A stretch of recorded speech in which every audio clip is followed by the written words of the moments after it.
Hey folks, so with Halloween just around the corner, I thought I'd take a break from the game capturing, which I've been struggling with a bit to be honest, and do like a little, of a big Halloween special, and thought what better way than to read one of my favourite books from my childhood this year, Sonic the Hedgehog in Castle Robotnik. Now, for some context behind this novel, you can see my video I made about these Sonic novels earlier this year. I'll put the link in the description. So, without further ado, let's get on with it. I don't know if I'm going to read the whole thing or just like an excerpt, but to see how this goes, and yeah. So, it starts like with all the other novels. It's like a prologue, and it's about like the whole Kinterbur origin story, which again I talked about in my Sonic novels video, so you can skip that. And yeah, straight on to chapter 1, Terror in the Dark. It was a dark and stormy night. Thunder crashed from the broiling black clouds that blotted out the moon. Jagged forks of lightning lit up the night sky in garish electric blue. Raindrops the size of light bulbs splattered into the soggy ground. Forlorn trees swayed in the howling winds, and the fortunate owls, desperately clinging onto them with cramped feet, went woo woo woo rather pathetically. Let's face it, only a complete maniac would be outdoors on a night like this. Sonic, the world famous hedgehog, and his chums cowered in the darkness, their eyes as wide as dinner plates. Their bodies were lit only by the sinister blue flicker from the screen they were watching. Just in time, Sonic stopped Sally Acorn from squealing by stuffing a paw-full of tortilla chips into her mouth. Begone, hideous nightmare-type being from our overpaid and totally useless special effects department, untroubled by intelligence and creativity, sighed the actor on the screen. So yeah, a bit of satire there. Well, no, right, that's what he wanted to say, but what he actually said was, Begone, foul fiend of the night, drink the blood of the living no more. Oh, gross, Sally whimpered, gulping down the last of an unexpected snack. So I got a bit of a stutter. Oh, this is really scary. The bushy squirrel's tail stood bolt upright as if some practical joker had just zapped 40,000 volts through it. Yikes! Squeaked the fox next to her. This was Mars Prower, also known as Tails, also known as Sonic's twin-tailed foxy best friend, fellow adventurer, and all-round cute little dude. Look at that! He's got fangs bigger than Joe's. We walruses do not have fangs, Joe Susie sniffed in mock grumpiness. We just have very, very large, long, sharp, pointy tufts. All the better to eat you all up. With that he lunged at Tails, who took super fast evasive action sideways. Joe carried right on by him and slippered a slice of tuna and anchovy pizza into his mouth, which is what he'd really been after all the time. Now look you guys, can we all chill out and have some quiet here? Sonic complained, tapping a red sneaker's foot irritably on the floor. I mean, I'm enjoying this. Ugh! Look at all that blood! Groaned Johnny Lightfoot, shielding his eyes from the video. Sonic looked at him, a despairing look on his handsome hedgehoggy face. For a rabbit who thought he was really cool, Johnny's rating on the wimpometer was bouncing suspiciously in the red. He's a vampire, Sonic pointed out. What do you expect him to do? Go to the mall and get a sandwich from the deli? He's eating on the hoof, that's all. Warren buffet, you know. The screen went black for a few moments, then a hideous wailing scream filled the room. All the animals, yes, even Sonic, almost jumped right out of their skins. Oh, I don't want to watch this anymore. This is too scary, Sally complained. I'm going to have bad dreams after watching this. It's even more scary than the one we saw last week. What was it called? The scrunchback of Dotty Name? Oh yeah, that was righteously cool. I love the bit where the girl Desmeralda is ironing Quasi Robo's shirt with a wok, Sonic grinned. Tails' eyes were glued to the screen. He wagged his twin tails ever so slightly, fascinated and scared at the same time. The video was very dark, and it wasn't clear what was happening. He had to get up really close to take a good look. The cloaked vampire suddenly burst into focus on the film as lightning blared out behind him, and Tails leapt 2 meters backwards, landing flat on his back. He had his paws firmly clasped over his eyes. Sonic stood over him, shaking his head. Garlic pizza, he suggested. Well, I think I'm off home to bed, Porker Lewis said, an exaggerated yawn, rubbing his eyes with his trotters. Although I'll probably get soaked in the rain. Gosh, it's raining cats and dogs out there. Why do people say that? Sonic wondered aloud. I haven't got a clue. They could have said it's raining hedgehogs and foxes, I suppose. Don't ask me. Be sure the vampires don't get you, piped up Chirp Chicken. Huh, there aren't any real vampires, the pig sniffed derisively. Everyone knows that. I read a book about it once. The friends all turned to Porker, curiosity lighting up their eyes. Porker read a lot of books and he was smart, so he knew about stuff. One reason why people used to believe in them was because once, a long, long time ago, people used to be buried before they were really dead, by mistake. Because they got some sort of nasty lurgy that made them all look all dead. Then they used to try to claw their way out of the coffins, the pig said with relish. The others were getting more scared by Porker than they were by the film. So they had blood all over their hands and faces, and then they were dug up, Porker said, pronouncing these last two words very slowly to gross them out. People thought they were vampires. Oh, yuck, horrible. I don't think we wanted to know that, Porker, Sally complained. It's all right, I'm just going, gloated the pig. Tomorrow I'll tell you what was in the second chapter of the book. He flung open the door of Sally Acorn's cottage just as another flash of lightning crackled overhead. Unfurling his umbrella, he vanished into the darkness of the green hill zone, closing the door behind him. The video ended soon afterwards. They were all a little bit twitchy and scared after what Porker had told them, and the storm was still raging outside. Sally asked them if they'd like to stay for the night since the weather was so bad, and everyone thought that was a good idea. Sonic thought it was an especially good idea because he'd seen Sally bringing home a 12-pack of potato chips and a huge pack of marshmallows that afternoon, and he knew where she always hid them. Sonic and slumber parties seemed to go hand in hand. Joe, though, decided to go home. I don't mind wet weather, he pointed out. I am a walrus after all. I love it. He lumbered out into the night, ducking his whiskered head through the doorway, splashing happily along through the huge pools of rainwater. The animals settled down to sleep, dozing in Sally's comfortable armchairs. It wasn't easy to drop off because the storm was noisier than the grunge playing practicing next door, and they were all still a little bit queasy about vampires. Then there was a rap at the door. Bang, bang, bang, bang! Instantly Sonic jerked into wakefulness and looked at Tails. The fox put his paws over his eyes and sat hoping that whoever was at the door would go away. Sonic wasn't afraid though, and he walked right up and flung open the door. Wind and rain howled into his face in a sudden storm squall. He could barely see the huge, sinister form filling the doorway, its terrible twin flames gleaming in the light of the full moon suddenly revealed by a party in the clouds. The lumbering thing towered over him and reached down as if to grab in its amorphous limbs. Better come quick, Sonic. It's Porker, Joe Susie said grimly. He's been bitten by a vampire. And that's the end of chapter 1. Chapter 2. A Visitor in the Night. It was another dark and stormy night. In fact, it was even darker and stormy than the first dark and stormy night.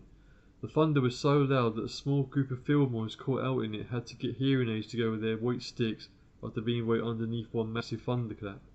The sky was electric blue pretty much all the time. The lightning was so bad. Raindrops the size of watermelons splattered into the ground. Those owls were getting cramp in their legs from clinging onto the trees for dear life, and the trees dug in from their roots and hoped like crazy that the storm would soon be over. Let's face it, only a complete and utter barn pot of a maniac would be outdoors on a night like this. Oh look, here he comes now. The cloaked figure prowled the miles in the green hill zone, sticking to the undergrowth to hide his bulk. He had sought his target carefully. He knew when to strike. The evil face cracked into a smile of evil pleasure as he contemplated his raid. It would all be over so soon, so very soon. The dark cloak of the horror flapped about him in the howling gale. Great scurries of leaves whipped up around him as the Night Stalker crunched through the undergrowth on his heinous mission. At last he reached his destination. In his dark gloved hands he gripped the door handle and threw open the door beside which his unsuspecting victim lay. The squirrels inside screamed and cowered back in the settee. The remote control for the video fell from one set of paws and a bucket of popcorn fell from the other. The female squirrel screamed again and then fainted. The other squirrel shrank back even further, trying to disguise himself as part of the pattern on the settee cover. It was a pretty good plan in the circumstances, but it didn't work. The gloating horror advanced into the room. It was dark, sinister, utterly evil. It was also wet, with a really gross drip hanging on the end of his nose, and there was little jewels of egg white on his waistcoat. The horror wasn't just fat, it was spherical. "Kevin, you're coming with me! Ha ha ha!" it said. Sonic and Joe carried the prostrate pig back to Sally Acorn's house. They had laid him on the floor and a fluffy cushion under his head, trying their best to make him look comfortable. Look, Sonic, Joe growled. I haven't really got the voices down, by the way, for all the characters, so, make it up as I go along. Look at the side of his neck. Sonic whistled through his teeth. I can't believe this, it's just too heinous, he snapped. Vampires, in Green Hill Zone. He bent down to take a closer look. The twin puncture marks on the side of the pig's neck were very clear. Tails rushed in from Sally's kitchen with a hammer and a long thick length of wood, which had been hastily whittled to a sharp point at one end. It's terrible, Sonic, but we might have to do it, he babbled. It's the only way to kill vampires, you know. We saw it on the film. Whoa, chill out, little buddy, warned the hedgehog. He's breathing. Just go and get me a bucket of ice. Tails, Rusty put his weapons down and sped off.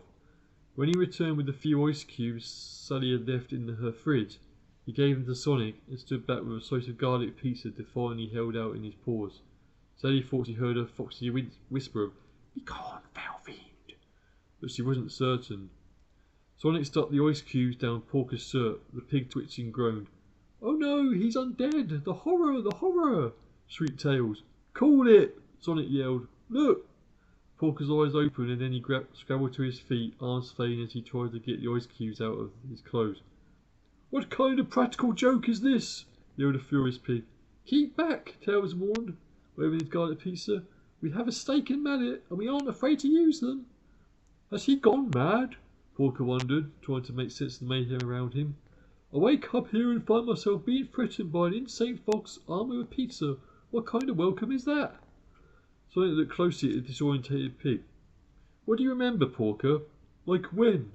Like just this evening, the hedgehog replied, tapping his foot irritably. Well, we were just watching the video, and we fell asleep, and I suppose Foxface over there must have had a bad dream and it's turned his head, Porker replied. Mind you, some of us have always thought he was a bit unstable, he added darkly. Tails bristled, but Sonic wasn't taking any notice. You don't remember walking home, do you? I told you I fell asleep. If I'd gone home, I would have got very wet. The pig looked down at the puddle of water he was lying in. I do appear to be very wet. You dastardly hedgehog. How much ice did you use? Sonic helped the complaining pig up to his trotters and manoeuvred him gently to the bathroom. He picked up Sally's vanity mirror and showed Porker the marks on his neck. The pig's terrified eyes met his own. I hate to say this, Porker, my old chum and all that, but would you mind trying a piece of that garlic pizza Tails has over there? Oh, that's a relief, Sally Acorn signed when they put Porker into the bed in her spare room. He can eat garlic anyway, so he can't be a vampire. Oh, don't you believe it, Tails whined. It doesn't happen instantly, you know. First he'll get all pale and weedy, and he's fairly pale and weedy anyway, Johnny Lakewood pointed out.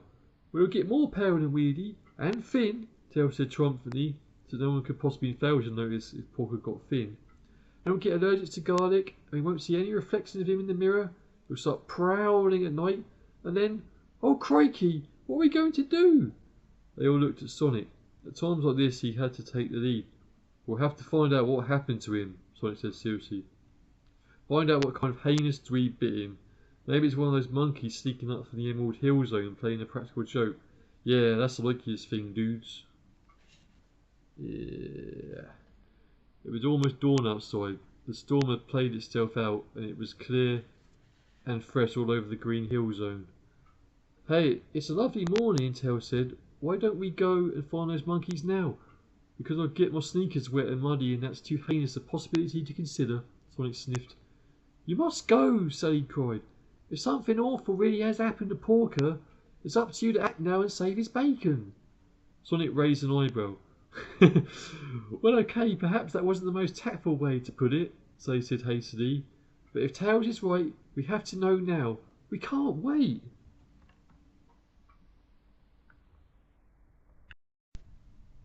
Sorry about that, I pressed the wrong button before my loo break.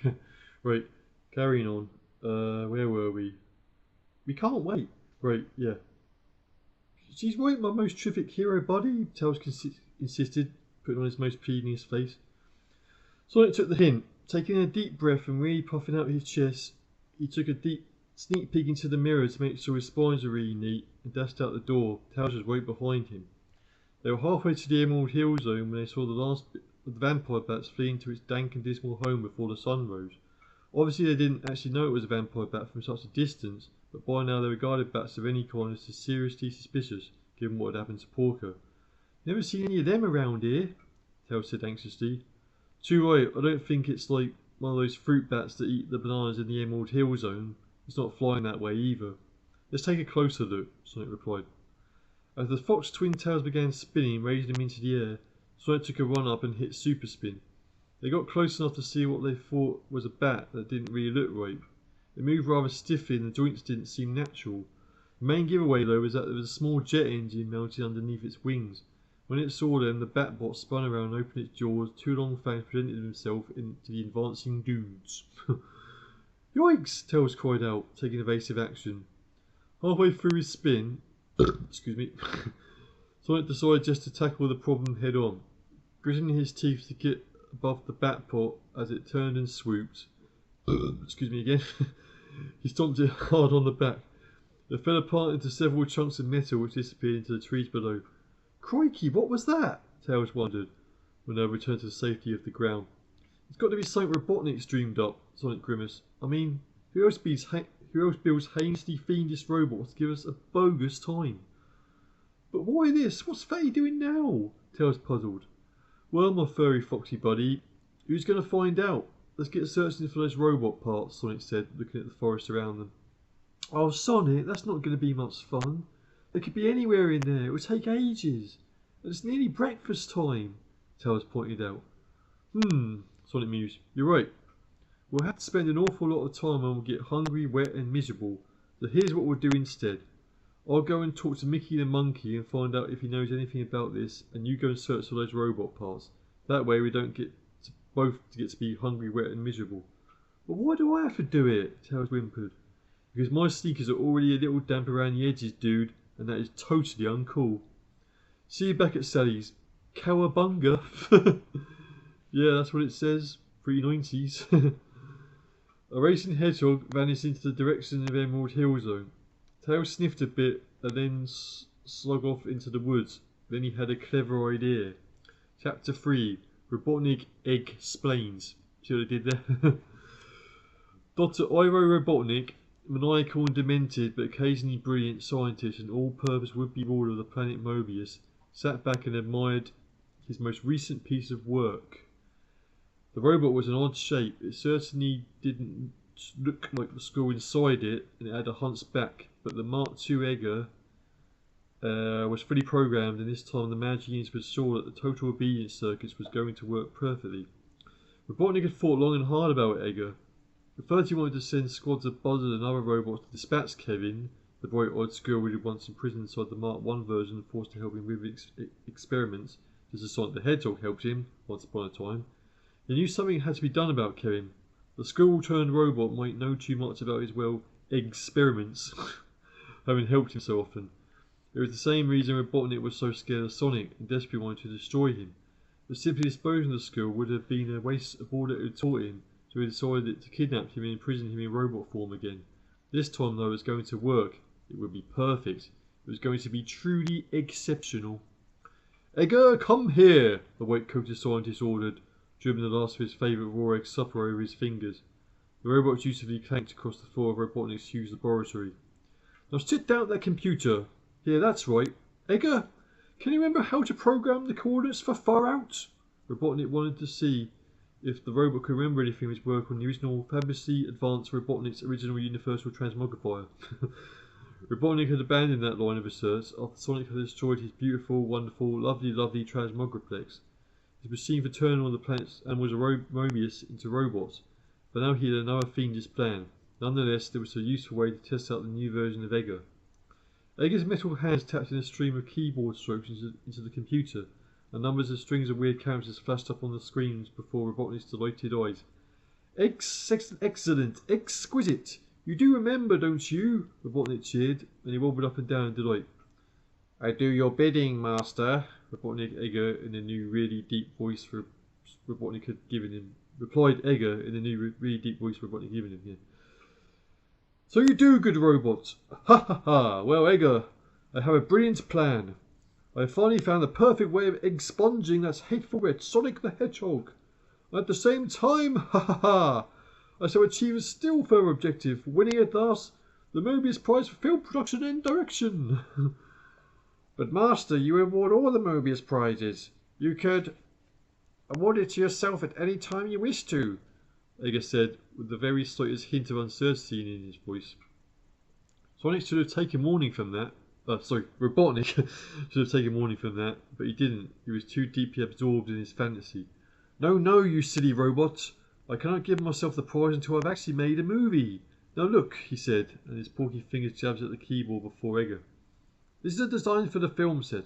The construction is almost complete. Already some of my film extras have been travelling through Mobius looking for the right actors. The madman laughed maniacally. You too will have a good part in the movie, Edgar. Thank you, master, Edgar said in his flat voice. Of course, I shall play the leading role. Castle Robotnik, the movie is going to be called. A film crew is already preparing some of the opening scenes. There were a few teething troubles with some pilot experiments. They have all been sorted out now. Robotnik did not need to tell his robot assistant that sorting out problems meant melting down robots that had failed him. It is a horror film, Edgar. Good, master. Edgar Mark II was still trying to figure out exactly what was happening. Stray thoughts about a horde of nuts and a brood of bushy-tailed children kept drifting through his programming. Not only am I going to make the best movie ever made, not only am I going to get rid of that pesky hedgehog forever, but at the same time I'm going to conduct a truly staggering scientific experiment for which I shall award myself the Mobius Prize for Advanced Scientific Genius for the fifth time, Edgar exclaimed. For the sixth time. I once again where you were on holiday, Edgar, or you were being converted into a Mark II, Edgar. Anyway, I shall be doing all these things at the same time. Ah, such genius, Edgar. Yes, master. Now, Edgar, you must learn your lines. That's very important. Movies have scripts, Edgar, and there is going to be no making things up as you go along. We must use the principle of method acting, Robotnik said very pompously. Method acting, master? Yes, follow my method or you get melted down for scrap. I've just plugged myself into the script memory bank, master, said Edgar hurriedly. Ah, yes, what syntactically precise dialogue, what mastery of words. Edgar's scientist flattering circuit was plainly working. Of course, Edgar, that's because I wrote it. This will win me the Mobius Prize for Literary Composition too. For the 8th time, Edgar congratulated him. Robotnik stiffened. Given his egg-shaped body, one might have wondered whether stiffening would have turned me into a meringue, but it didn't. For the 9th time, actually, the scientist said angrily. Make sure you update the Robotnik Achievement Register into your database, Edgar. You must be able to congratulate me accurately in future. Edgar's scientist flattering circuit was already at work updating itself. Sonic was deep in conversation with his friend Mickey the Monkey. Mickey was an odd sort of dude. He didn't call him friend, but used the odd things like me old China. But Sonic did his best to understand him, and by and large, Boyd the Hedgehog brought along lots of peanuts and crisps. They got along well. This is because Mickey was a real wizard of anything mechanical. Funny you should mention it, Squire, but we have seen a few funny-looking dogs and cats flying in the trees these last few days, Mickey pondered. Dogs and cats flying? I thought it was raining. I thought it was just a figure... I know it was raining, but I thought it was just a figure of speech. Sonic was understandably confused. Rhyming, Sam, my old cuppa. Dogs and cats, bats. Like we say, slugs and snails, Sonic and tails. Oh yeah, I get it. Sonic got it. Not at all pleased to be thought of as a slug. Funny looking things, these bats, Mickey said. They don't stop and eat fruit either. They can fly awfully fast at times, some of them, he continued. I've been seen flying after the scrap brain zone. I don't like the sound of that, Sonic Fred. No, well, potentially destroy Robotnik's laboratory down there has been very dangerous. Chock-a-block with mindless robots crawling all over the place. Even one of those clucker things, you know, the really nasty ones. We don't go there anymore. If that's where those Batbots are going, someone's going to have to check it out, Sonic thought aloud. Unless... He suddenly had a clever idea, as if an alarming speed to try it out. Racing around the beach beside the azure waters, he shot at the palm tree and the hail of coconuts spraying through the air behind him. One of them narrowly missed hitting Mickey full on the head. The monkey sat with his paws closed over his head to protect himself. He shut his eyes tight. When he opened them, Sonic was zipping past him, hearing the words "wrong tree" hanging in the air as he disappeared into the distance. Very soon afterwards, a heroic hedgehog found himself perched atop a totally ginormous bunch of bananas. Before him, a few leather-winged bats were happily hanging down upside down the tree. A couple of them had unzipped a banana and were sucking away, while the others chatted away, saying things like, "Remember that curveball?" and "Strike out, dude." Sonic had no idea what they were talking about. "Hi, blue dude," one of the bats greeted him. "We're baseball bats. What are you?" Sonic groaned. What a pathetic joke. "I'm Sonic, the world-famous hedgehog," he replied politely. "I never heard of you, man. Who you pitch for? You playing the Morbius series a long ways back or something?" The bat said casually. Not exactly," the hedgehog said slowly. The bats always confused at their odd speech and smirked. "Her come follow the lingo, her dude. We want to try the next tree along if you want really weird." "What's there?" Sonic said, beginning to get irritable and fearing another feeble gag was looming on the comedy horizon. "They're the cricket bats, man. They give you a load of stuff about googlies, losing your balls, and getting caught in the gully. It'll make your eyes water just to listen, man." The bat sniffed disdainfully. Sonic wasn't perched increasingly precariously in the tree to hear any more of this. "Look, dude, have you seen these new bats? These might have been headed to the scrap brain zone." "Sure have, man," the baseball bat replied. "I tell you something, those guys won't be a zip in the fourth innings." "What does that mean?" Sonic pleaded. "It means, man, they're robots, yeah." Sonic knew that and settled for looking impatient, but what the baseball bat went on to say was another kettle of bananas. "And they nest in that weird looking castle some dude just built up on the hill up in the scrap brain zone." Sonic's eyes widened. A castle? In that place? Robotnik. It had to be Robotnik. The hedgehog took a step back in amazement. Then he realized there wasn't any bananas underneath him anymore and he hit the ground hard. "Bogus," he lamented. "Come in time for those super cool spines again." Mickey just sniggered. Chapter 4. Bring on the extras. Sonic felt faintly guilty. He made his bestest buddy spend most of the day walking through muddy woods, looking for cold, hard, hairy lumps of metal, when he would spend the time shooting the breeze and eating crisps and peanuts with Mickey. Apart from having to do a quick brush up on his spine after the mine accident in the banana tree, he'd had an easy time of it. Then heading back to the Green Hill Zone, he was looking forward to his pizza, fry, soda and shake. That's the thing. As it was aside, in the cartoons, like the American cartoons, it's all about he loves chili dogs, but in this like British Sonic media law, whatever, it's more like about pizza and burgers, you know, fast food. I don't know. The vampire pack completely surprised him. Sonic was overwhelmed as the thing swooped on him from behind, its hard metal body forcing him to the ground. Sonic struggled desperately against the overbearing weight. He couldn't get his arms and legs free, and the huge metal fangs of the monster were bearing down on his neck. He was helpless, and he decided to his utter horror that, at last, what Robotnik was going to destroy him with one of his infernal creations. "Whoa, if only Tails were here," he gasped. "You cool, chum?" The weight lifted. Sonic spun around and upwards to find a twin-tailed fox with large chunks of robot armour tied to his body. He looked pretty puffed out, but horribly pleased with himself. "I thought I would teach you a lesson," Tails said crossly. "I spent all day looking for all this junk, so I thought I'd put it to some use." "Phew, you had me scared there for a second," Sonic said. Tails looked really pleased with himself. "Oh yeah, really scared. Oh yeah, really scared. I might have used my super turbo super spinneroonie and kicked you right into orbit. Well, I'm really glad you didn't react too fast," the hedgehog concluded, wiping a bead of imaginary sweat from his brow. Now Tails looked scared. "You mean I might have ended up?" "Now let's not think about it, buddy," Sonic said gravely, placing one concerned hand on his pal's shoulder. "It's just too horrible. Come on." They walked quite along for a while, but before Tails said, But you don't have a super turbo spinneroonie manoeuvre. And sometimes you don't have a brain, figures Sonic. Tails have been very slow on the uptake. They had a good laugh together. Then the fox clapped a paw to his head and lamented. Or maybe I don't. I forgot to tell you, these robot parts, they're from Robotnik. Who else makes them? Sonic pointed out. Well, according to that TV documentary expose last week, about 50 different companies. Yeah, well, Sonic admitted defensively, on contract with Robotnik, of course. But here, with that Tails Forester wing section, this miniature jet engine was built by Robotnik Aeronautics. Look at the mark. Sonic inspected the logo. Not as cool as mine, he does. Some people have no taste. Some people think the fat Italian waiters are funny, Tails pointed out. It's a funny old world, chummy.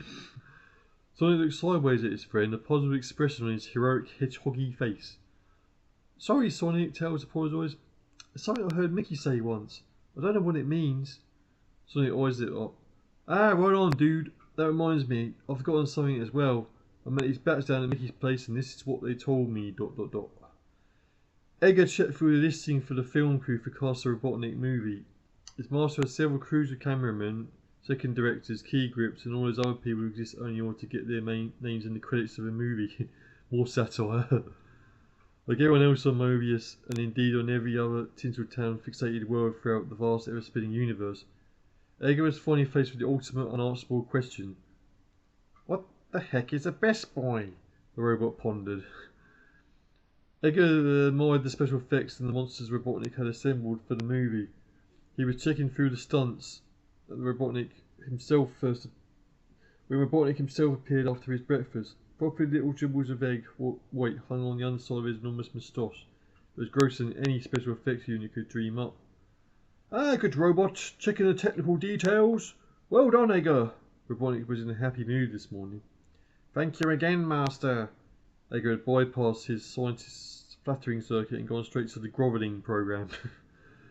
Ah, but I see you've not examined the monster list, Robotnik cried, wobbling with pleasure. Look, Edgar. Edgar saw the full scope of Robotnik's genius. Once, he recalled, his master had tried to imprison all Sonic animals friends in robot form. Again, he had tried to actually turn them into robots, or inanimate objects, or computer games. And this time, it's a wonderful, Master, most splendid, truly. The robot stalled for a fraction of a second. There was one in the bandages he didn't like too much, and he felt a stabbing pain in some distant circuit he couldn't immediately identify. I'm truly Mobius prize winningly worthy, he concluded strangely ungraphically. A red light gleamed on the computer console before Edgar, distracting Robotnik from noticing the tiny glitch in Edgar's response.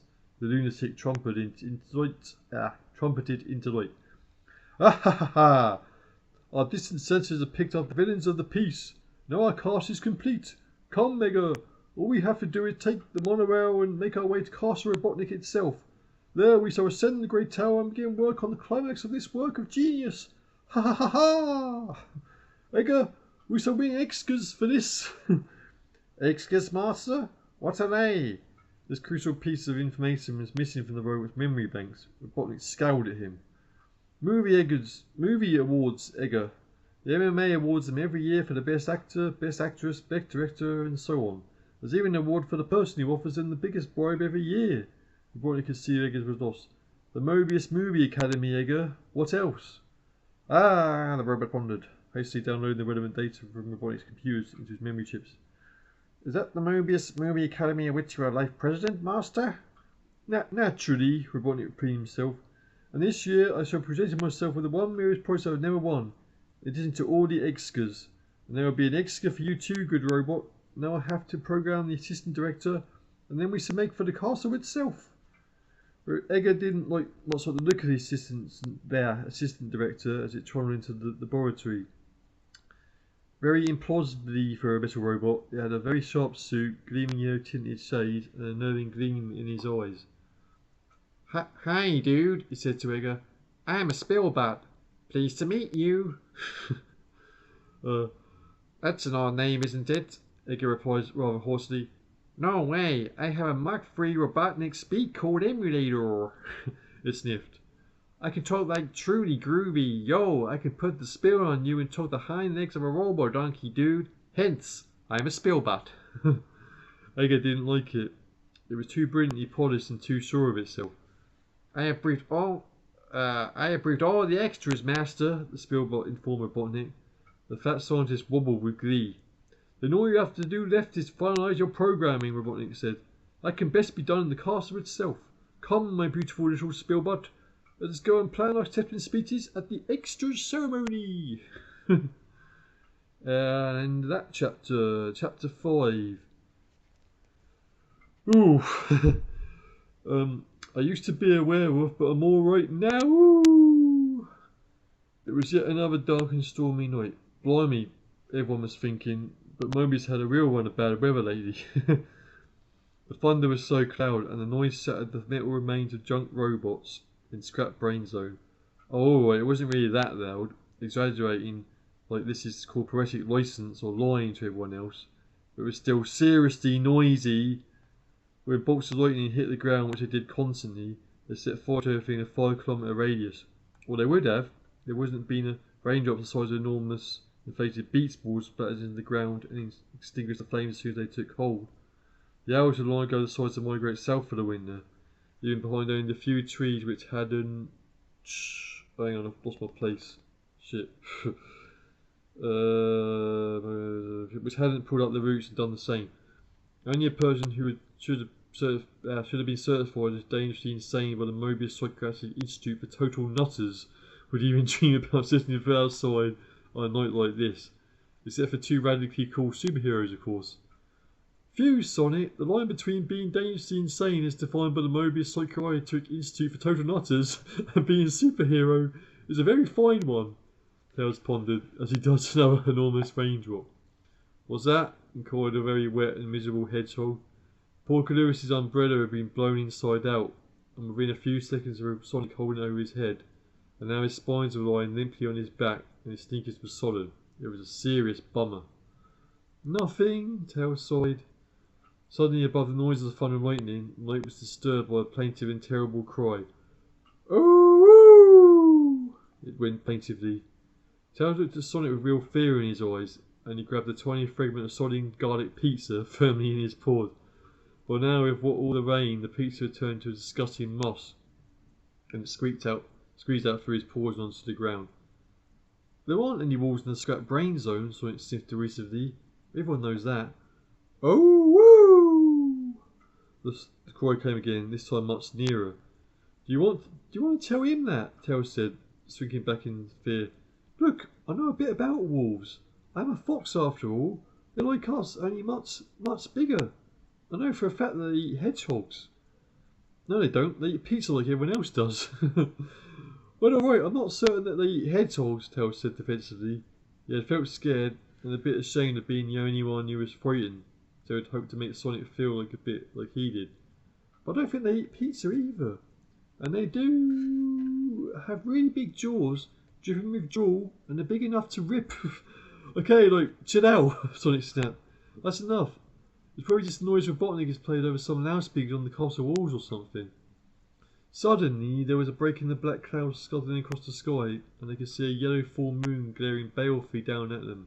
They heard the wailing sound again, this time much louder and much closer. Lightning crackled and the scene was suddenly illuminated in garish blue. Only a few meters away from the pair stood a totally humongous huge wolf. His fur was grey and flecked with silver and had an enormous pair of jaws. They were wide open and it licked his lips as it looked at Sonic and Tails and Sonic. It had that look that wolves only have when they haven't eaten for a long time, when they seem to see something really juicy. But the weirdest thing about it was it had two tails. Tails hid behind Sonic and peered out over his shoulder, his eyes as wide as a pair of family-sized deep pan pizzas.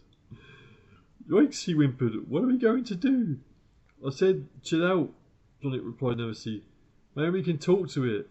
Shouting to make himself heard to the wolf over the sound of thunder and lightning, he yelled out, hi there, wolf dude. Which way to the castle? Yum, yum, yum, replied the wolf, licking its lips and padding a bit closer to them. It sniffed the air hopefully. Oh, you don't want to eat us, Sonic said as he backed away a little. I mean, I'm covered in really grody spines. I'm sick in your throat. My buddy here, well, he's a fox. So eating him would be almost like cannibalism, you know. That's just really gross, man. We saw this little girl in a red cloak and hood a bit further down the road, tells Lloyd. She was carrying a really neat basket of stuff, ever so good to eat. Sonic looked at him disapprovingly. I meant what was in the basket. Not the little girl, of course, Tails said defensively. But maybe her granny is edible. The wolf walked up to them and stuck a very wet snout into Sonic's chest. He looked vaguely disappointed. Now look, you're not playing fair, you know, the wolf said testily. You're supposed to run around screaming and terrified and all that kind of carry on. Why? Sonic inquired. Because it's in the script, that's why. Before Sonic could ask what the wolf meant, it jerked back his shaggy head and howled again. Oh man, turn down your volume, you give me a headache, Sonic complained, holding his paws over his ears. The wolf looked really bummed at his hell-headed terrified Sonic witless. What's this script? Tails asked. You don't need to know any details. You can improvise, the wolf said airily, but you're going to have to run around some. After all, I am a werewolf. Come on guys, get into it a bit more. Let's have some real feeling. But what have you got two tails? Sonic inquired. That's not important right now. Just run around and scream a bit. Not until you told us how come you've got two tails like my buddy here, Sonic insisted. Well, the wolf said slowly, playing for time. I really think you'll have to speak to someone in makeup or special effects department about that, to be honest. Now, are you guys going to run around a bit, or do I have to get really nasty? It opened its jaws so wide they could see its tonsils. Its teeth are very, very large, and it seemed to have more of them than wolves usually do. But when you're about to get eaten by one, it's probably a bit tricky to count all the teeth to be absolutely sure about this.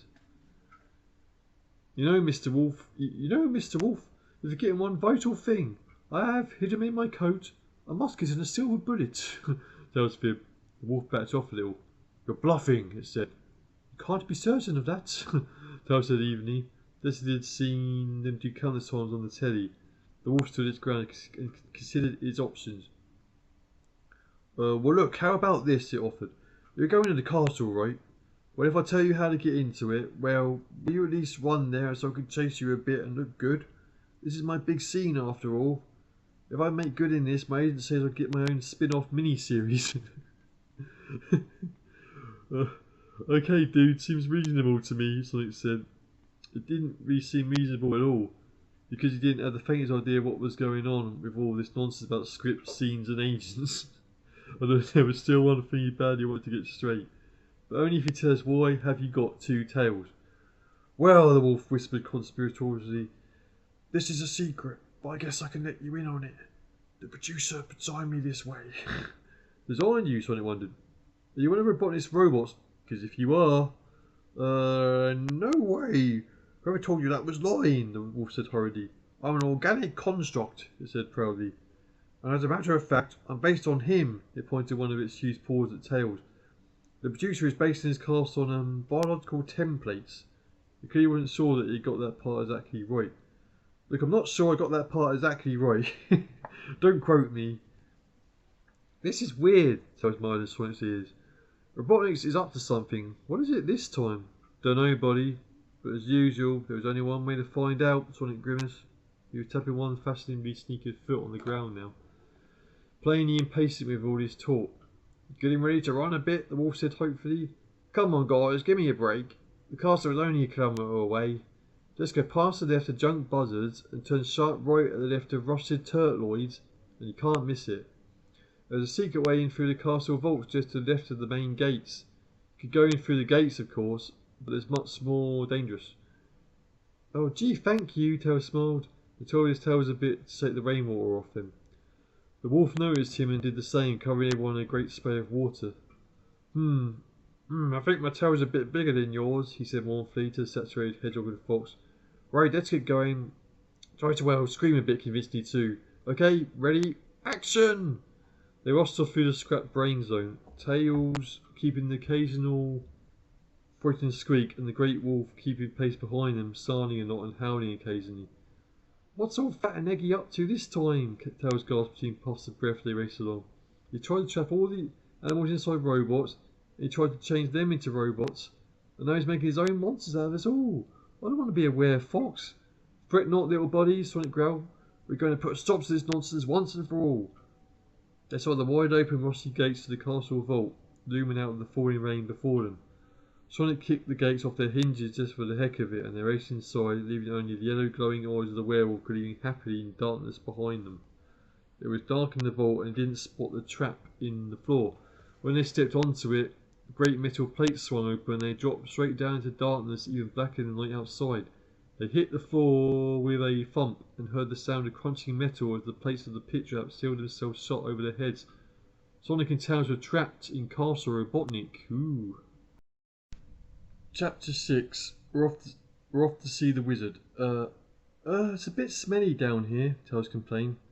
This must be where pizzas go past their sell-by date, come to die. Sonic was trying to see where they were. The floors and walls were made of brickwork, and there were burning torches stuck into metal rings in the walls in the distance.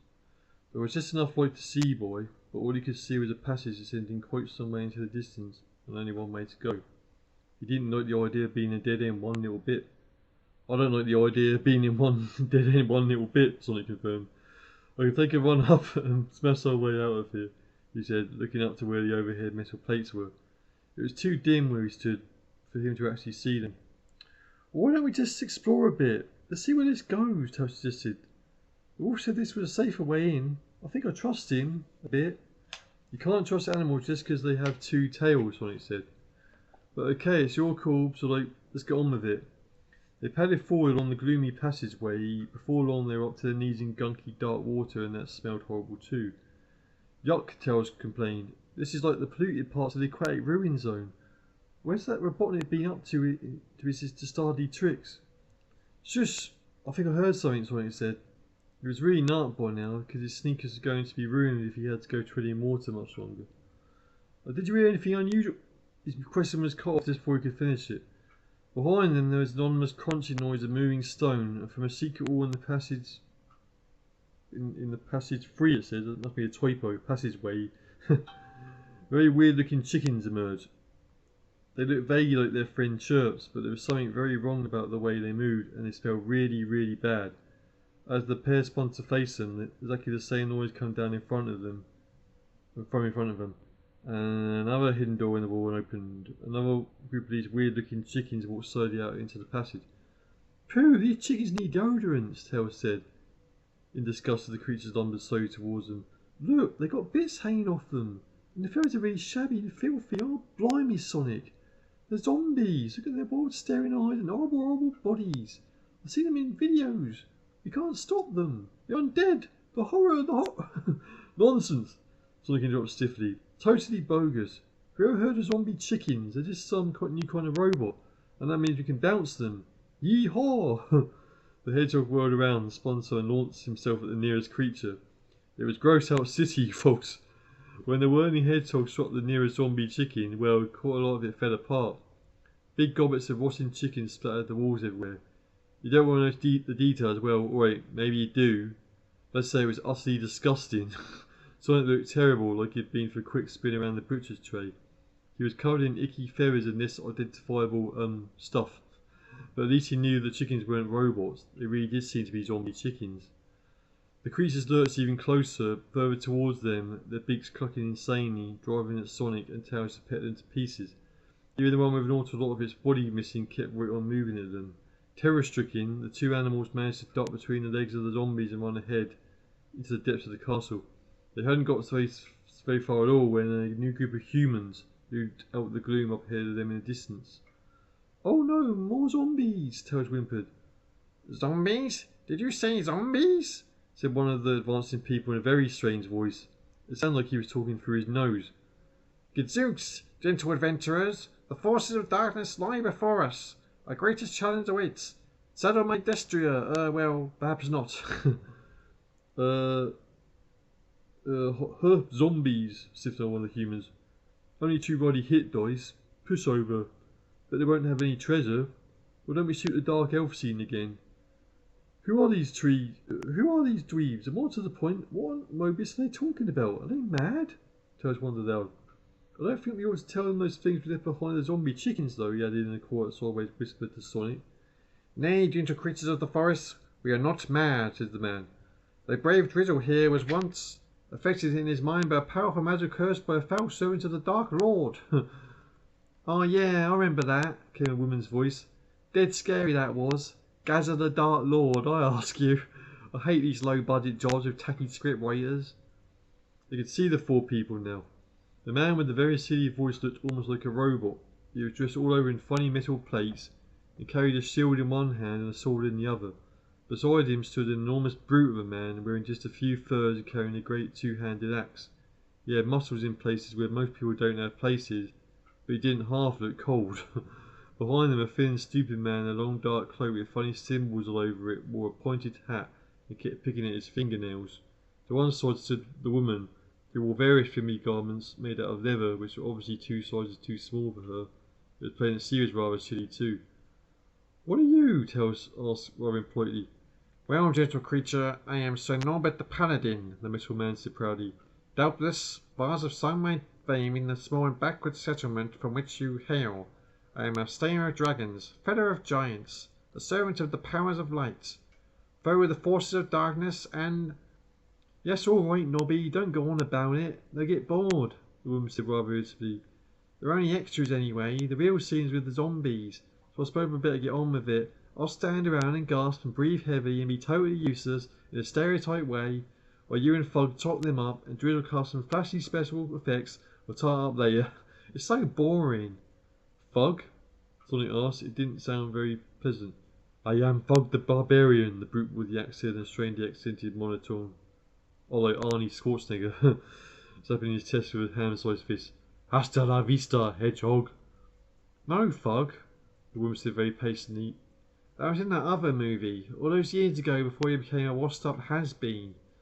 Fug looked slightly perplexed and repeated his line. The woman shook her head slightly. "It's the only thing you can remember these days. It's all very sad," she said by way of explanation. We need a dwarf down here," the man in the cloak said offhandedly. "Or a gnome, but they're much harder for makeup to get right. Dwarfs are really good in these underground passages. Are either of you dwarfs?" "Don't be so thick, Drizzle. Wizards are supposed to be intelligent," the woman sighed. "Of course they're not dwarfs. The budget wouldn't run to one." Well, thanks be to you, small random encounter, gentle creatures," the metal man said in a patronising tone of the voice. "Now we must sally forth, and I shall use my holy banishing powers against the undead denizens of these dark and infernal depths." "He's mad, whatever he says. Absolutely barking," Tails whispered to Sonic. Surreptitiously, that's a long word, tapping the side of his forehead with one finger. The hedgehog was truly baffled. He knew where he stood with robots. He could spin and leap and bounce and deal with them, but all this demons and dungeons stuff was confusing him a lot. Sonic didn't like being confused because then he had to think, and that made his brain hurt. "I suppose I'll have to use the even staff of Peminster the Magnificent," Drizzle said hopefully. "I look really good in that kind of scene, you know. All that underlighting makes me look really cool and awesomely macho and powerful." He raised his non-existent biceps. The woman groaned quietly to herself. Sonic drew her aside and whispered to her. "Look, you seem to be the only one with any brains here," he began hopefully. "Oh, don't I know it, lovey? I get cast as Bimbet the Thief. Typical low-budget stereotype rubbish," she complained bitterly. "Well, look, do you know how to get into the main castle from here?" Sonic inquired. Just a minute, I'll check on our dungeon map," he said kindly. At that moment, from out of the darkness, a very peculiar-looking robot clanked up to the group. It unfolded a canvas-backed chair with the words "Assistant to the Assistant Director" painted on the back and conked it down before the scene. It looked vaguely like an octopus, and its many robotic arms held a variety of clipboards, mini-cameras, and other oddities. It sat itself down in the chair, folding a few legs underneath itself, and began to give orders. "Look, lovies, wrong film, I'm afraid," it said pacing to the people. We're over budget and the producer has tried to jump the movie. Terribly sorry, loves, but that's showbiz. You know how it is." The four people looked extremely surprised and disgruntled. "You can't do this," Sir Norbert complained. "You can't do this," Sir Norbert complained. "I haven't had my great dragon slaying scene yet." "Hasta la vista, punk," I growled, advancing on the alarmed robot with his axe raised. "Now look, loves, let's be reasonable, shall we?" the robot pleaded, waving several arms about in appeasement. "It'll all be offered parts in future projects. Emma and Kenny, baby, the producer wants you in the leads for Boring Juice on the Planet Ego next month. Honestly, Hey Sonic, why don't we just sneak away and leave them to it? Tails begged his companion. Not a bad idea, gone with the hedgehog. He wanted to bounce the robots back to smithereens, but he wasn't sure how the people would react, besides getting very angry. The two friends began to creep away from the furiously arguing robot and people. They were almost out of sight when the man in the cloak spotted them. Oi, there they go, it's their fault. They want to be bigger stars than us and they persuaded the producers to cut our contracts, he yelled forcefully. Let's get them. That would be morally wrong, Sir Norbert said pompously. Shut up, Nobby. You're the only good guy around here. Have a dose of the even staff of Peaminster, you suckers. The cloaked man raised his long stick and pointed it at Tails and Sonic. They ducked and ran. Behind them, clanking metal and yelling voices told them the humans were in hot pursuit. They kept on running. They didn't have any idea what the even staff of Peaminster the Magnificent might do until a huge spout of flames shot across their heads 4 meters head into the distance. Yikes! Tails exclaimed. We've got to get out of here! Then they saw the zombies ahead of them. They were just standing around doing nothing and passing time just like all undead chickens do. And when they saw Tails and Sonic, they lurched into action. The heroes were trapped between the zombies and the pursuing humans. Hey, big scene time! Sonic yelled. Finally, he had realised what was going on here. Forces of darkness right ahead this way, like really heinous undead things from the powers of darkness right here. He even got his head around that talking in capitals nonsense. I hear thee, good creature, came Sir Norbert's prominent voice. The friends stood aside as the humans charged past and raced at the zombies. Letting them go by, Tails and Sonic immediately set off in the opposite direction. Aren't they going to be really disappointed when they find out they're chickens? Tails said anxiously. We'll be far away by then, Sonic replied. Then he explained his insight to his foxy friend. It's so obvious when you think about it. Robotnik's making a movie, Sonic said. It's the only thing that makes sense out of all this. All that bogus nonsense about scripts and contracts, and the producer, that's just got to be Robotnik. There's got to be more to it than that, Tails said, puffed a little. Oh yeah, like, obviously, Sonic said. They were trying to annoy him because he thought he worked it all out. He didn't know what more there was, but he was determined to find out. The two of them were so busy racing on the passage to get away from the fracas behind them that they ran right into another trap. All along the passage, behind and in front of them, great metal pendulums suddenly descended from the ceiling.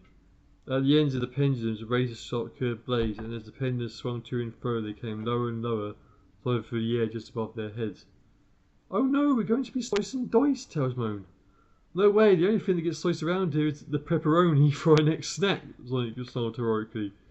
Revving himself up to full pelt, he shot up in a blaze of wearing red sneakers.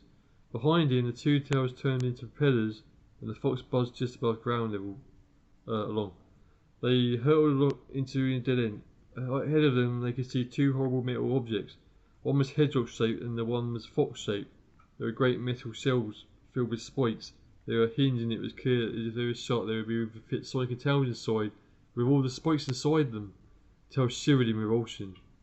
I've seen them in horror movies, the fox shuddered. It's what is it, Iron Maiden? This is no time to talk about heinously bogus music, Sonic complained. We've got to get out of here, dude. There's no way back as 100 pendulums swung barely a centimetre above the ground in the passageway beyond. The hedgehog looked around for any possible means of escape. Above him, maniacal laughter boomed around the dank and dirty chamber. Welcome, ha ha ha! Welcome to Castle Robotnik! Welcome to my nightmare, hedgehog! Ha ha ha! What are you trying this time, most heinous, deranged, mad genius type lunatic? Sonic bellowed, with just a touch of overkill. You will see, Spilwat. Wipe the camera around for a close-up of the fox. He looks really scared, Robotnik gloated. Above them, they could see a wall-mounted camera swiveling and a zoom lens shot forward. Angry, Sonic whirled to super spin, shot upwards, and bounced the camera into a pile of useless junk.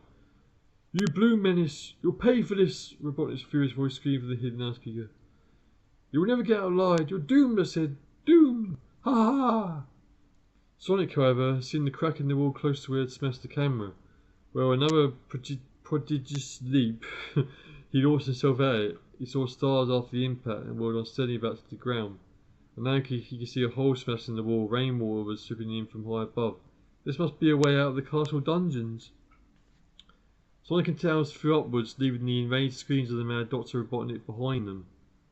They managed to get their paws anchored onto the wet earth at the top of the chute and haul themselves back into the night. A sudden flash of lightning high above them revealed the gates of Castle Robotnik in the near distance. As they glared at the Gothic iron wall of the gates, they silently opened. Rushing down the drive from the castle, the whinnying of frightened horses and the cracking of whips advancing before it, came a black carriage with a ghostly rider atop it, and maniacal laughter trailed in its wake. "Here we go again," Sonic grumbled. "Not even time for a take-5 type snack break between scenes." And that's the end of chapter 6, and yeah, they've only just entered Castle Robotnik 6 chapters in. Chapter 7, The Butler Did It. Sonic and Tails barely leapt out of the way and out of the madly careering carriage in time. By now, they weren't in the slightest bit surprised to see a headless horseman driving the carriage onto the Raiders' storm. And you can see where this is going now, can't you? I wasn't surprised to see a headless horseman driving that carriage into the... Oh, sorry. I wasn't surprised to see a headless horseman driving that carriage into the Raging Storm, Tails said hopefully. I suppose some kind of special effect.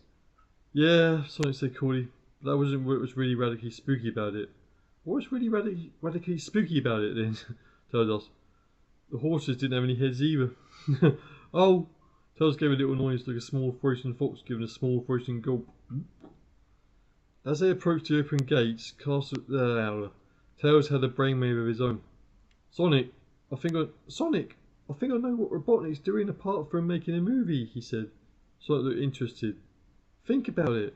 We met a werewolf that looked a bit like me, and zombie chickens that look like chirps. Robotnik's making us into horror film monsters. Sonic looked disgruntled. Thinking about complicated concepts like that didn't please him. He felt much better doing things like smashing Robotnik's cameras, so he distracted himself for a few moments by bouncing on top of the two mountain on top of the castle gate. Satisfied by that, and tucking into a pack of barbecue crisps he'd found in one pocket, so far the dinghy get a tiny bit of soggy in the driving rain. Yet Tails continued. I suppose the next thing for him to try, Tails offered. Remember, he failed in trying to imprison us in robotic prison eggs, failed to turn us into robots, failed to turn us into kitchen utensils, failed to ensure we never existed, and failed to infect us with computer viruses, Tails said, handing summing up all their adventures to date. Now he's going to turn us into video-style monsters. Another is experiments. I suppose it makes crazy kind of sense, Sonic said doubtfully. He couldn't see why Robotnik would go to such lengths. He didn't know about the Mobius prize Robotnik wanted to win.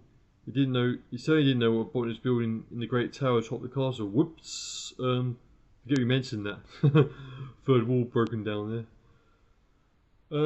Oh no! Tails' glasses paused over his eyes. Think! Porker's already been bitten by a vampire bat. Perhaps there was something in the bat's bite which may be turning Porker into a monster right now. It's a heinous substance from the chemical plant zone or something. Sonic, we gotta move fast. Yeah, let's go, Sonic agreed. They sort off to the drive up the drive and stood before the great wooden doors of the castle. They could see that it was really huge. Well, after all, it did have 5 towers and high stone walls. As they tried taking in just how big it was, the wooden front doors creaked open. Before them stood a penguin in a tuxedo with long flowing black coattails. He was very tall, very thin, and very pale indeed. And good evening, gentlemen, the penguin said in a really slimy voice.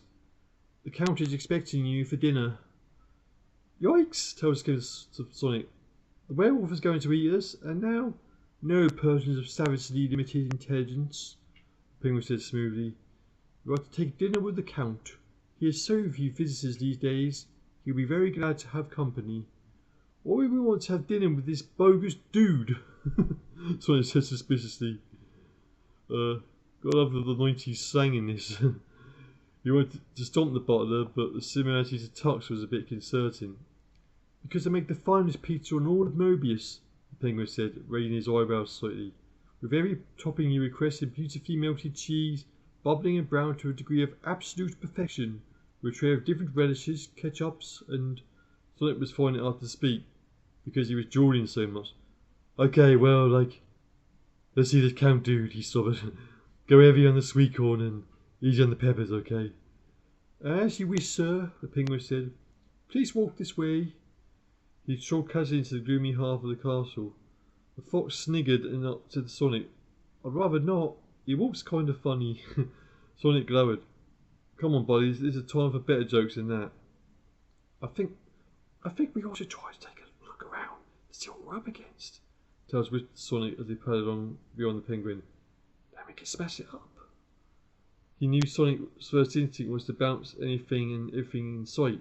But Tails wanted to know that they were getting themselves into what they were getting themselves into before getting too radically aggressive.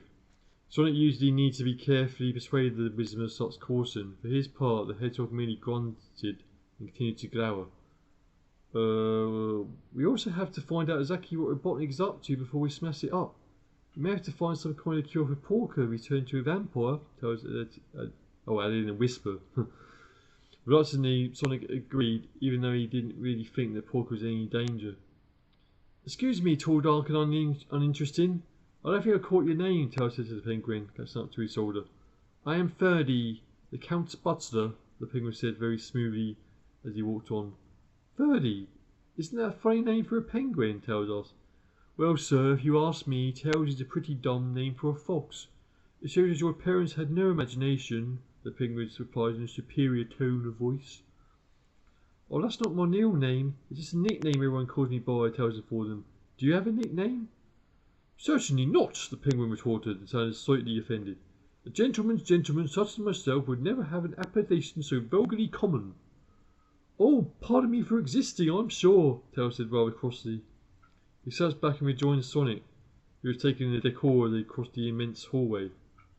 Oh, look at this, the Hedgehog snarled. Totally bogus. Suits of armour and shields and heraldry and all that boring old stuff.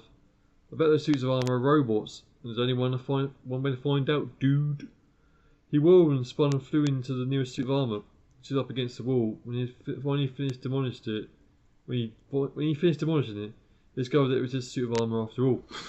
Would you gentlemen kindly mind not behaving like total hooligans? The butler said with a steely edge beneath his ever polite tone of voice. Sonic was beginning to dislike this penguin intensely, but he also felt very sheepish. Like most radically sorry domestic servant type dude guy, he said. I just thought like maybe someone was hiding in there. It's one on the Count, you know. Can't be too careful these days. If anyone was spying on the Count, I'll know about it, sir. The hedgehog replied. Penguin replied frostily, and there was an evil glint in his deep brown eyes. Now, would you care to have some entrees served in the guest lounge prior to dining? Tails had no idea what the butler meant, but he said yes anyway. He guessed Ferdy would go away to fetch the entrees, whatever they were, and then he and Sonic would do a little private snooping. Well, like fab to the max, this is great, Tails infused, as they were ushered into a very comfortable room. The chairs were huge and covered in soft cushions, and there was a massive video and games console. The fox's tails were twitching already. Would sirs care for a selection of nachos, crisps, nuts and cola? The butler said. It was plain that he had been briefed on his guest's culinary favourites. Well, thanks, dude. I'm on we do, Sonic said breezily. He was looking for hidden cameras. He guessed there must be one in the console, and he was working himself up to bouncing it. The penguin retired to his lounge doorway, bowed stiffly, and closed the doors behind him as he left. Sonic bounced the console. It fell apart, but there wasn't any cameras inside it. Hey, cool buddy, I thought we were going to look around this place, Tails said. I mean, can we at least get the pizza before we smash everything up? I work better on a full stomach. This Count, Sonic growled. It's got to be Robotnik. He's going to try the shores again. It's a trap. Oh, I know it. Maybe it isn't, Tails said slowly. He was trying to think. Here it came. A Count!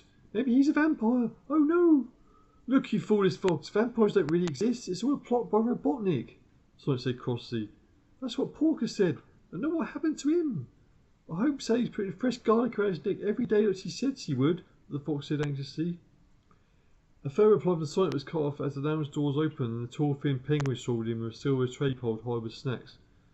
Please be so good as to ring the bell for service should you require it, the penguin sneezed, bowing again. Dinner will be served at 8 o'clock sharp. Is there like somewhere I can freshen myself up before dinner? Sonic asked, not sure that he was really saying this. It was getting a little too weird for him. The butler, however, gave a beaming, beaky smile. Most certainly. I have in mind that sir might wish to brush his spines and clean his rather disreputable looking footwear. Sonic looked sheepish. Well, sir, guest rooms have been prepared for you in the Blue Tower. I bet they have, Sonic muttered. The butler pretended not to have heard him. If you would be so good as to follow me, I will serve you some entrees in your guest suite, the penguin offered.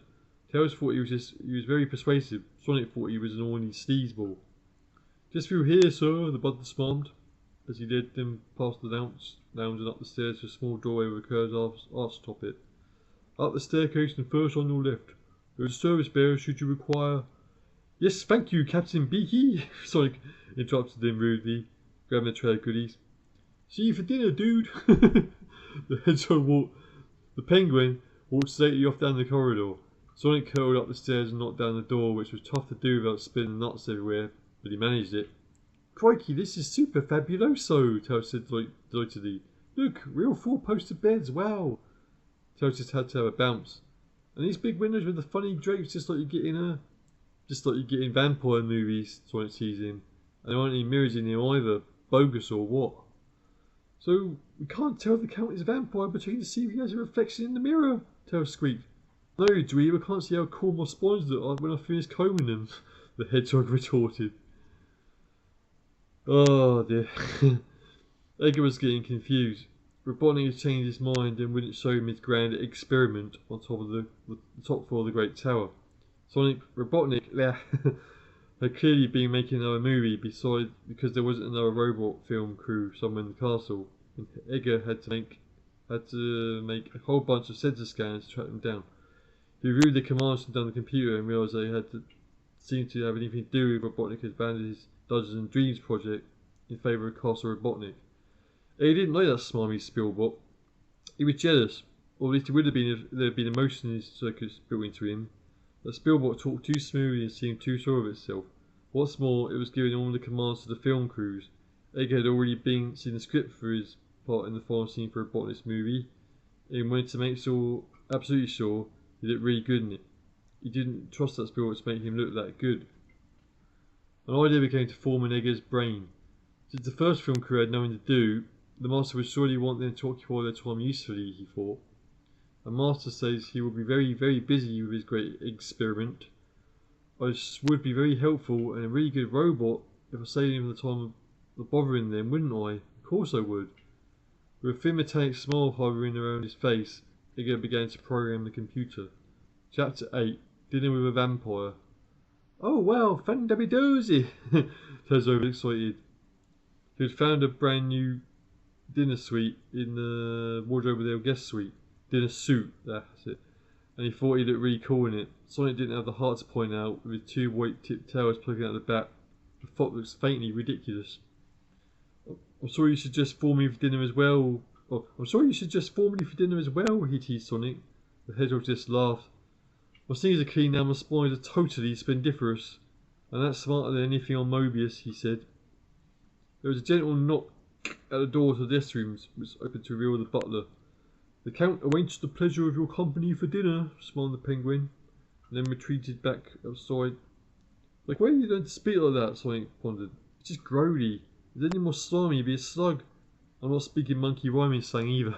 They opened the door slowly and looked carefully round the stone spiral staircase, expecting the tracks to come down from the ceiling at any moment. But despite their fears, they made the little door at the bottom safely and skipped onto the lounge. Thirdly, the butler was waiting. The dining hall is just along there to your right, he said, helpfully pointing the way. May I humbly wish you a pleasant dining experience? What a dweeb, Sonic said in annoyance, as if the butler behind. He couldn't really get cross though. His nose was already twitching at the wonderful smell of pizza coming from up ahead. The hedgehog raced into the feast hall with a fox determined not to be outdone out his fair share right behind him. The hall was vast, fitted with one of those wooden tables that go on forever. Sonic reckoned he could have set 100 chums around it, and he was glad they weren't here. There wasn't enough pizza for that many. There was silver cutlery, bone china plates, salvers, candlesticks, ornamental seals on the wall, cross swords over the fireplace, and well, Sonic didn't care about any of that stuff. Given his manners, he just launched himself at the nearest metre diameter pizza. There was sweet corn, tuna and anchovy with mozzarella as thick as the deep pole carpet on the floor, and it tasted totally wonderful. He hadn't realised until now how famished he was. He clerked up slices of pizza like a hungry vampire in the blood bank. I see that you are enjoying yourselves. The deep bass voice came booming from beside the huge black curtains covering the windows at the far end of the hall. They looked up, tomato paste smeared all over their mouths, taking the hulking cloaked figure swayed in darkness. Tails shrunk back from a chair at the end of the table furthest away from the creature, and realized as he looked around that the doors to the feast hall had been closed. He gave a little squeak of fear. But Tails didn't seem phased at all. Sonic, sorry. Greetings, Count Dude, the hedgehog said casually as he carved off a slice of pepperoni pizza next in line. Your butler really knows how to, buttle this groovy pizza, dude. He has been with me for a long time, the cloaked figure said mysteriously. It advanced forward into the half-light from the fire and small lamps in the hall. Then even Sonic shrank backwards. The Count looked awfully like Joe Sushi. They'd never seen a walrus in full dinner jacket and coattails before, and he did look kind of strange with his flippers poking out of his jacket sleeves. There was no mistaking the similarity. The eyes of the Count glowed a weird, hypnotic red, and his face was even painted in 30s. His black cloak, lined with fine red silk, billowed out behind him. Pray sit and eat, the weird creature invited them. It has been so rare that I have company. Yeah, 32 dude told us, Sonic said. At that moment, as if he'd been waiting for his cue, the butler emerged carrying a large silver tray with a decanter of red wine and a single glass. He placed it before the Count as the latter sat his large walrusy form down at the head of the table. Manners, 30, the Count reprimanded gently. Perhaps I guess would be caring for a glass or so? No thanks, your Countship, Sonic declined. Yeah. Wine makes me feel kind of, well, sick actually. I'll stick to the fizzy stuff. The Count laughed as the butler quietly padded away. Vine! Ah, you are making such jokes, you hedgehogs. He poured himself a glass of the thick red liquid. Tails had a horrid suspicion, but decided to keep it to himself, at least for the time being. Have you lived here, like, a long time, Mr. Count? Got itchy nose. Itchy nostril. He asked politely. He just seemed he wanted to do anything he could and then get out of here. The Count's glowing red eyes were very disturbing and the fox was extremely uncomfortable.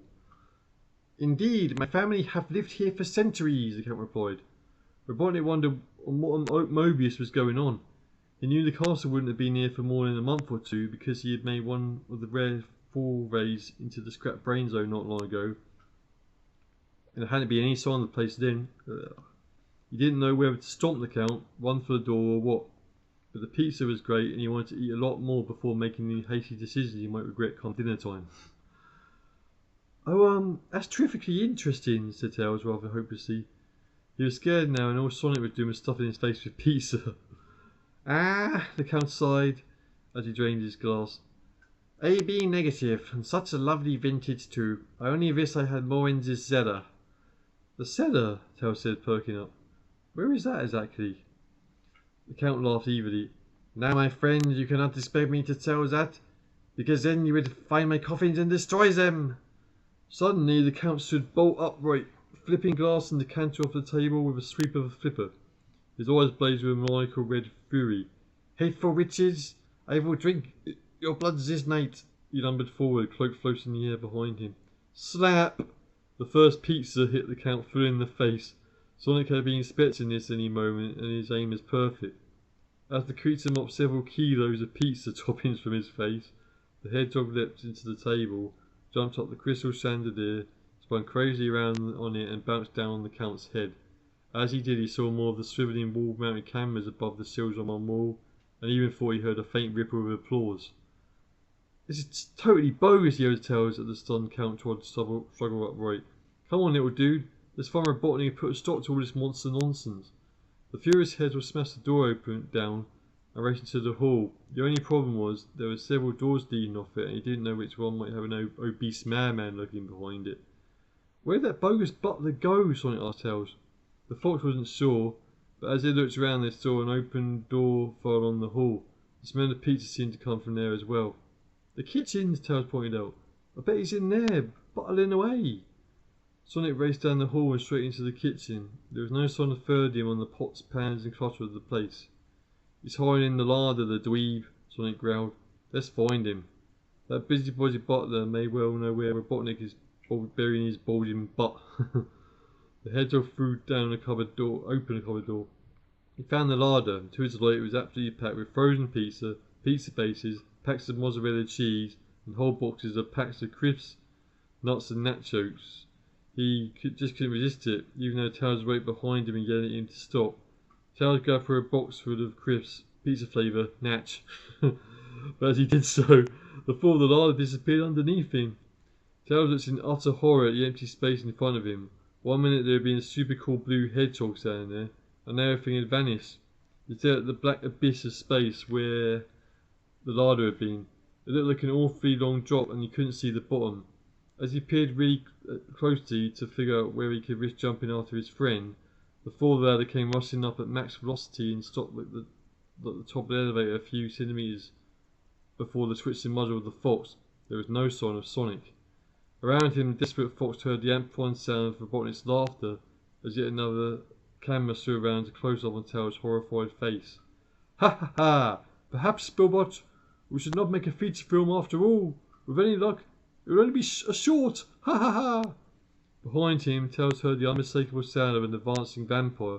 Well, I'd never heard it before, but that half-swissing, half-chuckling noise wasn't the unmistakable sound of an advancing vampire.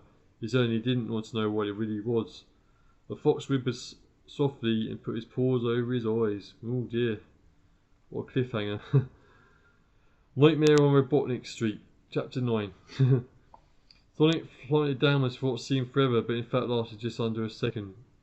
The drop would have left most animals in a very sad, not to mention very flat, state on the stone floor he landed on. But Sonic knows how to fall and roll, and he was pretty much unfazed where he picked himself up and took a look around him. They must have played a few of the games before reading these books, I imagine. As he did, the pantry elevator had been thrown out of ascended behind him. Where he was trapped. For a moment he thought he must be in the chemical plant zone. It appeared to be an endless, not to mention huge subterranean chamber full of machinery. Boilers, engines and pumps hissed and battered out a river of noise everywhere. He could hardly hear himself think, and thinking was hard to do at the best of times. Sonic wondered aloud, looking for a way out. He didn't find one, but at least he got away from the noisiest machine and got a bit of peace.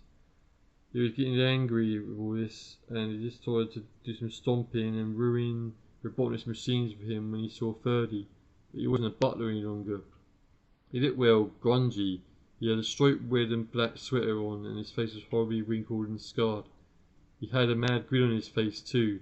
Most alarmingly though, Ferdy didn't have neat little penguin flippers anymore. At the end of each of his arms was a set of 5 very long curved blades. They looked like scalpels, and they looked more than capable of shredding a hedgehog, even a superheroic Mega Dude hedgehog. It's a hedgehog pate. Sonic had equally nasty things on Robotnik's. Seen equally nasty things on Robotnik's nasty little robots before, but the way Ferdy moved around suggested he wasn't going to be as easy to get rid of as the robot Sonic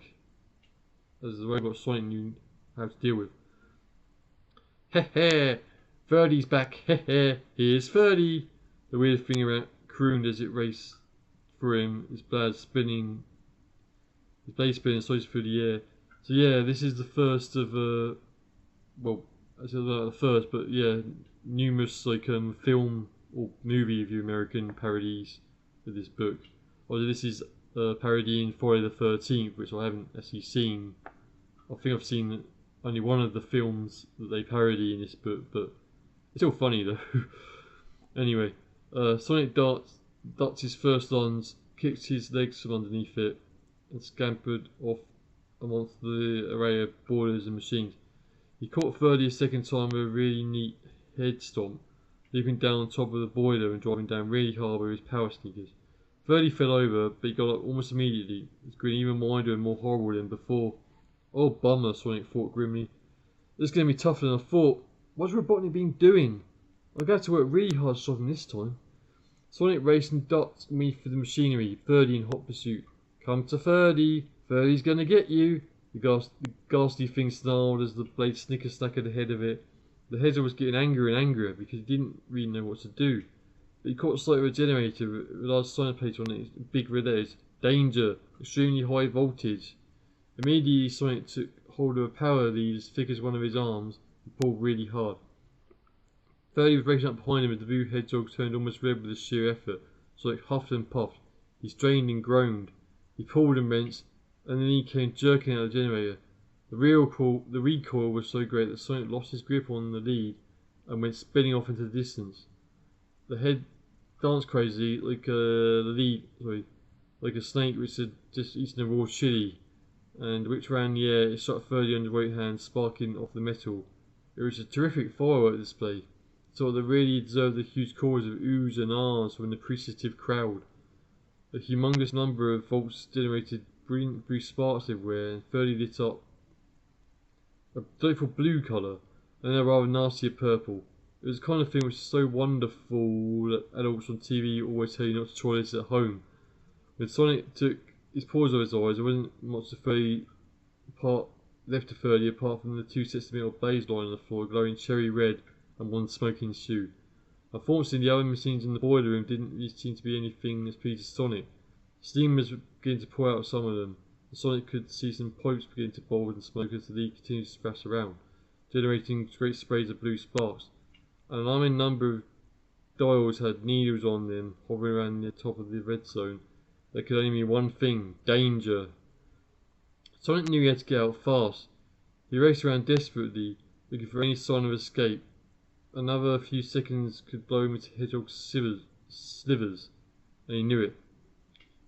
"You are doomed, doomed! Ha ha ha!" The mocking laughter echoed around the boiler room, and the frantic hedgehog's eyes nearly popped out of his head. Turn the page. "Close up on the villain! Close up on the villain!" came a smooth robotic voice. Sonic couldn't see where it was coming from, and he had no time to look for hidden cameras. He dived underneath one boiler just as another one, far across the room, exploded in a huge spray of superheated steam and water. He lay, rolled up in a ball, just hoping that the water wouldn't flood this far across the room and boil him alive. As he did, evil pink claws grabbed at him. Before he could react, he was completely bound in lengths of rope which were whipped around his spines fast, and he could say, "Give me a deep pan, hot and spicy with extra cheese. Hold the olives." The claw go around his throat, and he was dragged down into darkness. "Blimey! Call blimey, governor!" Spielbot was jabbing away to Robotnik. "Wonderful, Master! Only such an awesomely wise producer could manage to use the resources from an abandoned film to create scenes for another one. We got a wonderful angles on the animals as they ran away. The fear on the hedgehog's face in the boiler room was perfect. I will be proud to be associated with this movie," he concluded pompously. Edgar thought they'd better check the specifications for Spielbot's robbing circuits. They seemed to be dangerously overactive. "Indeed, indeed," Robotnik gloated as he rubbed his hands together. Unfortunately, he was so pleased that he entirely forgot this hole in his lunch at the time. Egg yolk and slimy trails of egg white dripped down from the fingers on the tile of the laboratory floor. "I selected the chicken as the zombie template because it needed so little change. The zombies are only slightly less intelligent than that church thing after all. It's very important that the template experiment is as successful as my wonderful movie," he said to Edgar. "Indeed, Master," Edgar said quietly. He was still programming the film crew.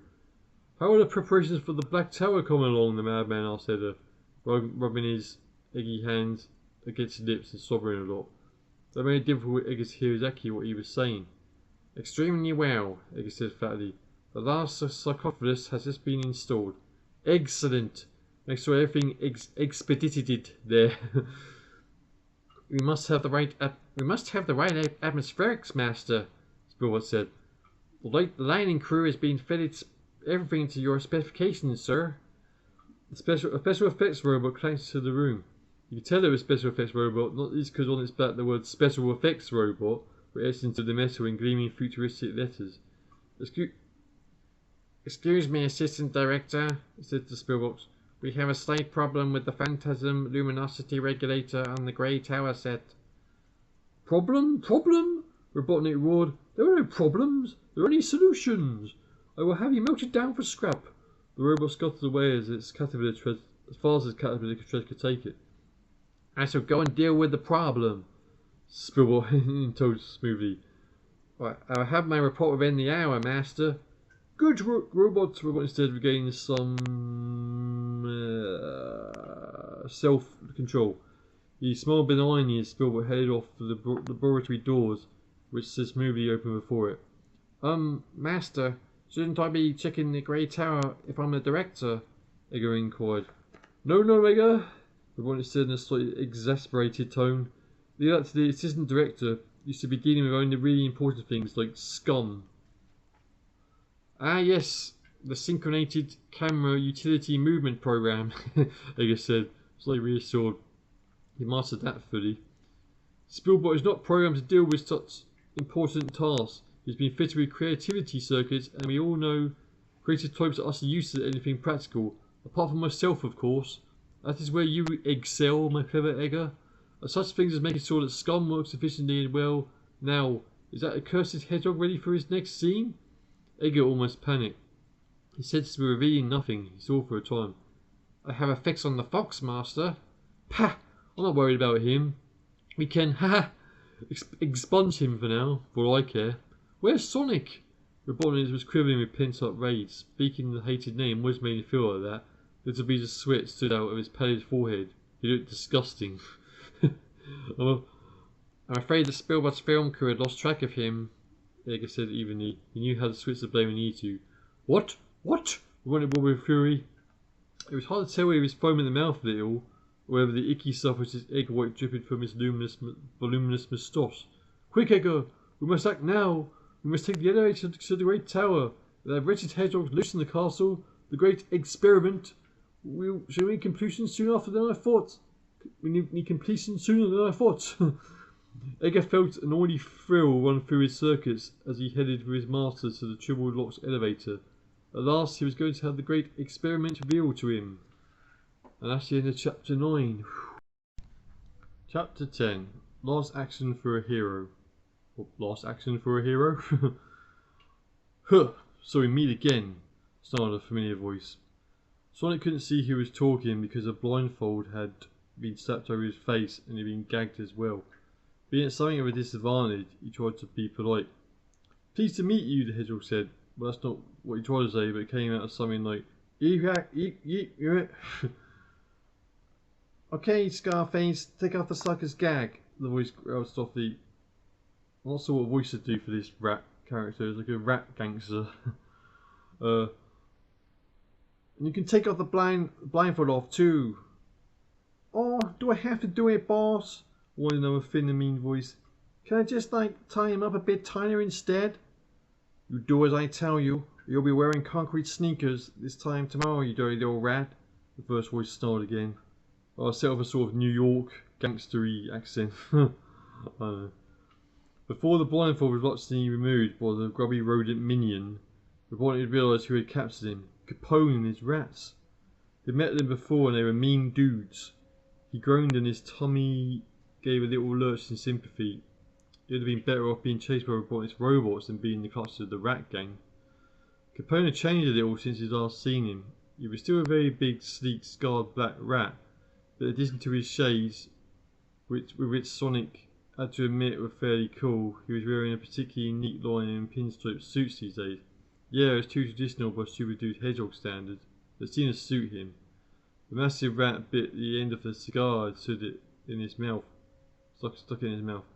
A female rat roll leaned across and lit it for him. The rat breathed in the smoke and coughed rather horribly. Looking faintly disgusted, it threw the cigar to the ground.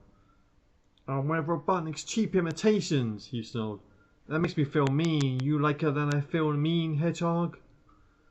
Looking way cool in those bodacious threads, Sonic said. Flattery he hoped would get him everywhere. Flattery will get you nowhere, sobbed the huge rat. And don't forget to call me your majesty, because I'm King Rat, remember? If you don't remember, Scarface here will stimulate your memory with his gold tie pin. Now look, sucker, let's get to the point. You're in this big movie Robotnik's making, right? I'm right, your match. Sonic played for time. He had to find out what Capone wanted. Fool him into thinking he could get it for him, then run away. Don't play for time, sucker. Don't think you can find out what I want. Fool me into thinking you can get it from me, then run away. The cat growled. It's like they keep doing his joke, but it just remains funny, throughout. It never crossed my mind, but they managed to do, Sonic said politely. But inside he was beginning to wonder, how did he do that? Well look, sucker, you got a good part in this movie, right? The lad's rat moved over Sonic. The 20 or so rats standing behind him moved a bit closer too. One or more of them were licking their lips, and Sonic saw one of them was talking to his companion out the side of his mouth about spine removal and hedgehog pizza. Yep, Sonic said, trying to sound brave. I've been all the big scenes so far, you Madge. Huh, Capone sniffed. But Sonic could see that the rat believed him. He guessed that the rat wanted a piece of the action. Okay, I believe you. I want a piece of the action, right? How do you do that? Sonic asked him, puzzled. Do what? Keep reading the script one line late? Capone gave him a puzzled look in return. Oh well, it doesn't matter, super dude. Oh well, it doesn't matter, super dude, said Sonic. I guess it just shows that you must have a radically natural acting talent, the hedgehog said, trying to charm about the situation. Huh, well see here, you spiny blue freak. My little Chloe here says I'll kind of look good in a movie, you got me? The female rat on Capone's arm simpered and waved her feathered neck scarf at the hedgehog. Then you tell me what kind of movie this is, and now you're going to give me a lead role, right? And don't forget the big guns, Your Majesty, piped up a small voice at the back of the rat pack. Shut up your face, Capone bellowed. I do the talking when you're dealing with freaks, right? Sonic was getting angry now. Being called a freak twice a minute was too much for him. You asked me to remind you, Your Majesty, the unseen rat said defensively. This ought to be dumped Dillinger in the Megamac back in the chemical plant zone. Oh yeah, right, Capone growled softly. Well look, it's going to be a heroic action movie, right? With lots of big guns and shootouts and heights and that kind of stuff, you got me? The beginnings of a really brilliant idea began to form in Sonic's brain. Actually, it was an incredibly stupid idea, as if for that one huge advantage, it was born out of total ignorance of what Edgar was doing, and that made it a really brilliant idea. You know, it's funny you should say that, Sonic began. Now back to Tails. Tails peeked through his paws. Above him towered the Count. His appearance had changed, and not for the better. Now he was wearing a top hat and quite exceptional silly pair of round lens, purple tinted glasses perched on top of his nose. Eek! Don't bite me! Tails pleaded. Why would I want to bite you? The Count said in a slightly hurt tone of his voice. They're doing the kind of Sesame Street Count for this guy. Because you're a vampire and you want to drink my blood. And I'll be a vampire and it'll be really horrible. And I won't be able to play in the sunshine, the green hill zone in the mornings. All my friends will tease me and call me names and I'll be so pale and weedy. The fox was close to tears. His best friend was lost and he felt very alone. Oh look, just because I'm killing people and drinking their blood doesn't make me a bad person, the Count said gently. I'm quite sensitive, you know. Sensitive? Tails was staggered. Oh yeah, I am reading poetry, the Count said, looking a little tad defensive. Then he brightened up and pulled a small leather-bound book from his jacket pocket. Would you like me to read you some? Not now, thank you all the same, Tails said, regaining some composure. At last the fact that he had some chance of escape from the deranged vampire walrus had occurred to him, and he just wanted to get away. But the walrus was very large and there was no way of racing past him. But I noticed you look rather different now, not so well aggressive. What he wanted to say was that not so barking man, despite the ridiculous glasses, but that seemed rather impolite, and Tails was a well brought up fox. Appearances are so superficial, Master Tails. We vampires have very complicated personalities, the Count replied. You do? Indeed. Sometimes we are ravening beasts, desperate for the taste of blood. The Count's eyes flashed red, and he seemed to grow a metre in height as he stood over the cowering fox, flippers outstretched, his cloak covering the entire length of the passage. Eek! Yoicks! But that is only a part of the time, the Count said, as he settled back to his smaller size. Now he looked almost corny. At other times, we lament our sad fate, and then we are getting very miserable. You are? Yeah, and sensitive. That too? That too? Look, I've told you that I read poetry, haven't I? Sometimes I even write it myself in my diaries. Oh, bogus! That's really deep. I wish I could write poetry. Tails shouldn't have told lies. He knew it always got him into trouble. Well, perhaps you could. I shall read you some of my poetry, and then you may have learned something. Tails realised that he got himself into deep trouble this time, and there was no escaping his awful fate. Wearily, he trudged back to the feast hall, with only the prospect of an hour of listening to banned vampire poetry stretching out ahead of him. What a bummer. And, yeah, back to Edgar now. If Edgar had a flabber, it would have been ghasted. Yeah, only get the word like flabbergasted in a British novel, wouldn't it? He had simply had no idea how grand the master scheme was. Now he had seen the monster for the final scene. He was more determined than ever to make sure he looked terrific in it. But he wanted to do some directing, and he had to find that wretched hedgehog. Frantically, he flipped between the battery of sensor inputs from the banks of computers in his lab centre. Finally, he found the input he was looking for. The indicator blinked a pleasing red on the scanners. There were some other things with the hedgehog, but Edgar wasn't too worried about them. Yes, so close to my film crew too, Edgar thought. This was a perfect time to shoot that spare footage. He began to type in a string of commands at the keyboard and sat back to admire his work. A thin robot grin playing on his metal face. Master will be so pleased. Chapter 11, The Rat Pack Movie. I want a good action movie. What's this bogus nonsense about the multi-genre cinematic experiences, you snivelling little weirdo? Sonic Capone growled. He didn't understand what Sonic was saying, and that made him feel anxious. He was worried that some other rat might be smarter than he was and be able to figure out what Sonic was saying, and that would make him look dumb. Capone liked looking dumb as much as like someone treading on his sleek pink tail. In other words, not all. It's a term that we hip joy film tropes use, Sonic said airily. He hated speaking like that, but he thought that somehow film and television people sounded. But he thought that was how they sounded, so he tried to imitate them as best he could. He felt disconnected in his brain, talking gibberish, but he felt that he could get used to it. Maybe.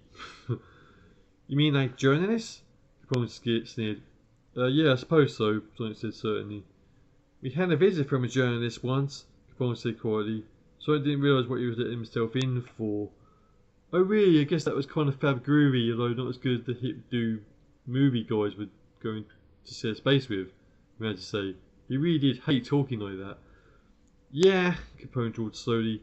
He was going to write something about us, wasn't he? Something about rodents from disadvantaged backgrounds? There were growls and sniggers from all the rat pack. Yeah. A affirmative action for rats or something, one rat growled. But he didn't bring us any pizza though. That he had clearly rankled the rats a lot. They all growled at the memory. Urgh. Well, Capone snarled. He grabbed Sonic by the throat. He was a pretentious little dweeb who told they could swallow a dictionary. Yes, well, the film people will meet. They're not like that at all, your mates. Oh no, Sonic groaned. If only the rats would untie him with his paws tied tightly behind his back, and his legs balanced so that he could only take tiny steps forward. There wasn't much he could do to escape. Well, that's good, Capone jeered. Like I said, we want an action movie, right? Like that scene you had in the boiler room, lots of explosions, things going bang, right? The Rat Pack cheered. And they get to look especially cool with Chloe here, right? The Rat Pack cheered again, but it was convincingly this time. With real big guns, right? The Rat Pack cheered like someone had just given them their own weight in deep pan pizzas. Well, Sonic said, there are no big guns as such, majestic dude, but something better than that. You mean military weapons? Hey guys, we're going to drive tanks, wowee! Capone gloated. Well, not quite, but almost good, Sonic said hurriedly. Drawing himself up to his full height, he pronounced as loftily as he could, the even staff of Peaminster the Magnificent! Capone grabbed him by the throat again. Sonic was getting very tired of this by now. Capone's breath smelled like he had never cleaned his teeth ever, which is actually exactly how often he had cleaned them. His tongue was fluffy, furry with that kind of fur that grows on face fans left for months in the corner of a grungy bathroom, ready to set a straight 10s on the grossometer. What's all this Peaminster garbage? It made me look dumb in front of my boys and your one ex-hedgehog, the rat hissed into Sonic's ear. Just to make the point clear, he set his grody yellow-green teeth about a millimetre from Sonic's left ear. Wincing a little, the hedgehog played his trump card. It's the best flamethrower in Mobius, Madge, he said. Capone's beady eyes beamed with pleasure. Well, why don't you say so? You guys, you hear that? Flamethrowers! The Rat Pack cheered wildly. The assistant to the assistant director was confused. Hurriedly, he began issuing orders to the camera-toting robots around it. They were modified clockers without guns, but with swiveling cameras mounted around their turrets. As if for the first camera bot, that is. That was a whizzing nebula with camera lenses everywhere used for special angle shots. With his zoom lenses shooting in and out of focus everywhere, it looked very peculiar indeed.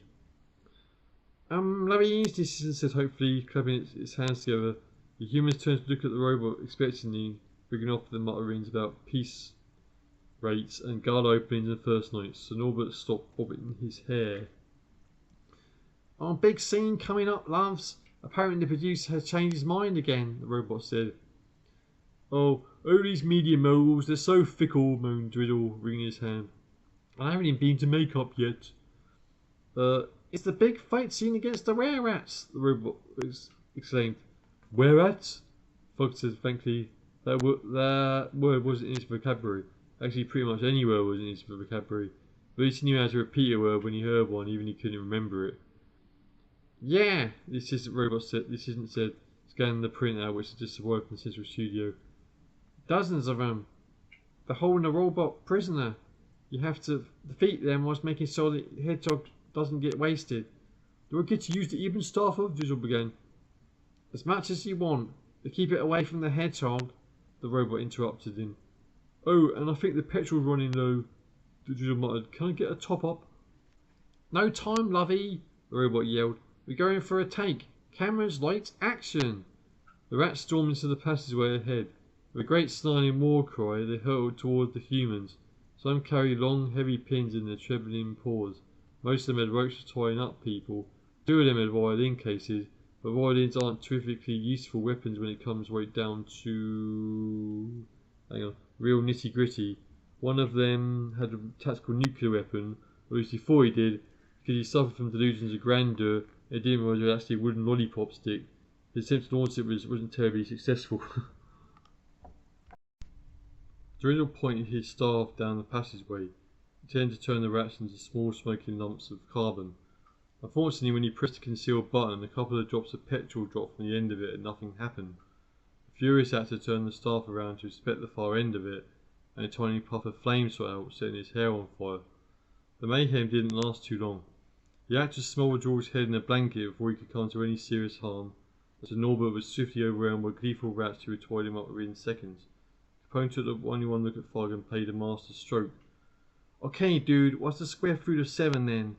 It was something Capone never figured out at rat school, and he knew a kindred spirit when he saw one. Fogg's brain cell grappled with the problem for some time and then gave up the effort. The huge brute's face contorted with mental strain, his eyes rolled back in his head, and he fell unconscious to the floor. Capone pounced on Fogg's chest and yelled to the cowering Chloe to come over. Standing proudly, arms akimbo, he demanded attention. Hey you, he yelled to the directing robot. Get those cameras on me, you get me? Chloe, just can't afford my euphoric feet and look adoring, babe. Help, help! I have been bitten by a horrendous were-rat, Sir Norbert moaned. Found in Copperfield. I shall have to seek atonement and a hina forthwith, ere I be transformed. What's that chinless dweeb waiting on about? Capone snarled. Hey you, middleman, put a sock in it. The noise is spoiling my big speech. Sonic looked at the madhouse of struggling humans, preening rats and the film crew, and saw that it was trying to get the heck out of here. He managed to slip the knot tying his paws behind his back in all the confusion, and he shuffled off down a dark corner to free himself. In a few seconds, he was able to turn tail and speed off along the passageways below Castle Robotnik, looking for another way back inside. And now back to Tails. Isn't that a wonderful use of metaphor? The Count beamed his tails. The Fox was having a hard time of it. Poetry bored him rigid, and the vampire seemed to be able to drone on about it for hours and hours. Oh, yeah, like, awesome, Tails groaned. Feigning enthusiasm was beyond him now. He was stiff from sitting in his armchair, so he got up to stretch his legs and tails. His bleary eyes told him it was getting awfully late. Walking to the window lounge, he pulled open the curtains. The terrible storm outside had abated. Watery sunshine streamed to the room. It was just after dawn. The Count shrieked and put his flippers over his eyes. Ark, sunshine, deadly, he cried in alarm. I like sunshine, it's warm and nice and healthy, the Fox replied, somewhat cheered up by the view outside. No, it isn't, the vampire snarled. Sunshine is giving people horrible diseases. Malignant melanoma for a start, and that's just for normal people. No, Tails started. He hadn't a clue what odd fang features were dribbling on about. And it's lethal to vampires, the Count hissed, backing away to the door.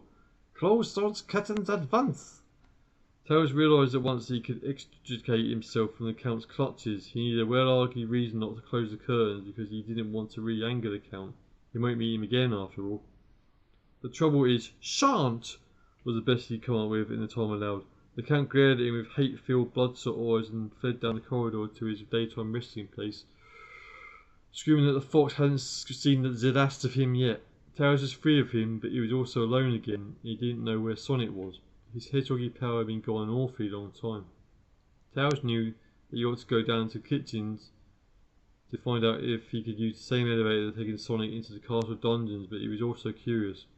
The Count had bought a whole heap of poetry books from what was plainly a library situated next door to the lounge, so the fox sneaked in to take a look around.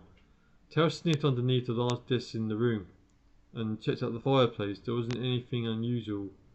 Getting up again, he heard the tall tale whir of a camera soaring above his head. Leaping backwards, he hit a bookcase next to a wall, and as he did, it pivoted around to reveal a secret castle passage behind it. Before he could react, the fox was plunged into darkness, and the bookcase swiveled firmly closed behind him, and he couldn't budge it. Robotnik's mad laughter echoed all around him. "Spillbot, activate the camera units in the Black Tower," Robotnik snarled. "We're about to dispose of an unnecessary film extra." Tails whimpered and padded towards into the unknown darkness. Oh, poor Tails. Chapter 12. Into the Black Tower. Sonic was in unfamiliar territory. The dismal, smelly passages below the castle really did seem to go on forever. He didn't know where he was, and he had no way of getting his bearings. Comforting himself with some soggy crisps he found in the corner of one of his pockets, he followed along, hoping Tails was safe somewhere. At least Robotnik didn't seem to have any cameras filming him as he walked along, or at least couldn't see any. Then he heard the padding of paws behind him. "Hey dude, is this the set for Castle Robotnik movie?" came a familiar sounding voice. "Johnny?" the hedgehog said uncertainly. It really did sound just like Johnny Lightfoot. "Oh no, call me Jace," the rabbit said as it turned the corner ahead of Sonic and loomed into view.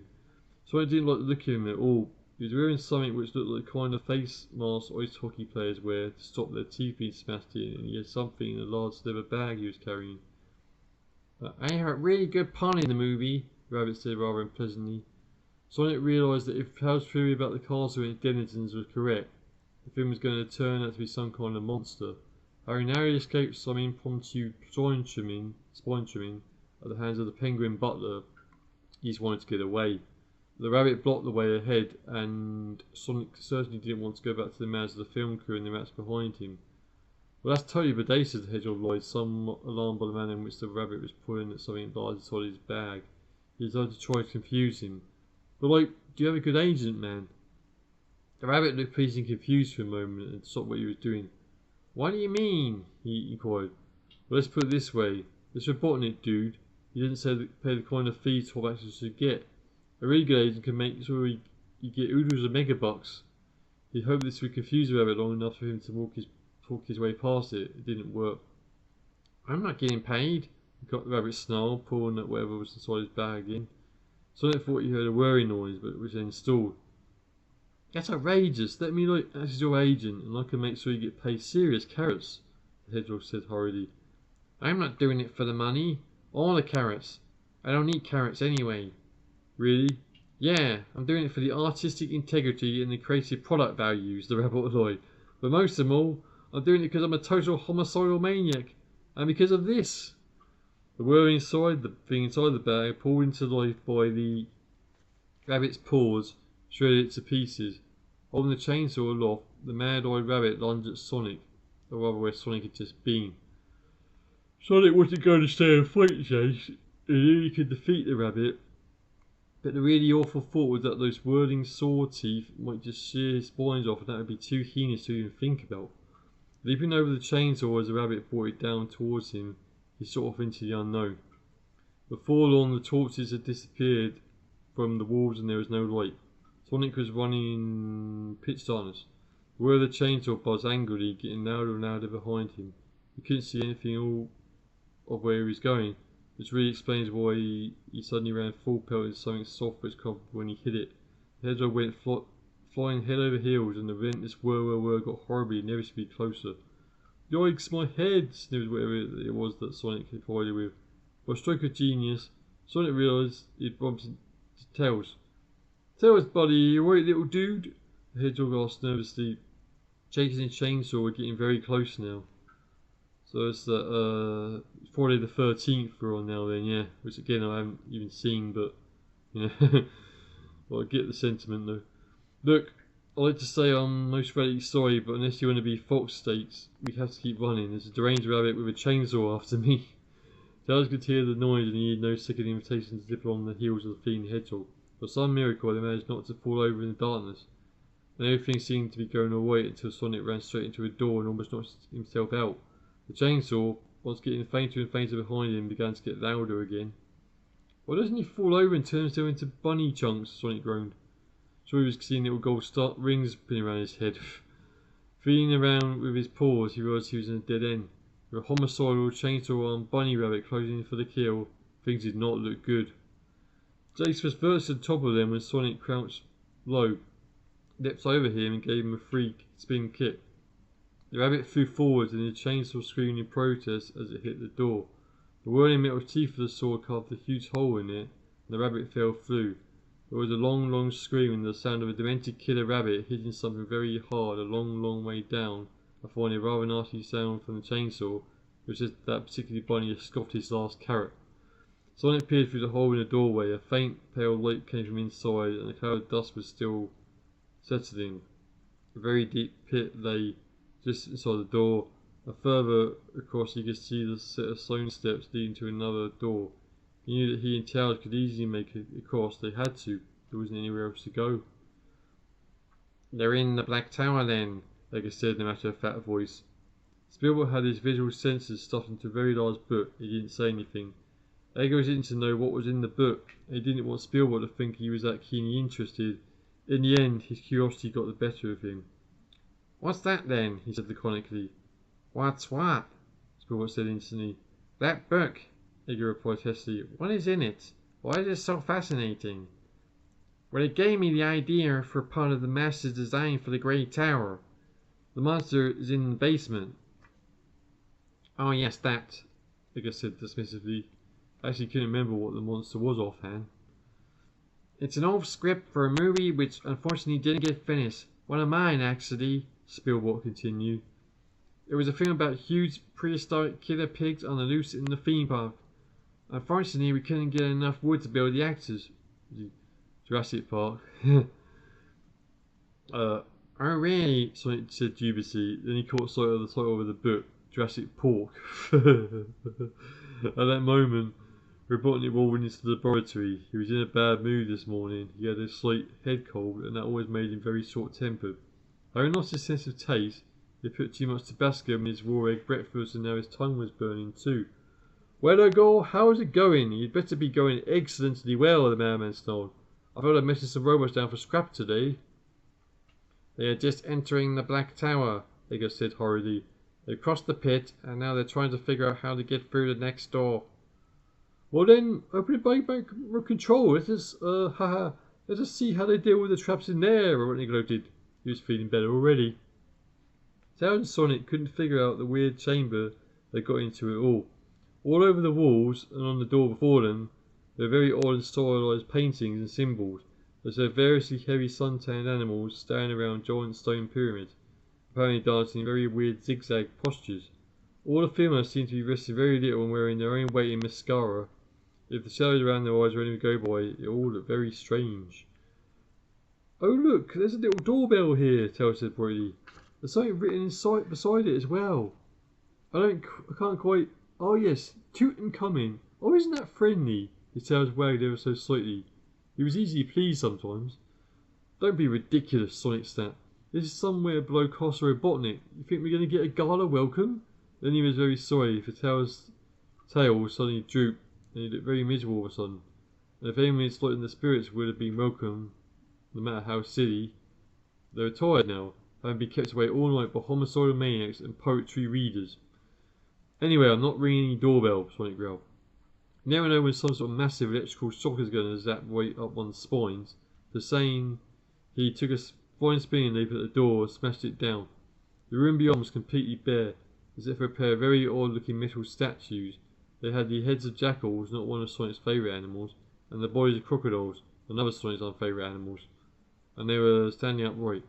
Sonic didn't get the look of them at all, but if he and Tails are going to get up to the door opposite them, they're going to have to walk right between them. What are they? Tails whispered. Search me do. Jackadaws, I guess, Sonic said tartly. I never heard of those, Tails replied, sounding slightly dubious. Well then maybe they're crocodiles, I don't know. Who cares? More of Robotnik's creations. I think we should. He turned to whisper in Tails' ear just as Igor flipped the activation switch and the statue stumbled into life. Fortunately, it was exactly what Sonic had expected all along, and he and Tails were raring to go. They leapt into the fray, stopping the robots with ease. Sonic's super swim was more than enough for one of them, which fell apart very pleasingly, and Tails ducked, dodged, and finally stomped the other. Ha! Child's play! You hear that, you eggy lunatic? Sonic yelled, hoping Robotnik could hear what he was saying. Unfortunately, Edgar had programmed a malfunction into the sound relay circuits.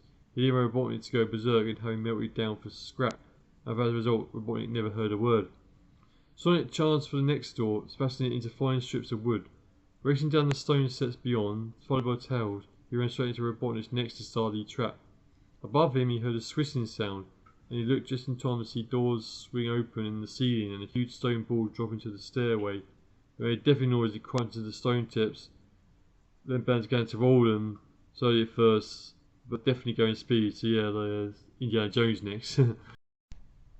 Yikes, we're going to be squashed, Tails yelped. As the stone ball got closer, they could just see how huge it was. It virtually filled the stairway and there was no chance of jumping over it. There wasn't any side passages along the stairs either. There was only one thing to do. Friends took to their heels and they ran like crazy. Uh-oh, look out, time for a pit stop, yelled Sonic as they came to a screeching halt before another great hole to the ground. It's far too wide for even them to jump across, and they couldn't even see the bottom of it. Safety was an unbridgeable gap away on the other side. The boy was gloating laughter mocked them from unseen loudspeakers. Now, ha ha ha! Now we will play my favourite game, he sneered. Not football, or racing, or soccer. Squash! We're doomed, I tell you, Tails panicked as the ball rumbled ever closer. Not yet, Sonic growled. He ripped out a length of rope which should be secretly around his person. Those rats tied me up for awfully well. I didn't expect to have to thank them for it. He made a noose out of the end of the rope and rolled it across the chasm. He caught something, and when he tugged at it, it held safely. Get across, buddy, the hedgehog ordered. I'll hold one end, and you can get over. But what about you? How will you make it? Tails asked anxiously. Dude, there's no time to worry about details. When you get across, just hold your end really tight, Sonic gasped. There was no time to waste. Tails gripped the rope in all four paws and scrambled across the pit to safety of the other side. He saw Sonic take the other end of the rope and launch himself. Just the stone ball rolled over and over. Oddly enough, there wasn't the tremendous crash Tails was expecting. The ball hit the bottom of the pit, which he thought must mean it probably went all the way through the other side of Mobius. He had a sudden image of a little fox just like him, but wearing a hat decorated with cords and holding a bent stick, peering down a huge hole just like this one. I used to be very surprised by a blooming great oversized marble which shot up the ground at him. Shaking such a stupid idea out of his head, Tails anchored the rope safely to the door handle around which Sonic had managed to loop the noose when he threw it. Slowly he advanced to the edge of the pit to see what had become of his friend.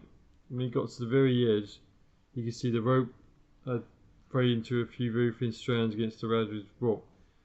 If he tugged on it to try and bring Sonic up, the rope would snap. Peering down, he could only see dust and darkness. Sonic! Sonic! Where are you? He called out timidly, a rising edge of panic in his voice. He didn't get a reply. Chapter 13. I Want My Mummy. Sonic found himself dangling precariously on the rope, holding on tightly with his paws. He could feel there must be something wrong. It felt too frail, and he didn't dare try to swing on it.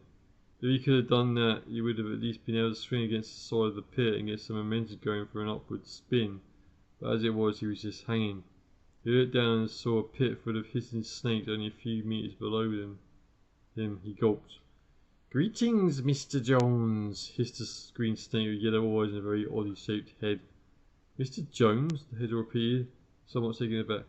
"All right then," the snake said rather irritably. "Dr. Jones, if you must.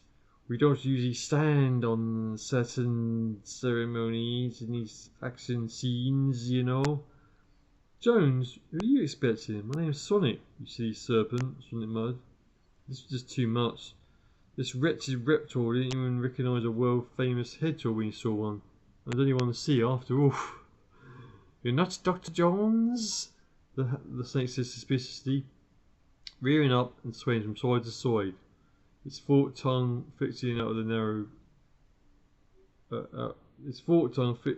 of its narrow tongue, and its beady gaze never left Sonic for an instant. "No, I'm not. I'm a hedgehog, for heaven's sake," Sonic snapped in an exasperated voice. So you are. Well, I suppose you are if you say you are," the snake said disappointedly. "Never seen one before, you see. The name's Basil, by the way. Sonic, the world-famous hedgehog and all-round good guy superhero. Pleased to meet you, I'm sure. Now, Sonic was about to ask how he could get out when something occurred to him. "Where did that stone ball go?" "Oh, that's the snake replied rather airily with a loud snaky sniff. "I expect special effects dealt with that. Happens all the time, you know." "Oh really? Well, is there any way out of this pit? I've fallen and I can't get up," Sonic grumbled. "No, there's no way out apart from the secret door behind that huge statue of Pharaoh goddesses over there in that corner," the snake indicated with a flick of its head. "So you're trapped, matey." "But there's a secret door. There's a way out," Sonic consciously comedy. The snake looked startled by that. "Yes, but you don't know that," he snapped. "It's a secret door, right?" "Yes, I do. You just told me." The snake sighed. The silly hissing accent appeared to vanish. Isn't going to be easy, is it, Dr. Jones? Sonic. Ha! Oh wait, I know. I'll hypnotize you." He swayed his head from side to side and stared at the hedgehog dangling on the rope. Sonic thought he was crazy, and he said so. "It doesn't work, are you sure?" the snake said incredulously. "No," Sonic said fatly. "My swaying hypnotic dance is definitely supposed to work," the snake said, clearly miffed by this turn of events. "I learned it from the mongoose off my dear old granny, and I'm going to hypnotize you, blast it," the snake said finally, and took a pocket watch from the floor, holding it in his jaws. He swung it to and fro. "Look at the watch and listen to my voice. Your eyes are getting heavy. Your eyes are getting very, very heavy." His voice sounded very strange through his clenched jaws. "Of course they are," Sonic explained cheerily. "What do you expect? I haven't slept all night. I've been chased by deranged animals with chainsaws."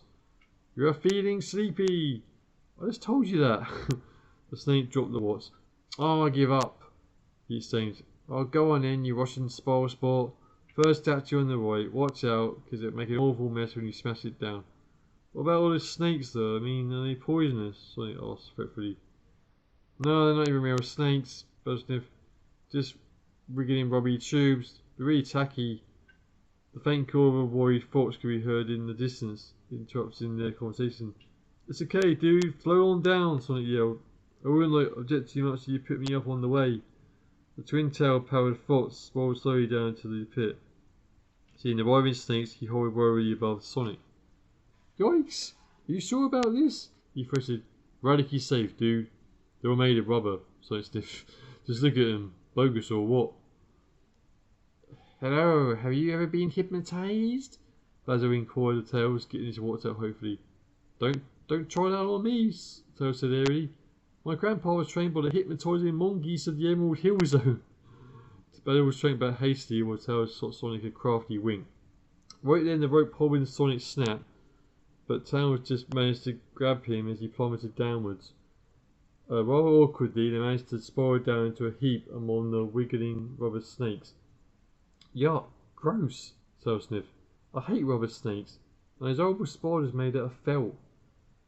Yeah, I know what you mean, Sonic said, absent-mindedly. He was busy sizing up the statue of go to seize the Pharaoh, figuring out the best place to take a flying leap at it.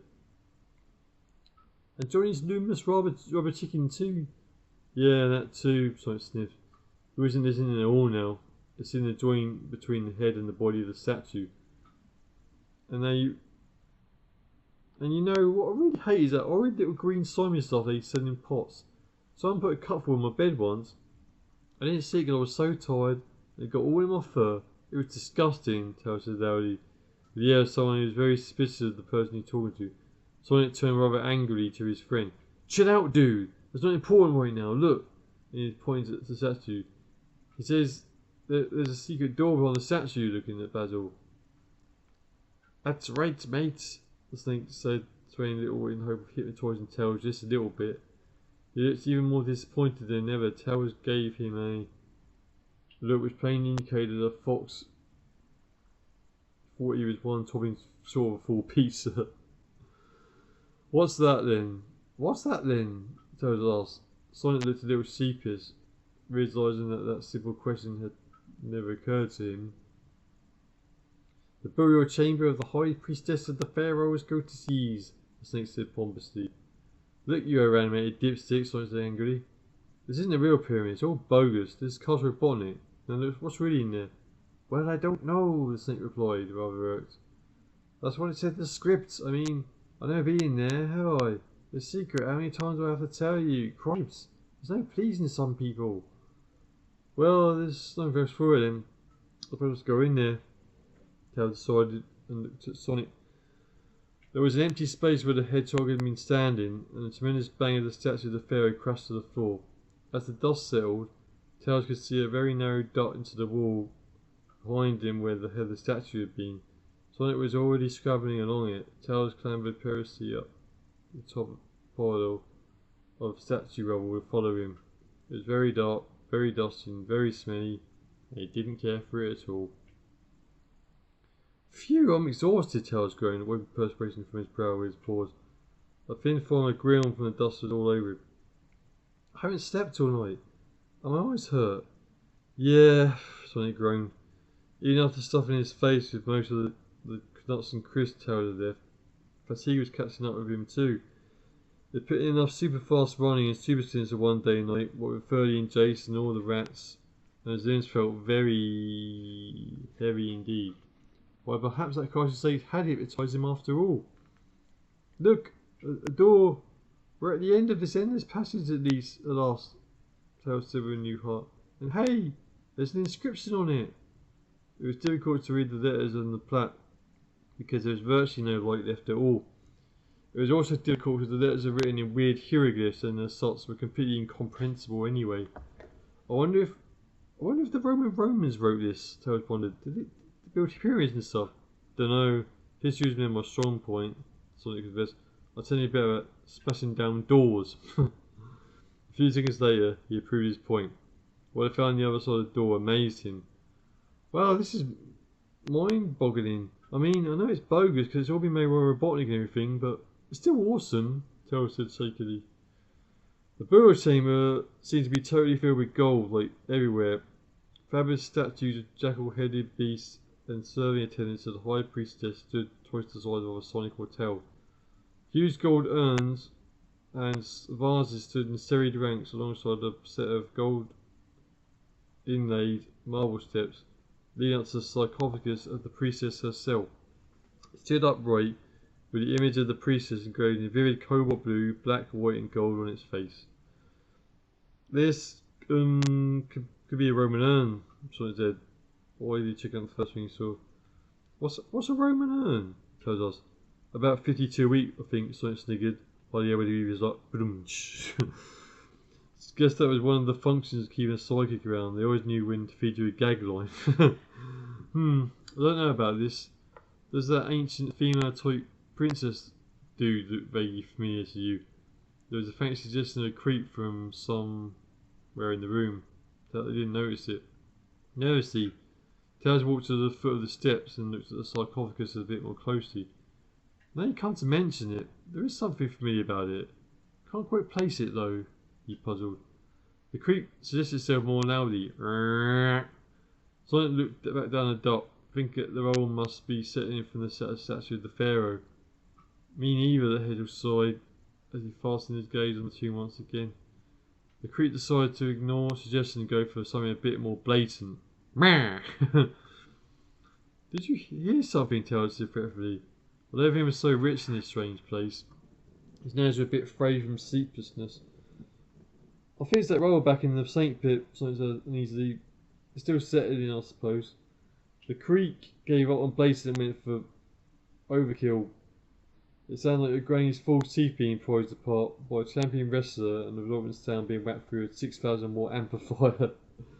Tails almost jumped to Sonic's arms. He just realised something very important. Sonic, we're trapped in here. There's no way back out. The tomb began to open. Oh crikey, the curse of the Pharaoh's tomb. Well, we're doomed. I've seen it on video. Everyone into the tomb like this ends up with horrible things happening to them, Tails yelled. He was getting seriously frantic. The tomb lid flew open. From the hollow interior, a very heavy bandaged squirrel lumbered out. Come to mummy, the thing crooned in a distressingly acorn-like voice. Sally, oh no! Tails cried out. That thing Robotnik, he's killed our buddy Sally. No, it just looks like her, like the count appeared to look like Joe. It's not really her, it's the monster that Robotnik wants to turn her into, Sonic said as he edged away from the lumbering thing. The problem was there wasn't all that much room for edging away in. The mummy looked too much like Sally the Comfort, but the thought was that this was what it wanted to make Sally into was hideously heinous. Somehow, Sonic just couldn't bring himself to attack it. He felt totally wrong, attacking someone that looked Sally after a particular accident-prone day, so instead he began to kick down over the vases and urns, blocking the mummy's approach. With outstretched arms, fragments of yellowing bandages hanging from them, the grisly-looking thing kept heading remorselessly for them. Watch out, Sonic! If they touch you, you get an horrible wasting disease, Tail yelled.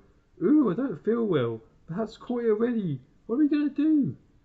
It was at that moment that jackal-headed statues started to become animated and lumber into life themselves, robotic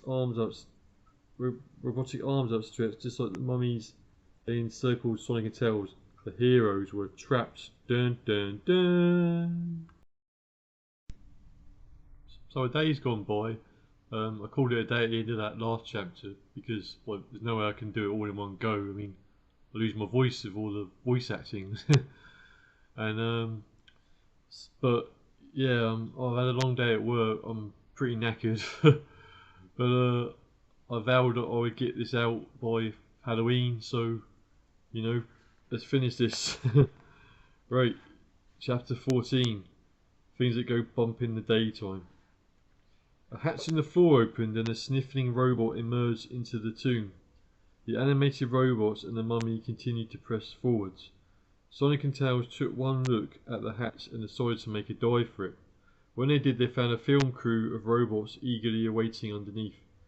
First call for makeup, lovies, crooned a rather elegant-looking robot with coiffed metallic hair. Good scene, my loves. Love the feeling. Exude, exude. That's what the director always said. I thought you were just super darlings. The hatch closed behind them. The mummy and the attacking robots left behind in the tomb. They could hear an angry mummy jumping up and down on the floor above them. Oh, those actresses, they're so temperamental, the robot said disapprovingly. Honestly, give them a bit part and they think they can throw tantrums like real stars, little madam. Sonic and Tails looked at each other in stunned amazement. The degree of bogusness had passed beyond the max and was now accelerating into the depths of the mega bogus. After a night without sleep, they began to wonder if they weren't, after all, fast asleep and dreaming, or having a nightmare. Do you mind if I just flop up those spines a little? Said a diminutive robot with a disarming resemblance to one of Robotnik's coconuts. And perhaps a little bit of blusher? Bring out the colour in your cheeks. Oh, you do look pale, you know. Of course I do, Sonic said irritably, pushing away the face block being shoved at him. I've been awake all night and I'm bush. Oh, you actors, you're all the same. All night parties and dancing till dawn, eh? I shouldn't wonder. You should look after yourself better. Your body is a temple, the robot said bizarrely. Well, Tails said in a moment of inspiration, the thing is we need relaxation. Outside the castle. Outside the castle, the film crew said as one. They were clearly suspicious. Oh no, not exactly outside the castle, Tails said hurriedly. We have a scene to retake with the Headless Horseman in the coach house, he explained. We can relax and get some fresh air. That would make us look much better, he concluded, hopefully. Oh, why didn't you say so, said the socialite robot with the improbable metal coiffure. Well, perhaps we could arrange that, but right now you want us at the Grey Tower, dears. The director is quite adamant, and you know what happens when you keep old bossy britches waiting. Sonic and Tails groaned. They were desperately tired and they needed to find somewhere safe to sleep. The Castle Robotnik certainly wasn't safe. If only they had noticed the robot mentioned the director, the other film crew had mentioned the producer, but then after a night without sleep, hedgehogs and foxes aren't at the most observant, and what the heck, directors and producers are both dweebs anyway. We've been working more hours than we're supposed to. It's against the rules of the Actors Union, Sonic pleaded. We need our rest. I'm sorry, loves, the solicitor said with a steely edge to his voice. But if we don't bring in this movie on time, we're scrap metal, and you're just a pair of has-beens without any future in the Tinseltown city. So let's be a little professional, shall we? Just the scenes in the Grey Tower to do, and then you can have your quality time, lovies. And remember, exude. I wish I had the energy to stomp these totally annoying nerds, Sonic whispered to Tails. I suppose we'll have to go along with them, though. The weird thing is, it doesn't feel like Robotnik is behind it. If he was, and he knew how exhausted we are, they're sending a bunch of robots to attack us and finish us off, not to do this. Tails nodded. It puzzled him too. He pulled his paws out of his pockets, realising for the first time in a while that he was still wearing the dinner jacket he put on to dine with the Count. I've still got some entrees left, he said. Some nuts and nachos. Why didn't you say so before, Sonic beamed. Right on or what? Let's go and sort out this bogus Grey Tower nonsense, dude. Make up first, the robot insisted. Must look your best for the big scenes, you know. Sonic took one look at the face buff and scowled. Robotnik was beside himself with rage. He jumped up and down and banged his fist on the consoles. He looked like a huge wobbly yo-yo in a white coat. Pah! That hateful hedgehog has escaped again. What are those robots doing? Where did they come from? Spielbot, is that your film crew? He exploded. Certainly not, Spielbot sniffed huffily. My fine team of expert robot technicians are in the Grey Tower itself, and in case those animals survive long enough to get here. Ego kept quiet. His plan hadn't worked out all that well. The master was angry and that was bad news. Extraordinary enough, Robotnik didn't ask about the second film crew. Part of Ego was relieved, part of him was just a bit annoyed too. He was supposed to be the director after all. Find them and have them melted down for scrap, the lunatic scientific genius ordered Ego twice. Ego didn't really understand what was going on. On the one hand, Robotnik wanted to make his movie with its great climactic scene atop the Grey Tower, and that meant that Sonic and Tails had to survive long enough to get there. But when Sonic and Tails were trapped somewhere else in the castle, Robotnik seemed to want to destroy them if he had the chance. It didn't seem to make sense, unless... The Master is confused himself, Ego realised. He's not certain what he wants, or perhaps it's just the excitement of the moment where the animals are backed into a corner which temporarily overcomes him. But either way, he's not entirely logical. That troubled Ego deeply. Obviously Robotnik was completely mad, but being illogical was something a scientist really shouldn't be. Deranged, yes, but illogical? Ego shivered. Well, maybe just one more quick sign on my sneakers, said Sonic, relaxing in his chair. The shoe-buffing robot frantically rubbed harder with its cleaning cloth. Don't have any pizza at all, do you, dude? Tut tut, the coiffed robot said. No time for meals, lovey. Anyway, you'll probably bring it back up in the first scene and we can't have that. Look terrified, please, but definitely no pizza pebble dashing of the walls. Catering will be along later to take your lunch order. Tails probably expected his newly fluffed tails, using the especially shiny chrome robot as a mirror. He thought he looked really cool, even his dinner jacket had been cleaned. Tell me more about this Grey Tower, Sonic asked. Like, what are we supposed to do exactly? The robot in charge looked suspicious again. What do you mean? Haven't you read the script? Are you sure you're in this scene? Other robots began to circle around the animals, looking threatening. Oh, right on, make-up dudes. It's just that even the biggest megastars can do a quick refresher, right? What I meant was, Sonic tried to think himself out of trouble. Bad move. Yes, said the robot, still a little uncertain. I meant like we need your expert guidance on the best scenes to exude in. Give us your creative input, the hedgehog finishes, using one of the gibberish phrases he picked up from videos about movie makers. The robot seemed much more satisfied by that. It preened himself a little and began to tell Sonic and Tails what to expect from the first two scenes. The friends saw each other worried looks when they found out. As the robots guided them along the labyrinth passages to the Grey Tower, Sonic whispered to his friends, "We can stop them. I feel a bit better after that sit down." The hedgehog growled softly. I don't. I'm still exhausted. And even if we do stop them, we'll still be trapped. We don't know any way out of the castle. Maybe there's one in the Grey Tower, and we really need to find if it's there. We've got to find somewhere to get some food and sleep. And there isn't going to be anywhere safe in here. Sonic sighs. Tails was right, and he knew it, because he was fatigued too. Thing was, he didn't like not being able to stomp these wretched robots into junk. He tapped the floor with his foot, irked, as a coconut stopped at a wall panel beside a pair of metal doors and keyed in some entry codes. The doors switched open to reveal an elevator room beyond. "Top floor, lovies, and then straight to the top," the robot leader said. "And don't forget." "Yes, I know," Sonic sighed. "Exude, exude." The moment the robot turned away, he looked at Tails and putting two fingers up to his mouth, made a "I want to puke" sign. He stepped into the elevator with Tails and pressed the top button. Within seconds they were atop the Grey Tower, and they stepped out into a bare room without any windows. There was still nowhere they could see. "Okay, here goes, dude," Sonic said, breathing heavily. "Let's get this turkey on the road." He crossed the room and opened a door on the far side.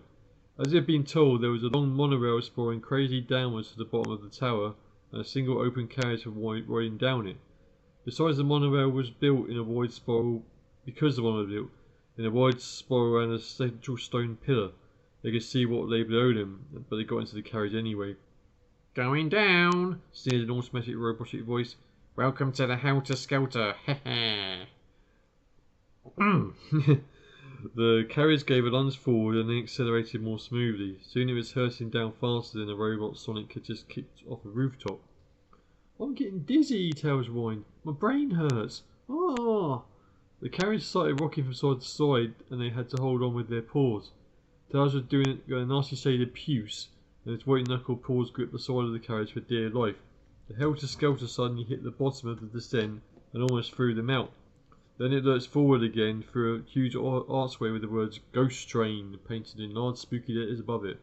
"Bogus or what?" Sonic said irritably. "Ghosts and ghoulies, Let me at 'em." The carriage shot forwards. It was very, very dark inside the Ghost Train tunnel. They could hear the sound of lapping water around, and there was plainly too big a risk to jump out of the carriage and look for a way out at random. Luminous painted skeletons and leering pumpkin faces flew at them from all sides, almost colliding with them. "Yikes, it's getting scary," Tails whimpered. He really didn't like this sort of thing at all. "Huh, it's all fake," Sonic repeated, as if trying to persuade himself that was true. It wasn't nice down here at all, and it was too dark to see anything, which really cheesed him off. The carriage lumbered to a halt, tipped over sideways and dumped them out to solid ground. The sound of flowing water was a little way behind them now, and a dim light came from flickering candles set in brackets along the walls. It was very quiet here, and dirty cobwebs of dust lurked in all corners of the crevices of the stone passageways. It was more than a little spooky. "Let's get moving. Keep checking the walls. There may be something hidden, like that revolving bookcase door you found in the library, or that secret door behind the pharaoh statue," Sonic advised. He'd seen this sort of movie hundreds of times. "There's got to be a way out somewhere. Robotnik has put traps or robots into this place, dude. He must have got in to do it. That means there must be a way out. In and a way out." "Unless he bricks it up on the way out," Tails lamented. "Perhaps we'll end up in one of those stories about people being bricked up alive. Oh, that's too gross." A faint wail came from the distance. The fur along Tails' spine raised up a little and he almost looked like Sonic in the spine department. "Yeah, right." What was that?" "What was that?" he whispered. "We know what it was, it's just a special effect," Sonic scoffed. "Real ghosts don't exist. Everyone knows that." A luminous phantasm drifted into sight around the corner where they behind them. It looked like a venerable white-haired old human. And a second ghost, which looked like a large green blob, bobbed along happily behind it. The man looked awfully convincing for his special effects. "Woe is me," the figure lamented, "condemned to haunt this ghastly castle all my days." "We're not scared, we know you're a bogus special effect," Sonic challenged it. Tails cowered behind him to add extra substance to his words. "You disrespectful little toe rag," the man snarled. "I used to be one of the finest actors of all my generation, until that horrible, horrible man disposed of me. Now I have to haunt this awful place." "Disposed of you?" Tails was wide-eyed. "That's what I said, didn't I? Are you deaf or something?" The ghost scowled, and then that's another horrible wail. Woo! "I wish you wouldn't do that," Tails said. "I've got a bit of a headache already." "Headache? Headache? Is that all? Listen, you furry dweeb. I'm content to haunt here for eternity in endless suffering and misery. You have no idea what that's like." Is it a bit like having the Count's poetry read to you every day for the rest of your life?" Tails asked helpfully. "Worse, and it goes on forever. Long after you scoffed your last pizza, I'll be trapped here still, with no one for company. Oh, woe is me!" the ghost wailed again. It really was a scary and distressing sound. Then the ghost's expression changed. I suppose I could have some company now." "What do you mean?" Sonic asked suspiciously. "I mean, if you became a ghost, I would have you to talk to. You don't have much, let's face it. But I suppose you'll be better than nothing." But we aren't ghosts. No one becomes a ghost unless, Tails said, cowering even more. "Right, unless they're dead!" The ghost turned to his blobby green companion, which had been until now said nothing. "You doleful, slime them." Hang on. "Boy!" Our heroes turned as one and fed as a huge glob of green slime slammed to the wall at their backs. They could hear the fizzing of powerful acid dissolving the stone behind them as they ran like crazy. "What are we going to do? We can't stop that. If you get hit by the yucky stuff, it'll make Mega Matt look like soda pop," Tails yelled breathlessly as they ran at full pelt. Behind them, the green blob flew through the air, spraying slime all around it. What was even worse was that they were now running ankle deep in gooey sludge. It was a bit like the Mega Mac of the chemical plant zone, or at least it smelled like it. Fortunately, it didn't make them stick to the floor. It didn't threaten to dissolve them like the slime the green blob was smelling around. But it did make Sonic's freshly clean sneakers slimy, and he absolutely hated that. Sonic spotted a metal door ahead of him, and as he got closer to it, his sneakers burned up the ground, and he saw the sign on it, "Special Effects." He smashed into the door and knocked it down. There was a huge clutter of equipment and props stored in the room. Right in the centre of a large table was a very complicated and weird looking machine. "What you gonna do?" Sonic said. "Call Slime Busters." Of course it had helped to have spied a manual. There's a typo there. To have spied a manual. Extra A. Bearing the title "Ghost Neutralizing with a Mark 12 Neutronic Slime Imploder" on the table beside the machine. Desperately he picked it up and began looking at the diagrams on the first pages.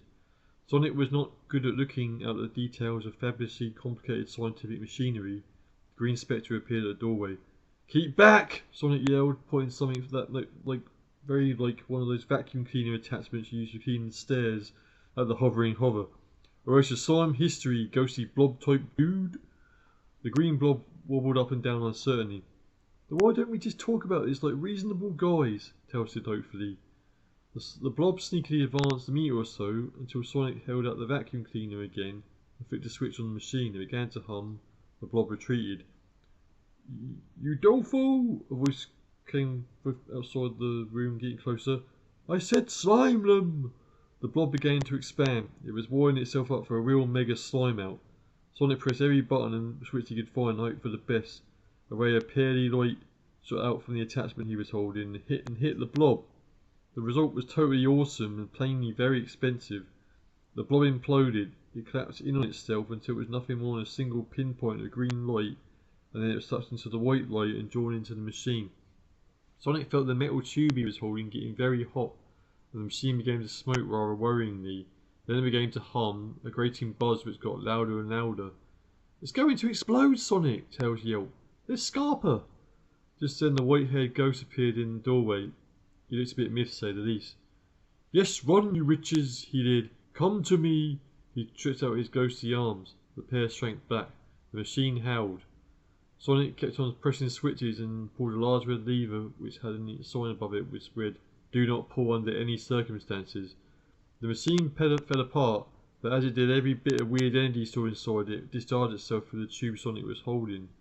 The recoil was so tremendous that the hedgehog was flung back against the far wall, knocking him into the middle of next week. A huge white blob of supernatural, or perhaps special effectual force streamed out across the room, blew apart the ghost standing in the doorway, and hit the wall of the passage outside. The stonework dissolved and kept on dissolving. As Tails stared at it, he saw a tunnel being burned right through the stone, and at the end of it there was daylight. Tails helped the stunned hedgehog to his feet. Sonic trotted a little unsteadily across the room, still seeing tiny green blob things circling around his head from the force of hitting the wall.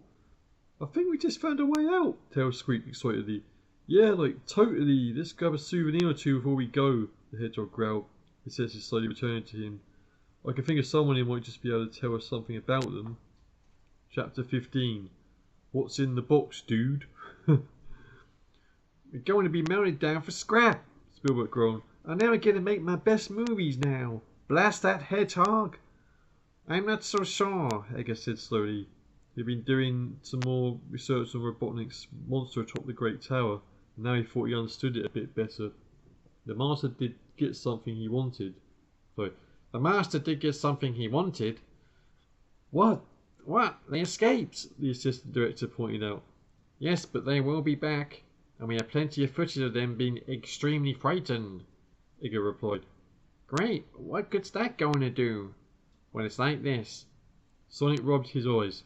He'd been asleep for hours and hours, and boy, had he needed his beauty sleep. All the excitement of the castle had drained him of energy. Now it's time to stuff his face. Tails was still dozing when the smell of pizza made his nose twitch. Within seconds he was wide awake and scuttling downstairs, only to find a hedgehog sat before an empty pizza box and with cheesy bits all over his paws. Fortunately there were plenty more pizza boxes lined up beside him, and it didn't look as if they were empty at all. 10 minutes later, after a hideously high-speed pork out, the pals rubbed their stomachs and looked a lot happier with life. There was a knock at the door. Tails grabbed his clothes of garlics and stood defensively before the door, his tail tips wagging ever so slightly. "It's only me," came a squirrely voice. "The mummy?" Tails said suspiciously. It hadn't been so long since they had escaped, and he wasn't taking any chances. "What do you mean?" The voice got more urgent. "It's Sally. Open the door, you silly fox. Where's Sonic? Are you okay?" The hedgehog opened the door. Sally Acorn and his other friends were standing outside. He was extremely relieved to see them all. Come on in," he said. "I'm afraid we just finished the pizzas, dudes." "So what else is new?" laughed Johnny Lightfoot. "Well then, I guess you won't be wanting any of these," Joe Susie chuckled. Sonic could see now that he was carrying a pile of pizza boxes almost as tall as he was. "Well, there's always some room for some more," the hedgehog said hungrily.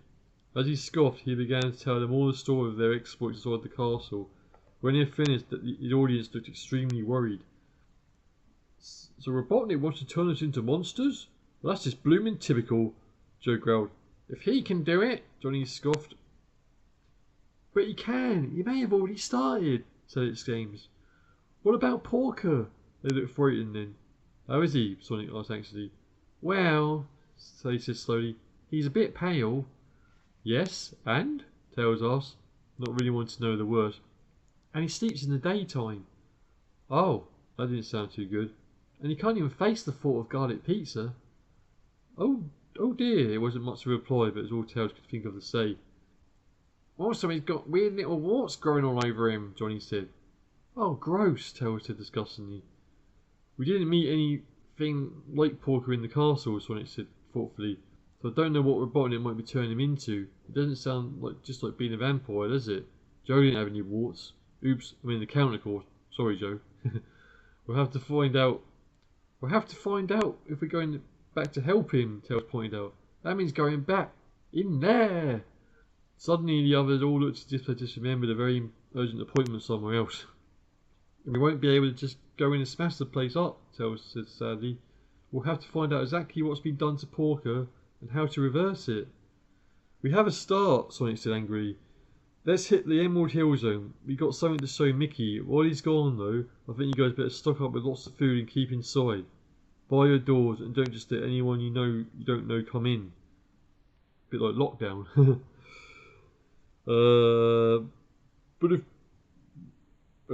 But if Robotnik wants to turn us into monsters, and if he's already started with Porker, then we might not be safe even letting in someone we do know, Tox pointed out.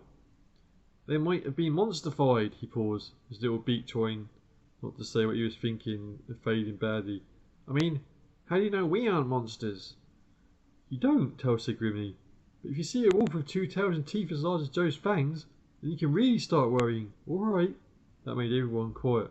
Let's go, Sonic said, brimming with vitality after his massive eating binge. Boundless energy had returned to him. He wanted to get out of there and jolly well do something after all this talking.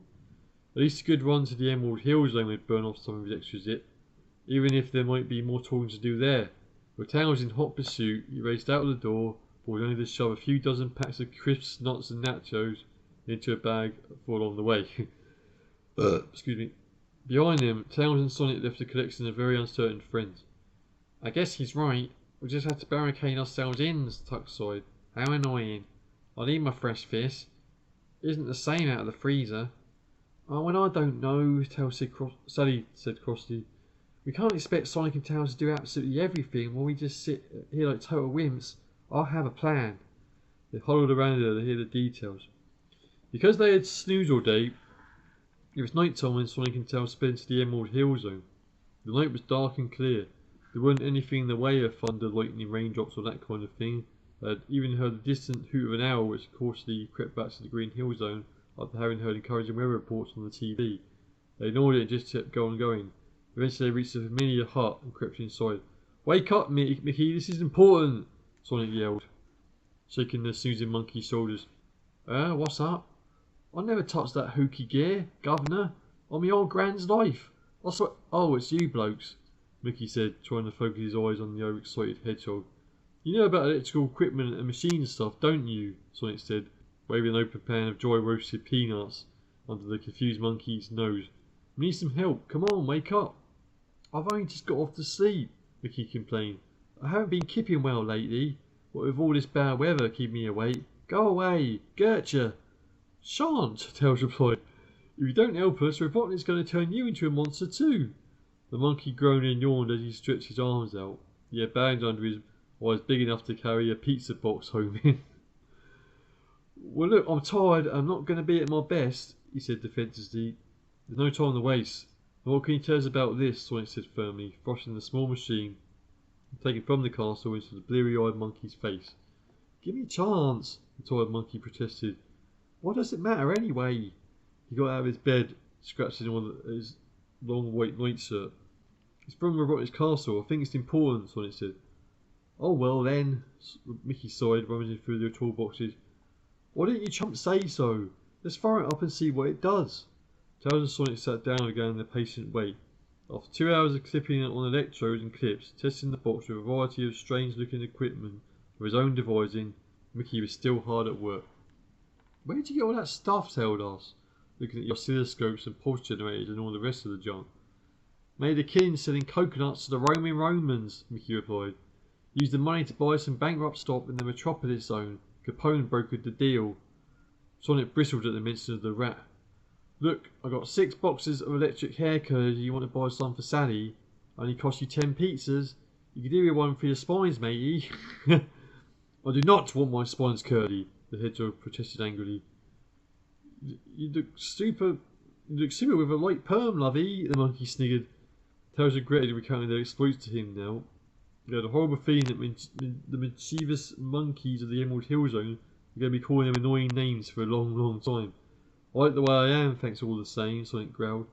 Mickey sat back and surveyed his work. Well, chums, I've put your box for all the tests I can think of, he sighed. And? Tails inquired. Well, it's weird science, basically, the monkey apologised. There's some kind of energy storing and transforming device. Something to do with biological energy, like in living things, Tails offered. You putting in an entry for the Mobius Prize for stating the bleeding obvious or what? Mickey snickered. I said it was about biology, didn't I? Not much biology in rocks and stone, you dozy fox. Well, if you're so clever, how come you can't tell us what it is? Mickey replied. Tails replied, yeah. Mickey looked a little taken aback by that. Can we use it? Sonic asked. Well, Mickey hesitated. You could. It would be incredibly dangerous, though. There's absolutely no way of knowing what might happen. Could it be the thing Robotnik is using for turning animals into monsters? Tails asked him. It might be, Mickey said slowly, but Robotnik must have a better way of doing it hidden somewhere else in the castle. He's not going to leave his most vital machine just lying around in a special effects store, is he? Unless it's a prototype, Tails offered. Remember the Mark 1 transmogrifier thing we found in his old laboratory in the scrap brain zone before, when he was turning everyone into household objects? Well, that's enough nattering. We got to split, Sonic said, tapping his foot on the ground impatiently. How do you use the machine exactly? Oh, you just press the button marked on, Mickey replied evenly. Oh, didn't think of that, Sonic said rather grumpily. But don't do it except in an absolute emergency, like if you're about to be ripped into tiny bloody pieces and gobbets to flesh by some hideous monster, Mickey added with relish. Thanks, Tails replied dryly. And it won't be any good against robots either, Mickey said. Terrific, Tails concluded. And stand well back, Mickey chuckled. Yes, well, thanks for the help, dude, but now we superheroes must dash, Sonic finished. Hurrying Tails along with him. We have a madman in the castle still half full of monsters to demolish. Catch you later, cowabunga, dude.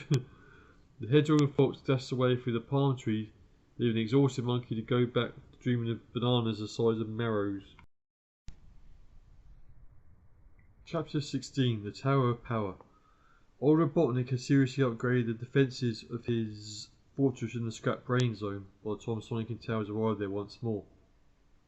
A squadron of buzzers prowled the skies above the small army of grabbers, patrolling the ruined blasted castle around the castle.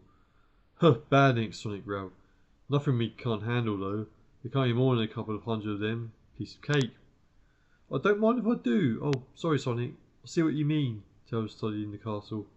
After a long sojourn with Mickey, the dawn was just breaking, and this was the first time they'd actually seen the building in daylight. Tails pondered. There's the black tower, and next to it is the grey tower, and then the white tower where our so-called guest room was. Then there's the really big tower in the middle. That's got to be where Robotnik's master laboratory is. We have a choice, buddy. Yeah, do we smash it down and we go on talking, Sonic replied. He was itching to bounce some badniks.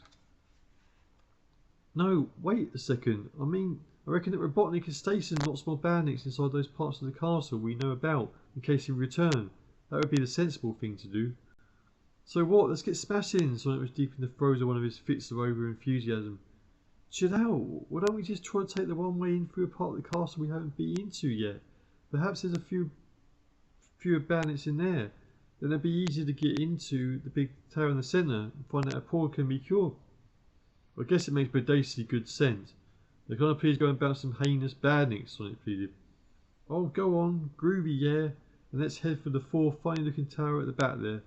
The one with the metal thing on top of it. That's the one place we haven't been, so there's a better chance of it being unguarded.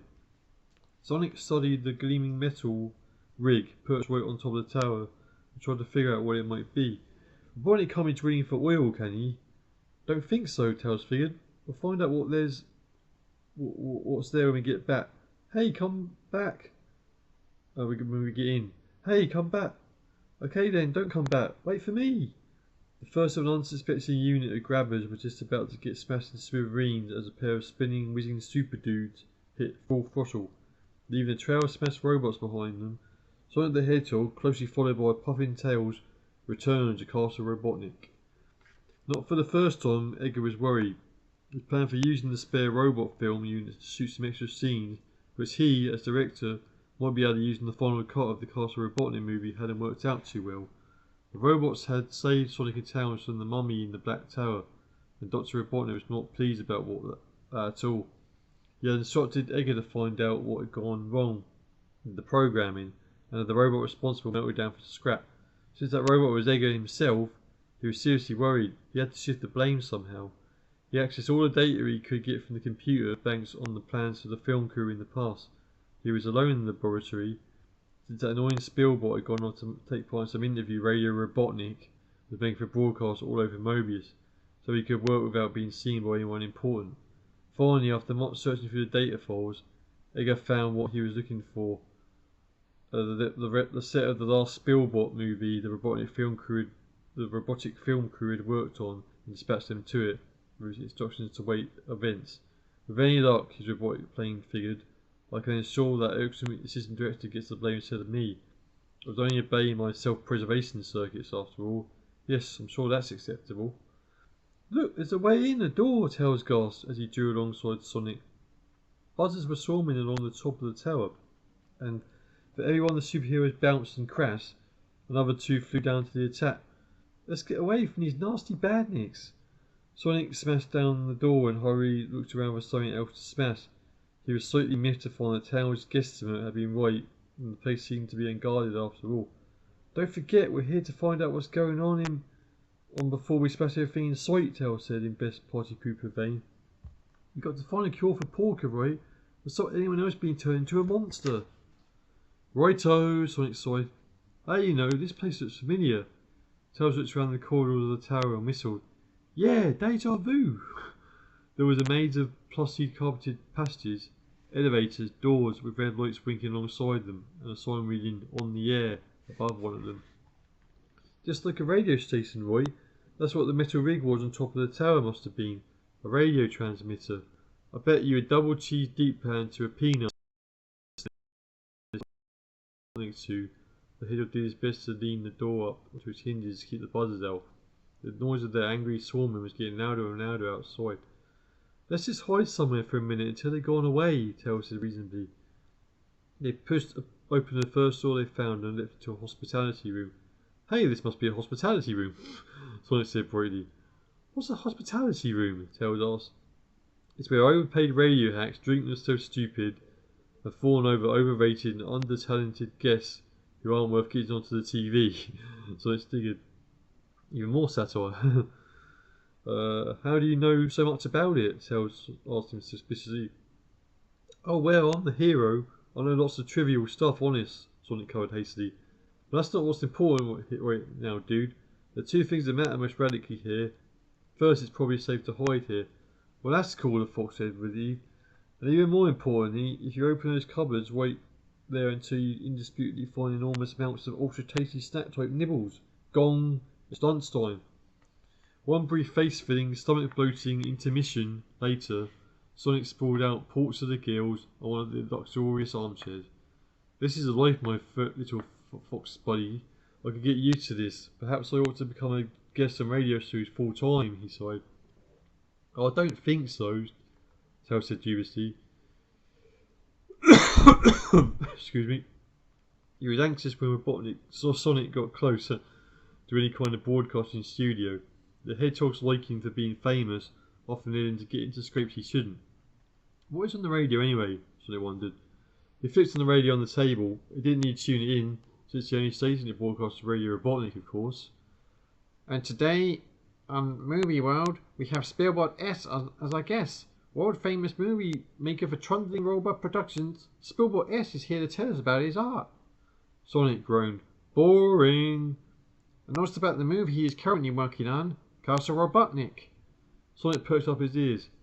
Mr. Spielbot, if I may call you that. Please do, came a smiling robotic voice.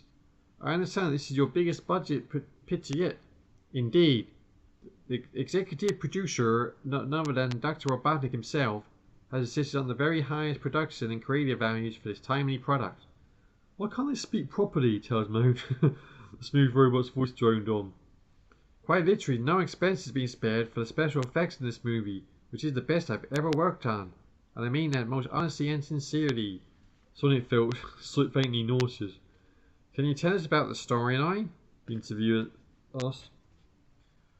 Well, listeners, it concerns the brave attempts of a truly heroic scientist to push back the boundaries of knowledge into fertile uncharted areas, to boldly go where no brain has gone before. Wait a minute, I've heard that line before, Sonic thought aloud.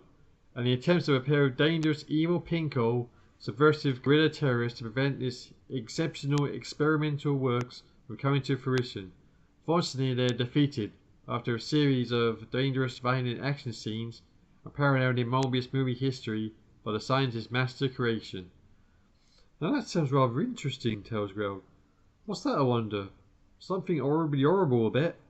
Huh, Sonic sneered. This is bogus. Gorillas indeed. Anyone can see I'm a hedgehog and you're a fox. Tails hussed him. He wanted to hear whether Spielberg was going to tell him what the creation was.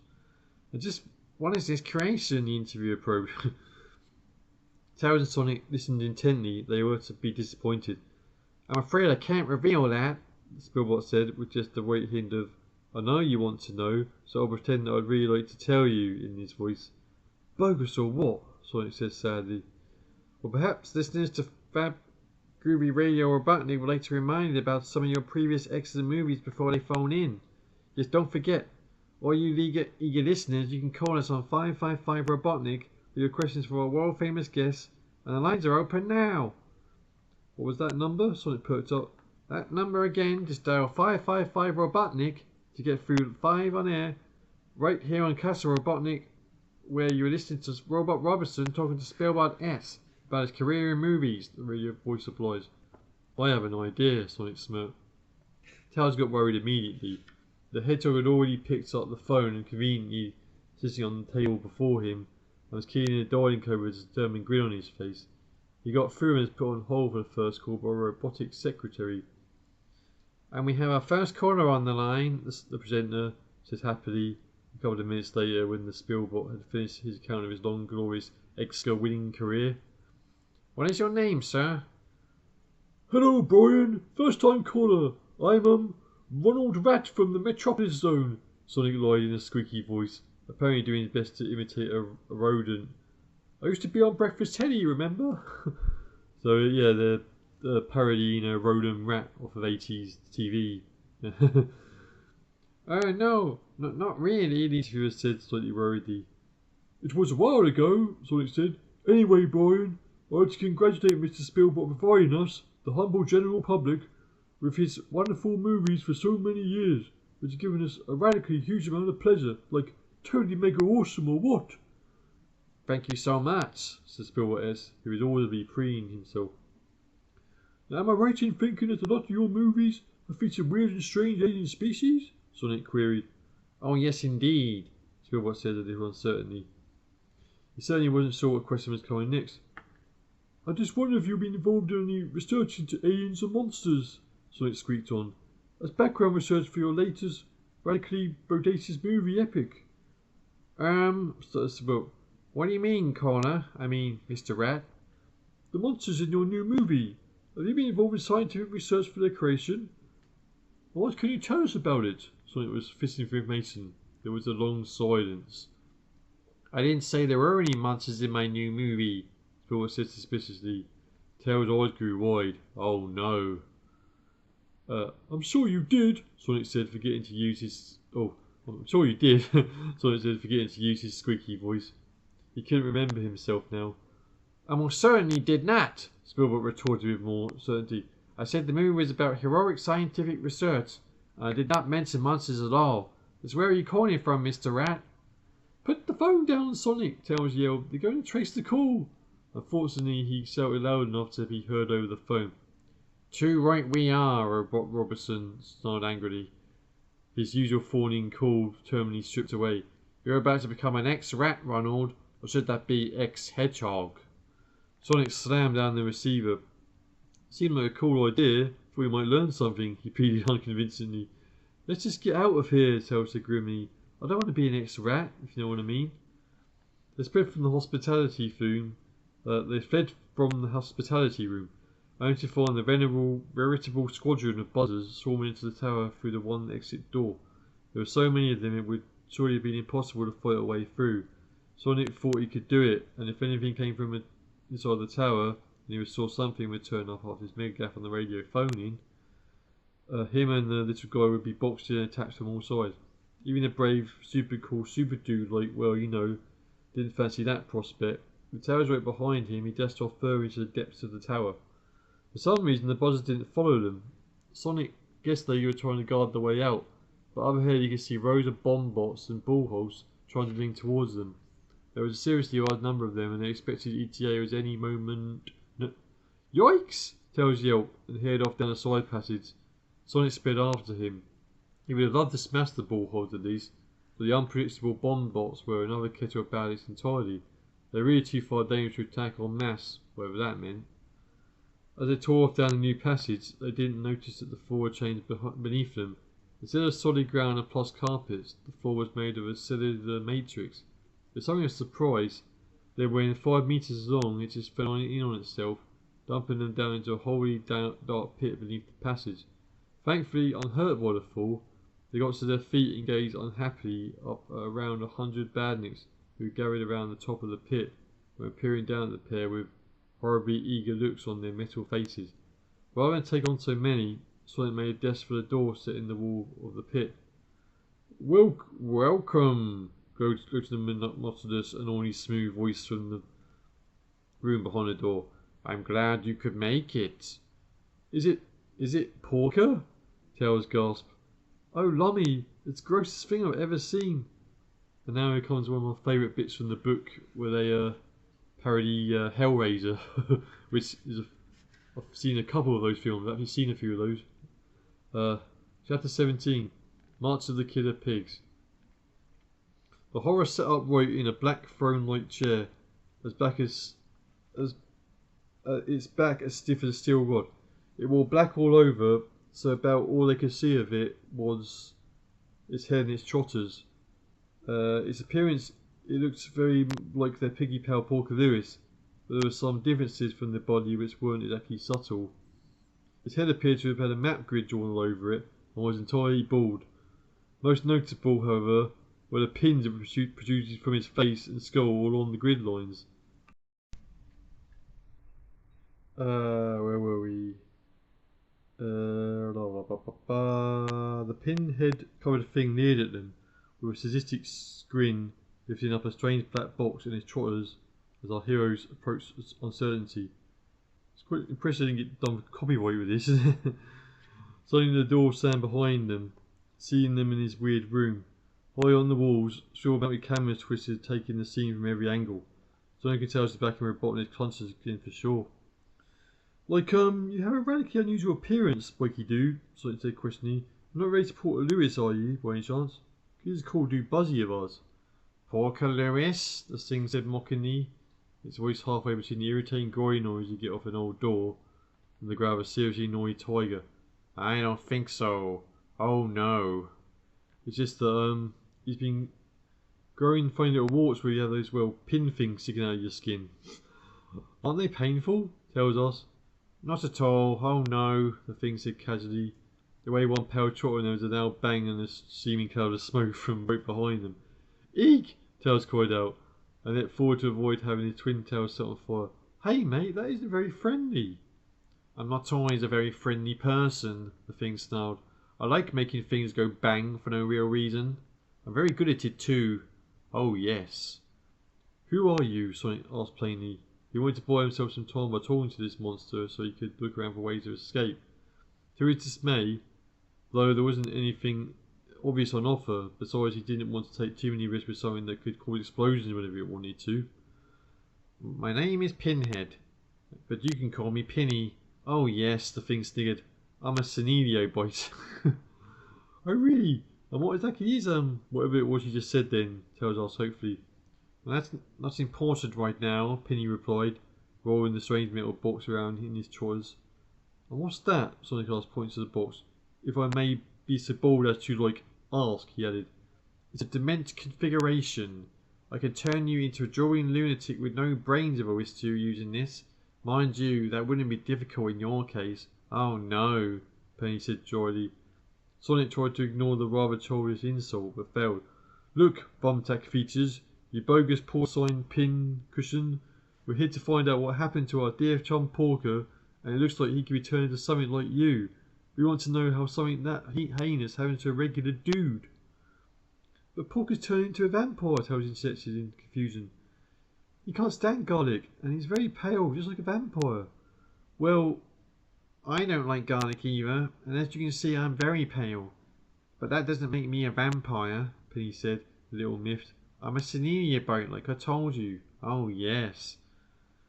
Well then, tell us how you became one, and how to stop it, or else I'm going to bash you one, Sonic yelled. It wasn't exactly the right thing to say. The creature rose to his feet and waved a trotter. Another bang came from just behind Sonic and Tails. She both leapt with fright. With the second wave, the spiny pig thing somehow conjured a huge web of straps and chains which swooped around Sonic and pinned him to the wall, just like in the film. "Best me now, you foolish flea-bitten hedgehog," Penny snarled. Sonic tried to wiggle free, but stopped trying very quickly when he realised that every movement was making his bonds tighter. Then the pig thing raised its box and gave its edges a special secret twist. It switched shape from a box to something more complex, and began to glow with an eerie orange light. The faint smell of fried bacon permeated the room. Sonic started to wobble and drawl. He gurgled a bit, and his head hung limply on his chest. "Sonic, speak to me! Sonic!" pleaded Tails. "Goo to you," dribbled Sonic. Penny turned to give Tails a stare that said, "Now it's you. Your turn, puny creature." But the little fox was too fast for him. Trademark twin tails spinning, he crashed into the black-clad, pin-headed pig thing and knocked him flying. The strange magic box went spinning from the thing's hands and flew far into the air. It smashed against the wall camera which had been filming the scene, and it kind of exploded. Well, no, that's not exactly true. It didn't just go bang. It erupted in a wave of many-coloured rays, smoke, and loud eerie wailing noises. A wave of powerful magical rays sprayed through the entire room, and suddenly Tails was spinning through the air, lazily drifting, unable to control his movements. In the distance he could see Sonic spinning around just as helplessly, free from the bonds in which the pig thing had restrained him. Tails finally figured out where he was and where the stars started flying around him. When the stars were. He was in one of the warps of confusion which was scattered around Mobius.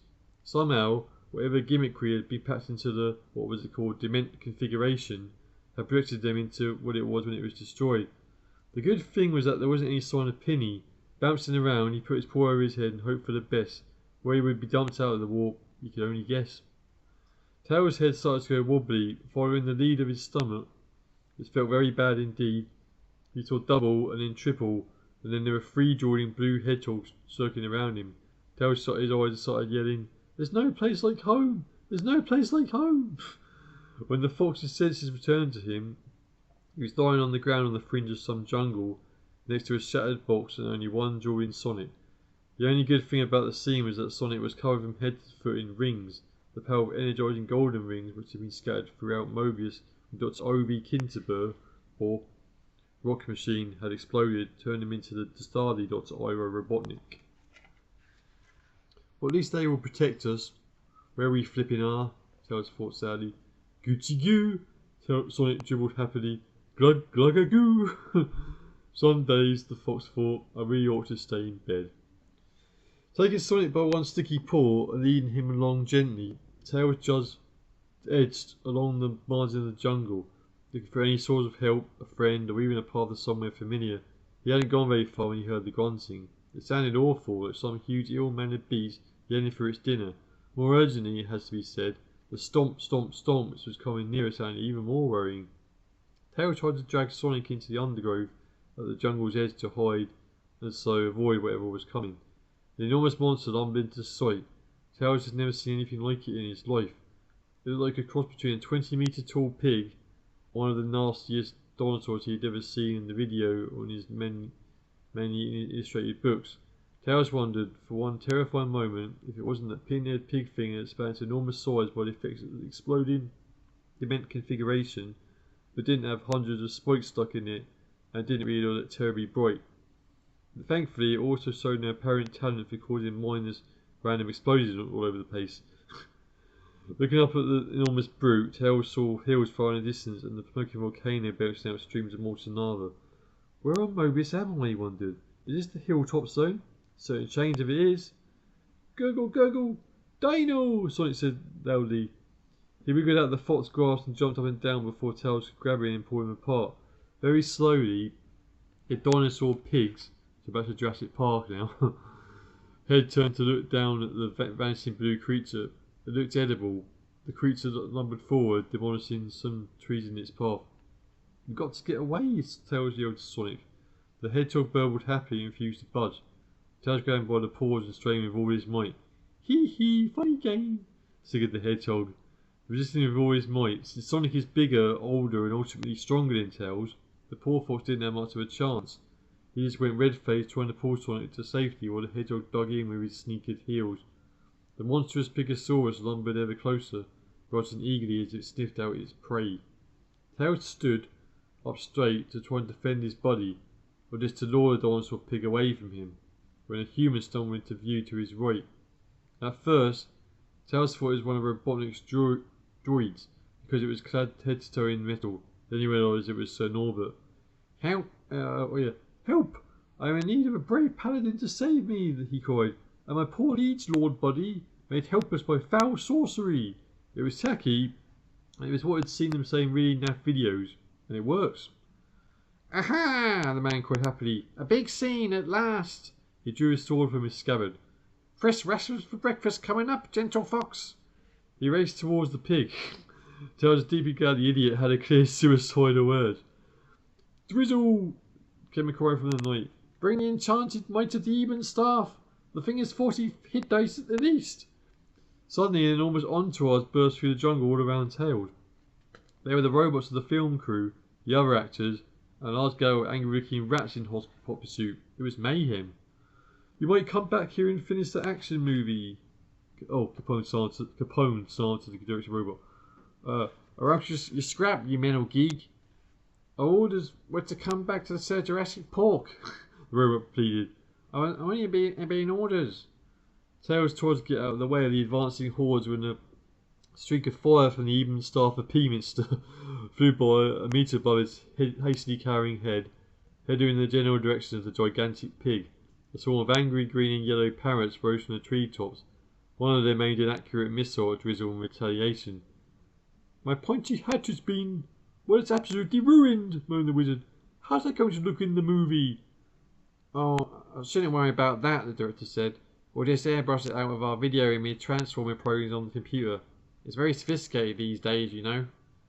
Oh, well, that's alright then, said the wizard happily. Okay, get the cameras on me. The camera crew turned around obediently. The man crouched slightly and did his best to look fierce, rather than the skinny wimp he actually was. Eat boiling magical death, you overgrown bacon burger! He screamed, and launched another stream of fire from the staff.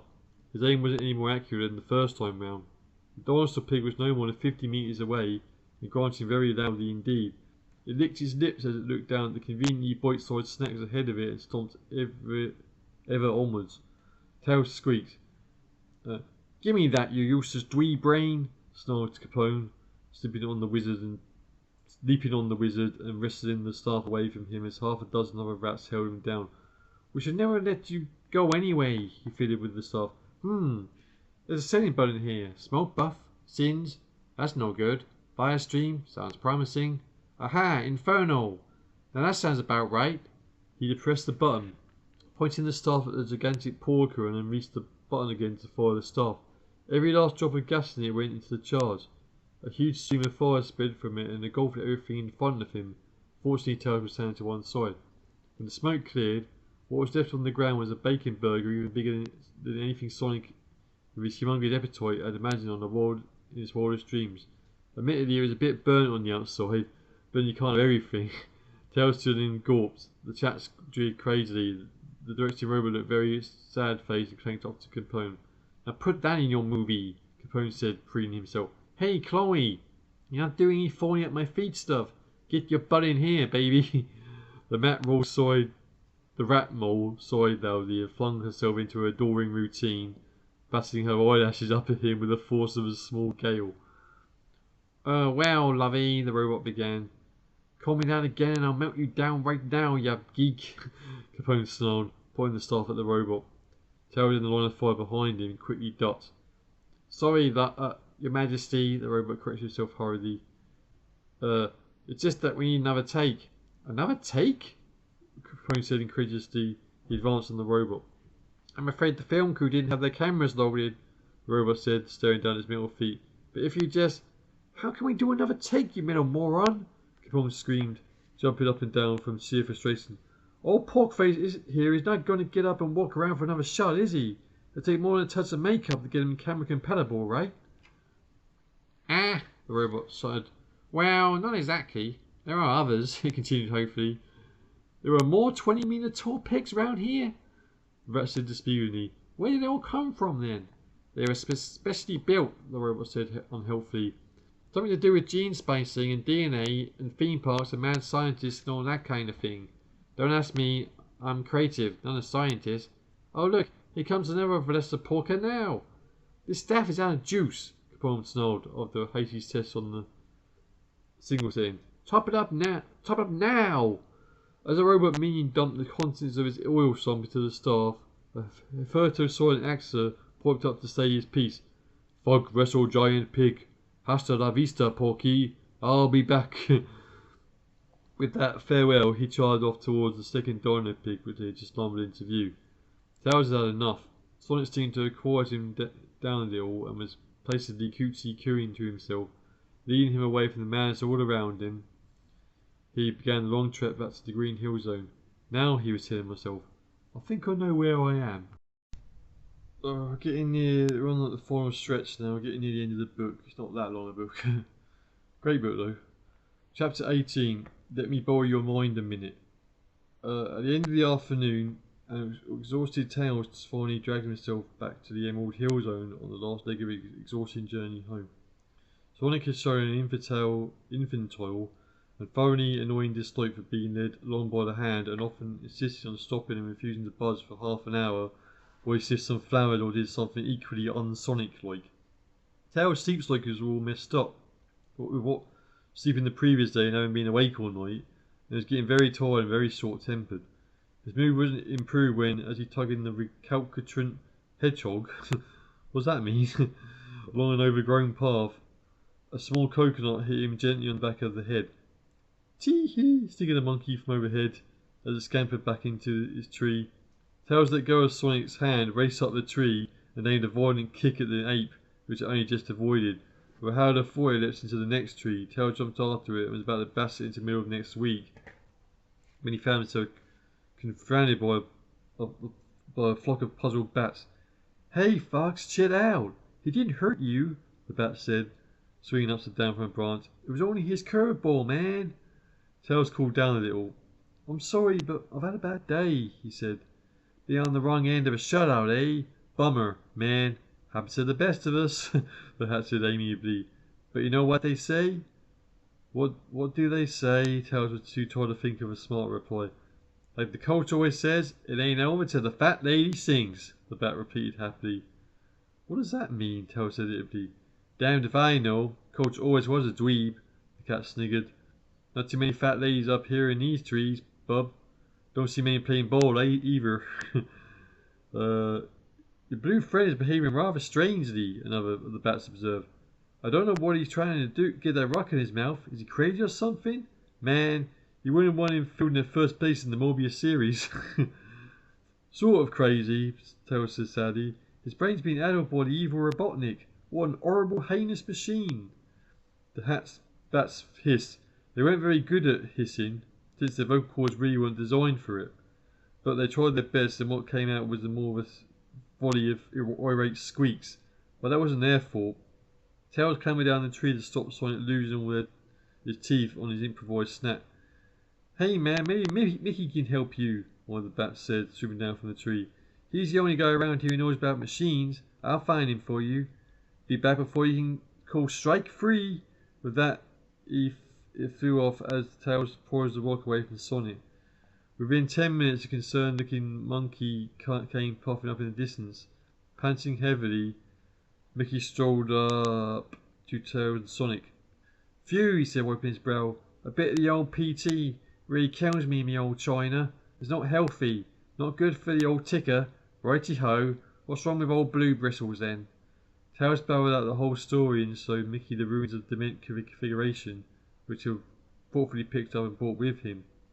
Well then, Tails, me old cardboard box, I better give the old once over for love a duck, the monkey said, turning the stranger voice over and over in his paws. Better bring him with you, bless his cotton socks. Let's see if I can figure out what's been done and whether we can reverse the process.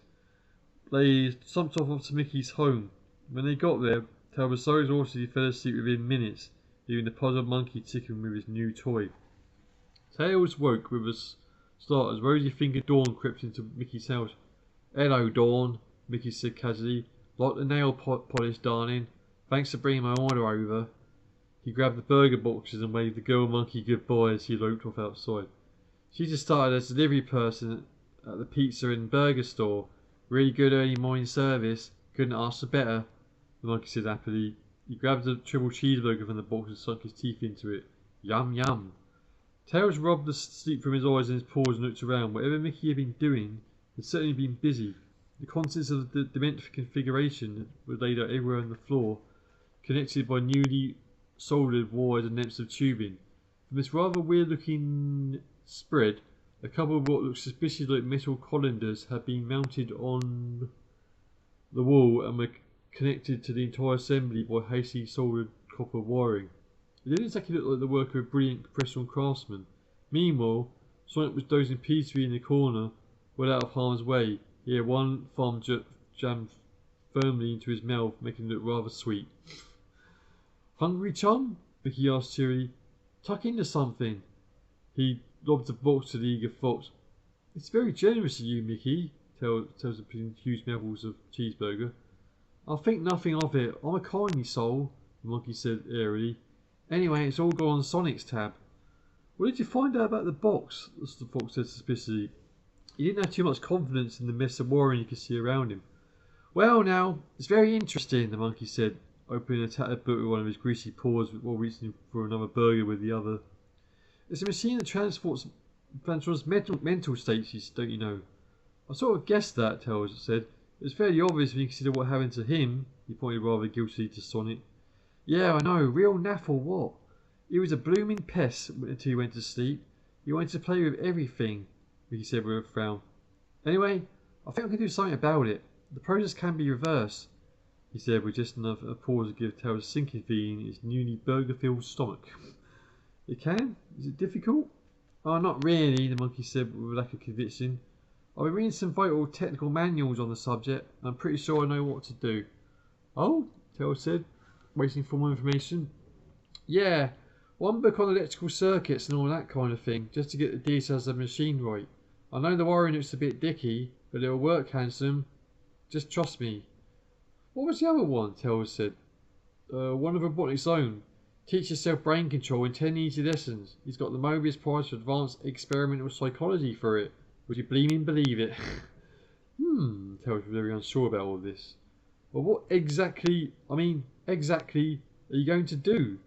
He pointed at the colanders. "What are they for?" The monkey was quiet for a minute. "Are you heard of electronic mind transference?" he said at last. "I don't think so," Tails said slowly. "Is it painful?" Mickey looked relieved. "Oh no, it's absolutely not painful at all, not at all." "Right, well that's settled then," he said hurriedly. "If you just like to park yourself over there and get the brain transducer on your bonds, we can get us so on the road." "Wait a minute," Tails said equally hurriedly. "Exactly what are you going to do?" "Well, it's like Robotnik's book has some very interesting things on mind transference. Exchanging, struth, but that's catching the minds of two blokes around." "Well, that's no good. Then I'll be enjoying dope with Sonic." "Sorry, buddy," Tails said to his snoozing friend. No, that's not the idea. What I'm going to do is link your minds together, and I'll be able to put your sensible mind right into old Sonic. With something from being a drooling loony," the monkey said uncharitably. "Well, that just mean he'll have a mind like mine." "No, it'll help him to recover his own mind. Look, just trust me, it's a lot easier to do a one-way transfer than an exchange, right? This will be a piece of cake, me old mucker." "Have you ever done anything like this before?" Tails threatened. "Oh, don't be ridiculous. Far too daint." I've never had any recall to now, have I?" Mickey replied reasonably.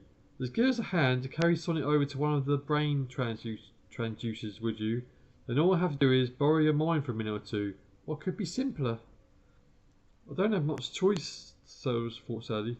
After helping Mickey with the still sleeping hedgehog, he sat down against the wall and pushed the colander over his head.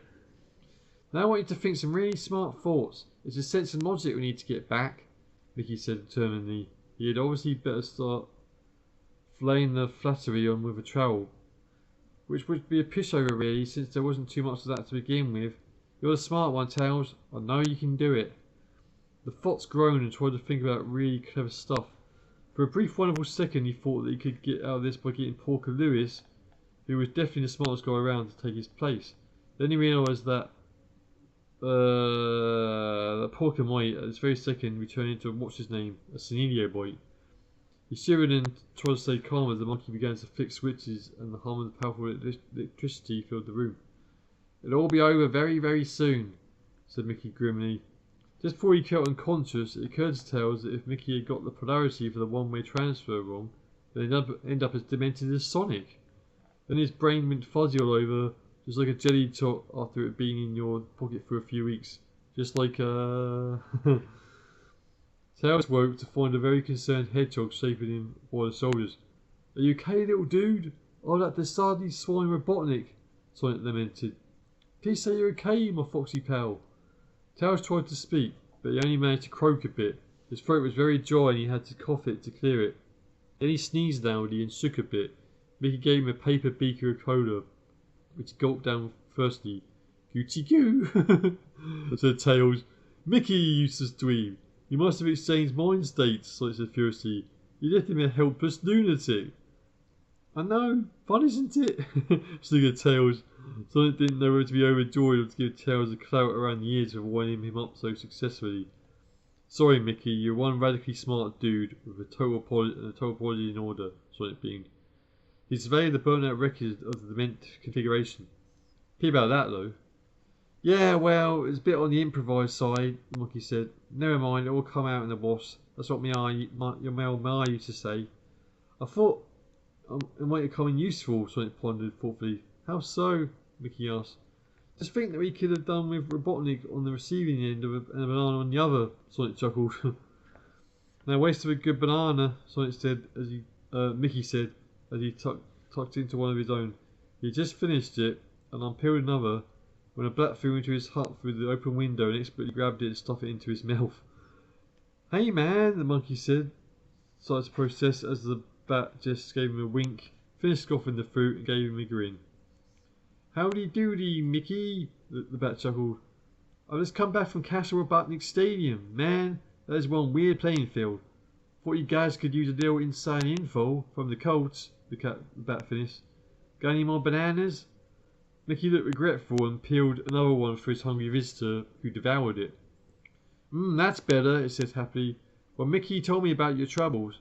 Then I found a way into the locker room, guys. The big tower right in the middle. Easier than pitching an arm ball. Go around for a team talk. Here's how you do it. Robotnik was beside himself. Well, no, of course he wasn't really. No one can actually be beside themselves, or else there would be two of them. And you know what it means? He was annoyed. Very. The Dement configuration malfunctioned. It should have never been able to allow them to escape the warp, he yelled. Find the designer and have it melted down for scrap. Master, Edgar began, but Robotnik interrupted him at once. No, I want it expunged. I'm afraid you designed it yourself, Master, Edgar said unhappily. There was a moment's silence while Robotnik digested the information, which was one more than he'd be able to do with his breakfast eggs. More. He had a stomach upset from stress. His fat-fingered hands were shaking with the strain. Listen, you worthless piece of metal garbage, and listen carefully. In future, if anything like this ever happens again, just find the culprit and melt it down for scrap anyway. Right? Robotnik started excitedly. Don't tell me anything about extenuating circumstances. I really don't want to hear it. Ha ha ha ha! Edgar allowed himself the tiniest ghost of a smirk. That irritating Spielberg edge might be a plausible culprit if he rigged things right. But at least the hedgehog had his brain neutralized, the robot observed. So Robotnik looked slightly cheered up by the thought, but only a little, and not for long. The warps are unpredictable. The process might have been reversed when he entered the warp, Robotnik exclaimed. We cannot exclude the possibility. Edgar had already anticipated that. The computer says there is a 0.17% chance of that happening, Master, he said encouragingly. Robotnik just seemed to be relieved, but then he scowled anyway. We can take no chances now. We must complete the master experiment, and send our creation out to, ha ha ha ha, destroy that miserable hedgehog, whether he has that pitifully small brain left or not. Mobius is now ready for my greatest creation. I will unleash Franken-Sonic. Edgar glowed with pleasure, but he had a rival to dispose of first. Master, I must check all security points around the castle. Excuse me. Just in case the hedgehog returns yet again. I shall double guard patrols and triple check the alarm systems. It will take me no more than half an hour. Very good, Edgar, Robotnik smiled. Now that it made a decision, it seemed less explosive, but rather more exuberant in a nasty, sadistic, moustache-twirling, wobbly kind of way. He took an egg from the pocket of his white coat and cracked it into his hand, slurping up the thick yolk and runny white. Slobbering expressively, he stumbled off to the elevator to the great tower, leaving a tiny trail of droplets of egg white dribbling on the floor as he went. Edgar cleaned some cursory orders for the guards, and then got down to the real work. If anything went wrong this time round, there would be a very cautionable culprit indeed. Leaning back after his instruction, he allowed himself a broad smile, shut down his exhaustive computer systems, and rubbed his metal hands together with glee. Now, he thought, first we shall need a replacement assistant director. Far away in the metropolis zone, a 10-bot D took the call. It would be the greatest outdoors commentary of his career. Chapter 19, Return of the Psycho Bunny. Sonic and Tails hovered in the air above Castle Robotnik. The fox's twin tails whirled in the blur, making it look like the best helicopter you'd ever seen. Meanwhile, Sonic had propelled himself aloft with a really radically supreme run, leap and spin. To be honest though, he was not known for his ability to hang in mid-air without some pretty serious help. So at this moment he was being assisted by a flock of Mickey's bat friends, who were delicately gripping his spines and flipping their leathery wings to stay aloft. There, you see, one of the bats was indicating some distant feature. Halfway up. Those, my little pitches, are ventilation shafts. It's the only way into the stadium that doesn't involve having to go past those outfield guards at the doors. He nodded at the banana and flung the skin through the air, almost hitting the hovering tails. The fox held out his paws and grabbed it without thinking as it flew towards him. Looking down, Sonic and Tails could see that several squads of vicious cluckers and bomb-bots had both been positioned to ring the great tower at ground level. Since they were among the most dangerous of Robotnik's bandits, it had to be an easy option to enter the castle through a handy ventilation duct to take them all on. Maximum thanks, little sport-obsessed bat-type dudes. This is radically helpful, Sonic smiled happily. Any time we can, return the favour, just let me know. But now I think my bodacious body and I are going to go and have it smashing time. Catch you later. The hedgehog was released from the bull's grip and shot down through towards the metal grill covering the ventilation shaft. As he fell, he twisted into a ball of pure, super spinning superhero. He smashed his way through it, barely touching the sides, leaving it hanging off its metal hinges, flapping uselessly against the stone wall of the windows of his tower. Tails threw him right up behind him. We want to head upwards, Sonic growled. That madman Robotnik is going to be at the top of the tower, of course.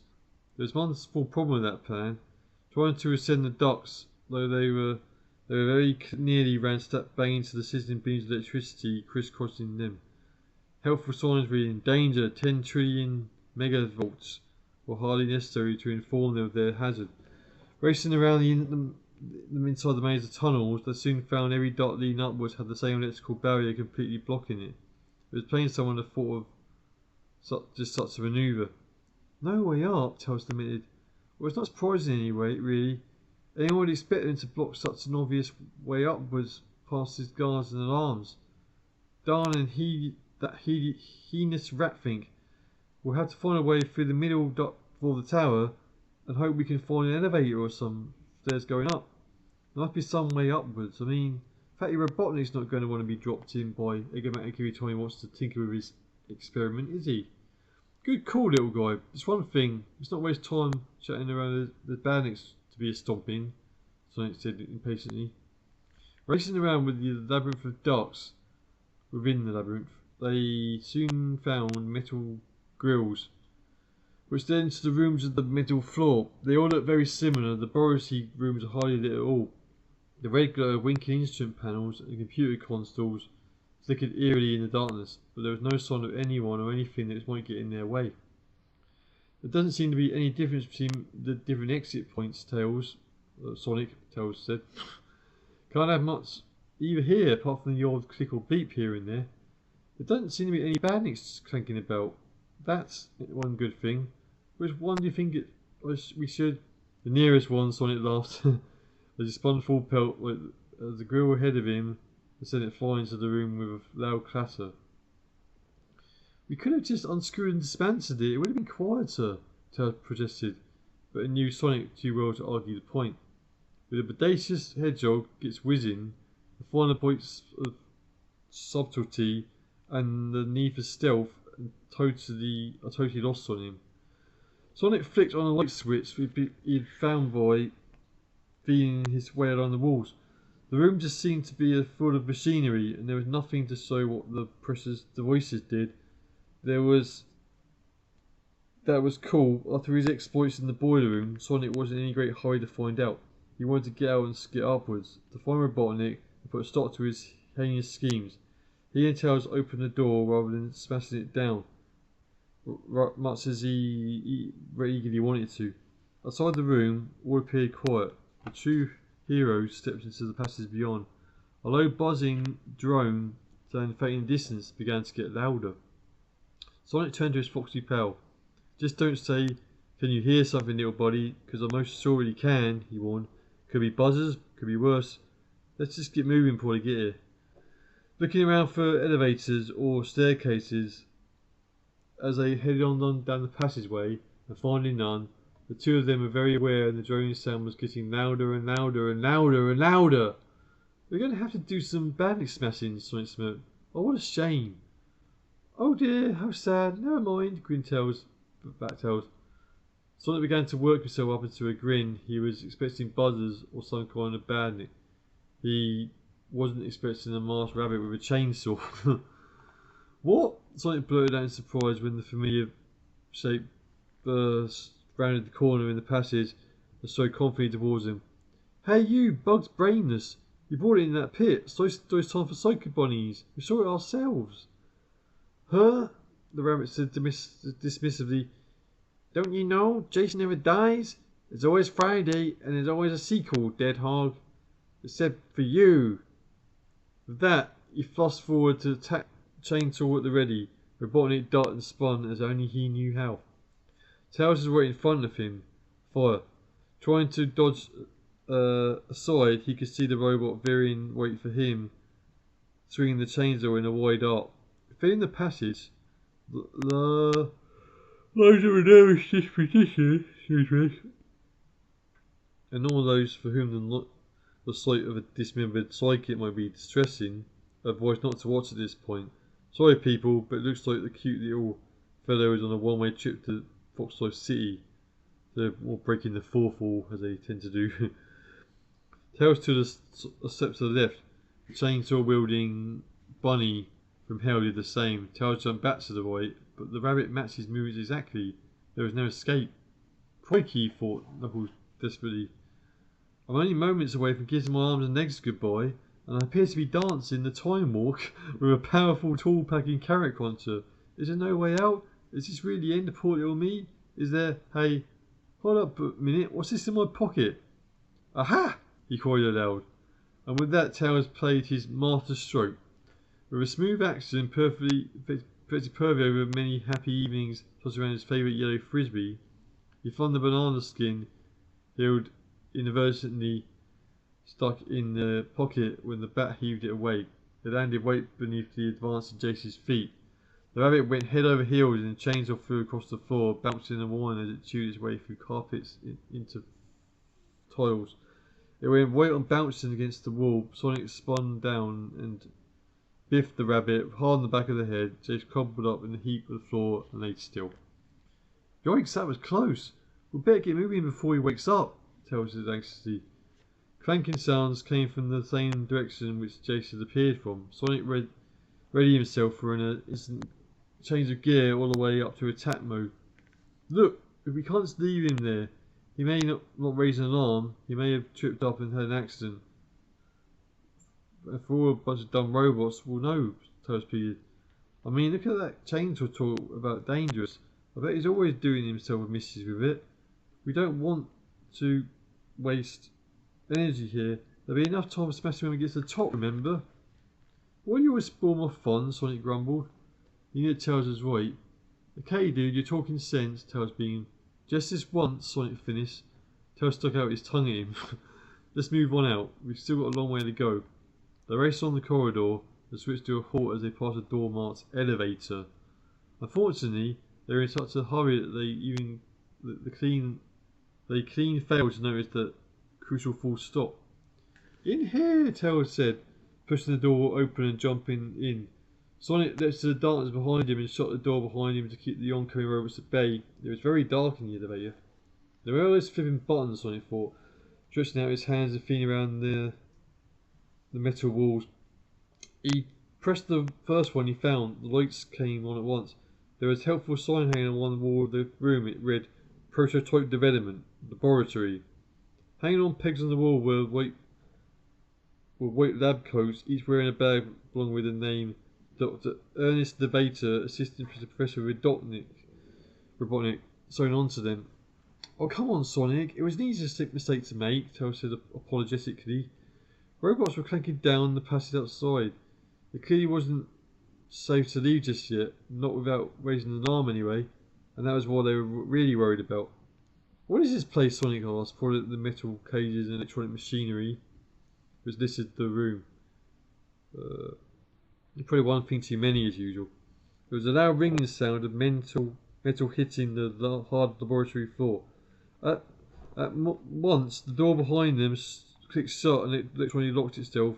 One of the computer screen's lips closed, bearing the message Specimen freed in pole security response activation. At the same time, a loud woo-wooing sound, a wailing electronic alarm started to scream its baleful tone through the room. Oh, Sonic, what have you done? Tails groaned as he cupped his hands over his ears. Looking at the hedgehog, he suddenly saw what had emerged from the cage Sonic had inadvertently opened. His jaw dropped. Sonic saw the look on his face and whirled around. It was a spider. Well, okay, yes it was, but what a spider! It was 2 meters wide and had legs longer than the fashion models on the pop and video channels, and far more hairy to boot. Glowing red eyes, the colour of cola cans, glared at the intruders. It slowly opened its jaw to reveal huge ripping teeth and poisonous drool dripped from the twitchy mouth as if to say, have a look at these, you smuts. Big, aren't they? This one spoiler no one's going to floss down the plug hole. It raised itself up on 4 of its massive legs and began to move towards Sonic and Tails. Eek, poison, it's a mutant, Tails yelled. As the thing got closer, he could see it wasn't just a normal gigantic 2-meter mutant spider either, if you know what we mean. It seemed to have been stitched together from various bits of different gigantic 2-meter mutant spiders. The legs were of different colours to the rest of the body. Its head was too large for its bulbous body. It was very scary and smelled extremely unpleasant. Sonic and Tails ran around in panic, trying to keep long workbenches and racks of cages between them and the lumbering spider. It spat a glob of acid poison at them, which they managed to duck, but when the viscous guns hit the far wall, it peeled off the paint and left a sizzling brown stain that used totally clashed with the rest of the decor. Oh, gross, Tails groaned. Robotnik's breeding mutants and monsters. I just bet it's not just to use them in the decorating business as handy mobile paint strippers. Of course he is, Sonic scowled, growled. Prototype development laboratory, right? A prototype for his monsters. What he wants to turn us into. This is totally heinous. And look, there's even this wretched movie. Tails dared to look up as another goblet of super spider spit sped just over his head. The ever-present movie cameras were mounted at the top of the walls, whirring around to track their every move. Just as the laboratory door opened, a metal clanking coming from outside as something shiny and metallic came in. They were trapped, caught between mutants and badniks.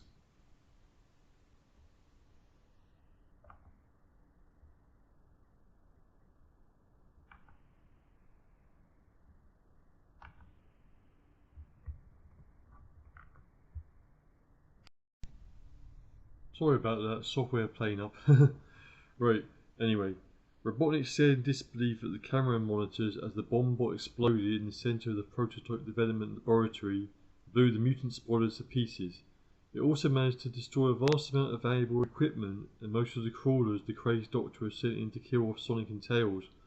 Wobbling with pent-up volcanic fury, he could do nothing more than watch the hated hedgehog and his annoying twin-tailed friend skip over the wreckage and leave the disaster zone with nothing so much as a scratch.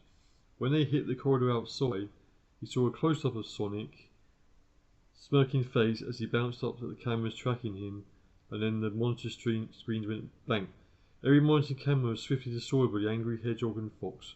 Edgar, what has happened? This is inexplicable. Find out who is responsible. Smirking just out of sight of his master, Edgar rattled one metal hand on the keyboard as he feigned some last computer analysing. I think I have found the problem, Master, he said smoothly after a few moments of apparent investigation. Well, what is it? No excuses. Apparently, Master, Spielbot made the movie Attack of the Killer Mutant Spiders from the planet Zorg in the laboratory a year or so ago. Yes, and? Robotnik said suspiciously. The bomb bot was a security device planted to make sure the spider didn't escape in the original movie. It had not been correctly reprogrammed since that film was made. Then that is your fault. You are responsible for security, Robotnik screamed with his best, you about to hit meltdown expression on his face. No, I hate to contradict you, Master, but that is not so. I wasn't here when the film was made, Edgar said calmly. There was also a specific priority override in my instructions from yourself, Master, not to deal with security in this laboratory. He offered him a handy printout from the computer to prove his point. Robotnik studied it and calmed down a little. Very well, you are exonerated, Edgar. So who was responsible for the security there? Spielbot S, Master. Because of the filmmaking, he was given overall control of all aspects of the scene, including security. Then have him found and melted down for scrap, Robotnik screamed. Ha ha ha ha! They were the words Edgar had wanted to hear for days, and in the end they had proved so simple to obtain. Now the Castle Robotnik movie would be his, and he'd get the true star's role he deserved. His metal chest swelled with pride. I don't know how we got out of that, Tails chuckled as they searched for an elevator to the top of the tower in Robotnik's master laboratory. Malfunctioning badly, I expect, Sonic said. Robotnik does make mistakes, you know, and hey, here comes some more of them. The clanking of robots was clearly audible in the distance. Let's get bouncing. Wait, Tails sighed. We agree we need to conserve energy for Robotnik himself, right? He pulled Sonic into a small clean-up room with a glass panel set in the door. With their noses pressed against the window, they waited to see what nasties were heading their way now. The robots looked very sinister. They had modified grabbers and even 2 multi-gun cluckers, and the towering size of them looked very menacing indeed. They were black lacquered and looking for all the world as if they were wearing black top hats and long frock coats with tails at the back, not foxy tails if you know what we mean. The cluckers had the words Meltdown Squad painted on their backs in old-fashioned joined-up letters. The sinister group continued past Sonic and Tails' hiding place and thankfully clanked off down the corridor into the distance. Tails and Sonic emerged slowly, peering cleverly around the door until they were sure there was no more bandits in the offing. Tails noticed something lying on the floor, bent down and picked up a glossy embossed card that one of the robots appeared to have dropped on the way. Dr. Ira Robotnik and Associates, Funeral Directors. What can it mean? Excuse me. Chapter 20, Total Meltdown. Spielbot S crossed from the Tower of Power after another interview, this time for the RBC, that's the Robotnik Broadcasting Corporation, one of Robotnik's string of TV stations. It's strange, Robotnik owned massive of them, all pumping out entertainment for his robot minions around Mobius around the clock. But every program and every single one of them was rubbish. Sounds familiar? He was happy because he'd been interviewed by a robot with a truly exceptional groveling program installed into it, and it had been asking really dead-brained questions that he'd been able to answer while at the same time looking great and talking platitudes as usual. As he glided along happily, his attention was caught by a group of sinister black robots pouring out the great tower, and they seemed to be headed towards him. Funny, he thought. I don't remember hiring them for the movie. Are you Spielbot Designation S? snarled the leader of the group. It was an exceptionally large slicer and it looked extremely nasty. Spielbot got a sinking feeling deep in central circuit boards as he began to suspect something awful was just about to happen. Oh no, he's still in the Tower of Power. In the hospitality room, he replied. Are you sure? You have an awful look like the holographic image I have installed in my Seek and Destroy program, the soldier said in a deathly tone of voice. Spielberg almost panicked but managed to keep an even voice. That's because I am his assistant, and he likes his assistant to look like him, he said, keeping his voice as flat as possible to sound plausible. Maybe I should melt you down anyway, just in case, the soldier said wretchedly. Oh no, Dr. Robotnik wouldn't like that at all. If you melt me down as well as Spielberg, then this great movie won't get finished on time, and then Dr. Robotnik won't be able to win the Mobius Prize for film direction and production and direction. Then he'll get extremely angry and he will blame you, and that wouldn't do at all, would it? You'd have to melt yourself down. The soldier had one of those, I'm not sure how it all has happened face. One of those, I'm not sure about how it has happened, but you got off the hook expressions on its face. Very well, it growled, and headed off the Tower of Power with its sweep team. Spielberg hurried for the Master's laboratory as fast as the trucks could carry him to find out what on Mobius was going on. How could Robotnik want him melted down for scrap when he had all but completed his Master's magnum opus? He had to find out. There had to be mistakes somewhere. Just as Edgar was about to leave the Master's laboratory for the Great Tower, Robotnik reappeared in the doorway. Edgar, one last thing, the white-coated lunatic growled. Ha ha ha ha! Spielberg's film crew melted down for scrap as well. What, Master? Edgar was staggered. That wasn't part of the plan at all. But Master, then the movie would never be made. I've changed my mind, Robotnik said. We can't trust those robots. They may be spies or terrorists. Remember that drafted bombot? Spielberg's robots cannot be trusted. They must be egg-spawns. Ha ha ha! But it was just as the instructions weren't reprogrammed correctly. There was a simple computer error, Edgar argued. Don't you dare argue with me, Robotnik yelled. Have those robots melted down now, or else. No excuses. Issue the orders now, Edgar. Then join me atop the tower. He stomped off. Edgar was beside himself. Now he would never have a starring role in the movie. He knew, or he thought he knew, that his master might change his mind later, and then it would be too late if the film crew had already been exterminated. Unless he recalled the one film unit left to him. He keyed in his last set of orders in double quick time and left for the top of the Great Tower. Unfortunately, in his haste to join his master, he made the dreadful mistake of not shutting down the central computer access. Or are we pointing out this apparently insignificant detail? Just wait and see. More fourth wall crumbling down there. There must be an elevator around here somewhere, Tails said fretfully. How else can Smear Robotnik get to the top of the tower without one? They were just getting a little tired and peeved all this dashing around. They jogged around almost the entire middle floor of the tower and couldn't find an elevator anywhere. Heck, they haven't come across so much as a step ladder. They had come across 2 patrolling groups of Croutons, but our heroes had disposed of those easily enough. Now there's plentiful supplies of peanut butter and jelly sarnies that Mickey had thoughtfully supplied were all scoffed, and it didn't have much in the way of nuts or crisps left to fuel Sonic's super fast metabolism. At last, Sonic grumbled. Look, he pointed to the end of the corridor. A pair of solid metal doors stood innocently there, not really doing all that much in the manner of doors. That's got to be it. The indicator panel above the door winked on with a red electronic arrow pointing upwards, suddenly flashing at them. Yikes, something's on the way, let's hide. At least until we see what it is, Tails suggested. Despite his impatience, which was now so peeved he feared it would burst out of his body, Sonic agreed with his furry pal. His hero-type energy needed to be preserved for his final confrontation with Robotnik. They headed along a side passage as the sound of metal clanking approached from a distance. A single robot passed by them without a glance, heading for Robotnik's computer laboratory. They ducked out behind it and raced into the elevator just as Spielberg keyed in his security code and made for the computer console in the computer laboratory.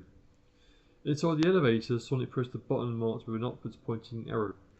Back in the computer laboratory, Spielberg has desperately started beaving away in an attempt to find out why an order had been given to have him melted down for scrap. Spielberg wasn't experienced in using a computer data system. He didn't know Robotnik's access codes, and worst of all, he didn't know that Robotnik hadn't yet filled any data on his upcoming extermination. Furiously, Spielberg scanned what little data he had managed to get access to. Curses! Caches! Caches! Spielberg screamed, jumping up and down and smashing his metal fist into the console. He hit something vital. The equipment sparked and the screens went black for a couple of seconds. a power unit in the corner of the room, which in turn shattered another group of computer units right by it. While Thomas Spark and the explosion had stopped, the entire building had been plunged into pitch darkness. "What's happened?" Hal squeaked. The lights in the elevator had all gone out, and the thing ground to a halt in the middle of the elevator shaft. "Oh no, Robotnik must have seen us here, and he stopped the elevator. We caught the rats in a trap." "Stop squeaking, little dude, we're not rats. I'm a Wakeful Hedgehog and you're a cute fox sidekick. We're both super dudes, stars of Shade, Screen, and Mega Drive," Sonic said sternly. Walling himself up for a vertical leap, he hurled himself at the top of the elevator, hoping to burst the metal door set there off its hinges. All he got for his pains was a nasty, not to mention clashing pink bump on his head and the beginnings of an unpleasant headache. "This is going to take much longer than I thought," he snarled. "We're going to get there, buddy. Don't you worry." "What has happened, Edgar?" Robotnik screamed with rage in the darkness. "Switching to emergency backup," came the reassuring voice of his assistant, just below a pair of dim yellow circles. It didn't calm Robotnik's frayed nerves. "You must expedite the completion of my marvelous experiment. That wretched hedgehog is in the building, and now we will not be able to track him with cameras. Quickly, Edgar!" Faint flickering electrical light relit the ghastly scene atop the tower. Robotnik looked especially sinister in the shadows which still haunted the nooks and crannies of the tower. "The emergency backup systems are also damaged, Master. I estimate that even this mega power will only hold for 20.72 minutes, the robot reported sadly. "I estimate the problem to be an explosion in the computer laboratory. Repair system monitors estimate the completion time for repairing all the damage will be 23.55 hours. "What? At the start, the hedgehog! I'll have him expunged if it's the last thing I ever do," yelled Robotnik, almost purple with fury. "The one functioning sensor in the laboratory shows that there was no life form there when the explosion occurred red," Edgar said. "However, Spillbot S is in the laboratory now." What? Edgar thought the Robotnik was actually going to explode himself. "But I gave orders for him to be melted down." "The meltdown squad was to pass as you ordered, Master," Edgar replied happily. "But there is no doubt that the Spillbot in question caused the explosion." Actually, Edgar was, extrapolating a bit, but he got away with it. "Melt him down! Melt everything down!" Robotnik had gone through fury and rage, and his personal luniometer was now hovering somewhere near the middle of total manic dementia. "We can never finish this experiment without more power. I must have more power! Ha ha ha ha!" "Master, Master!" Edgar yelled above the screams of his deranged master. "I know how the experiments can be completed. We cannot wait a whole day for power to be returned. Ha ha ha!" "No, 23.55 hours," Edgar said pedantically. "However, I have a plan. The experiment can be completed very swiftly, Master, for look, I have just accessed the weather reports." "The weather reports? At time this you worry about the weather?" "Put yourself down for scrap this instant," Robotnik screamed. His moustaches trembled with frustration and he almost skipped on the spot. He was wobbling so much. Let's face it, he was making a real exhibition of himself. "Well, Master, this is my plan." Robotnik listened. As Edgar explained, he began to calm down just a little. By the time the robot had finished, he had even allowed himself a small smile. "I have already ordered a squadron of Egomatics to transport the experiment across," Edgar smirked. "Good robot! Ha ha ha! Good robot! Edgar, I knew that recreating you was one of my best moments of unique genius." "Thank you, Master." Edgar felt as if the world had just been falling at his feet. "Why didn't we bring a spanner?" groaned Tails. "We could have got those super tough titanium steel plate bolts off the two shakes of a two-tailed fox tails." "Because we're not plumbers," Sonic growled. "We're working for the other side, the good guys, remember?" The hedgehog wrenched another bolt from the ceiling with a mighty pull. He was getting fatigued, frustrated, and very bored trying to disassemble the escape hatch atop the elevator. "It seems very stupid to me to have an escape hatch and then make it virtually impossible to escape from it," he snarled. Looking down, he saw a fox trying hard not to look at him. He was suspicious immediately. "What is it?" he demanded. The fox continued staring at the opposite wall of the elevator. Sonic looked too. There was a small metal box with a glass front mounted on the wall, and above it was a small hammer. A sign fixed above the box read, "In case of emergency, break the glass." Inside the box was a spanner. One smashed box later, and a furious few seconds of crazed spanner waggling after that, Sonic could tell successfully clambered on top of the elevator cubicle and stared up at the stair chains and levers above them.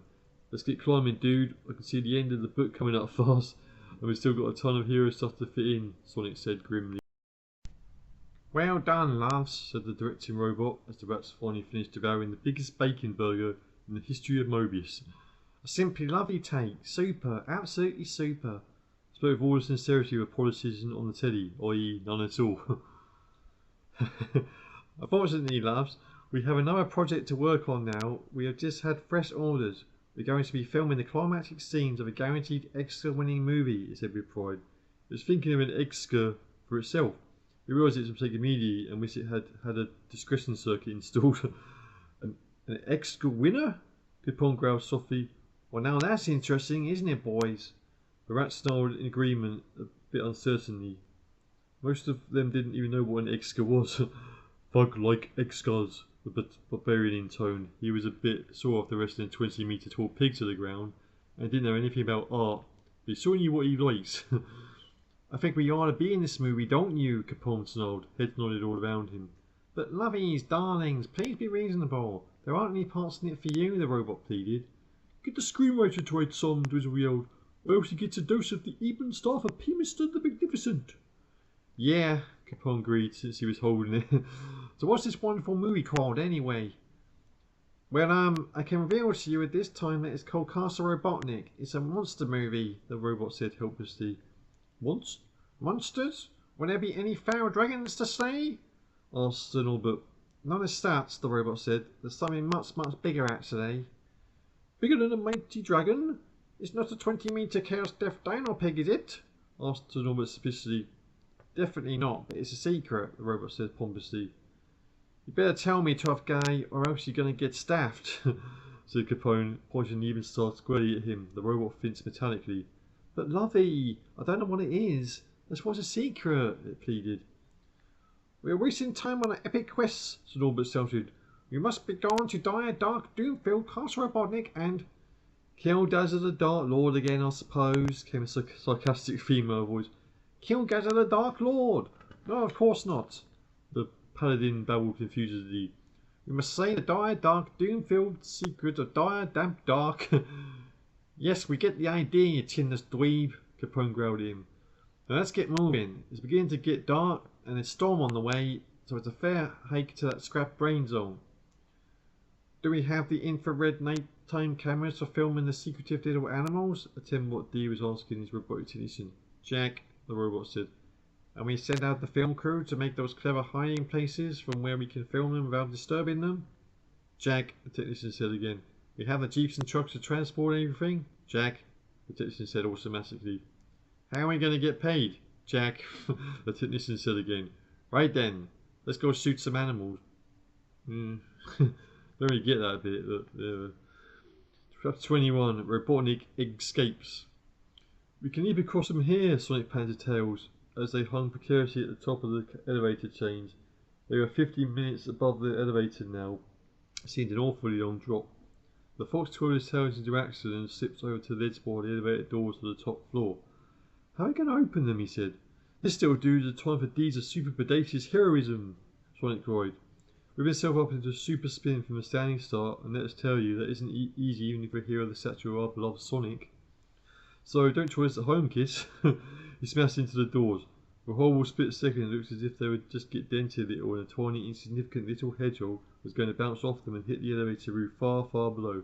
Then they switched open, Sonic hanging on to one of them and scrabbling on the floor beyond in an instant. We're in, he gasped. Cowabunga! Well, that was a radically close call. Now let's find that eggy rat thing Robotnik and put a stop to what he's doing up here once and for all. The top floor of the castle was more like a dungeon. Cold stone walls held the familiar torches, but they weren't burned. There was very little light for us to see. Huh, I suppose imitations, Sonic said disdainfully as he examined one of the torches. It's actually a little electric light bulb. How enough can you get? That means the power isn't turned up here either, Tails reasoned. That's interesting. There must have been an electrical breakdown or something. Sonic's eyes gleamed. And that'll mean Robotnik's alarms and traps may not be working properly. Hey, is this Lucky Day City or what? Let's find him fast. He sped along the passages, kicking open doors, ignoring the network of laboratories that didn't have Robotnik in them. At last, after a great deal of door kicking, net craning and subsequent corridor zooming, they found the master laboratory. Robotnik was standing on the far side of the room, just about to clamber into an enigmatic from a hatch that had opened in the wall. Outside and beyond him, rain was beginning to lash down and the thunder rolled in the skies. Mobius was having another of his really bad nights. Its resident owls were meeting urgently to discover a proposed suicide pact. Flipping hell. You were too late, you red hedgehog! Ha ha ha! Soon my master Creation will be set loose upon Mobius and destroy you and your insufferable animal friends! Ha ha ha ha! Sonic wheeled with glee. It was a true disgusting sight, like nothing so much as 17 ferrets fighting inside a beanbag.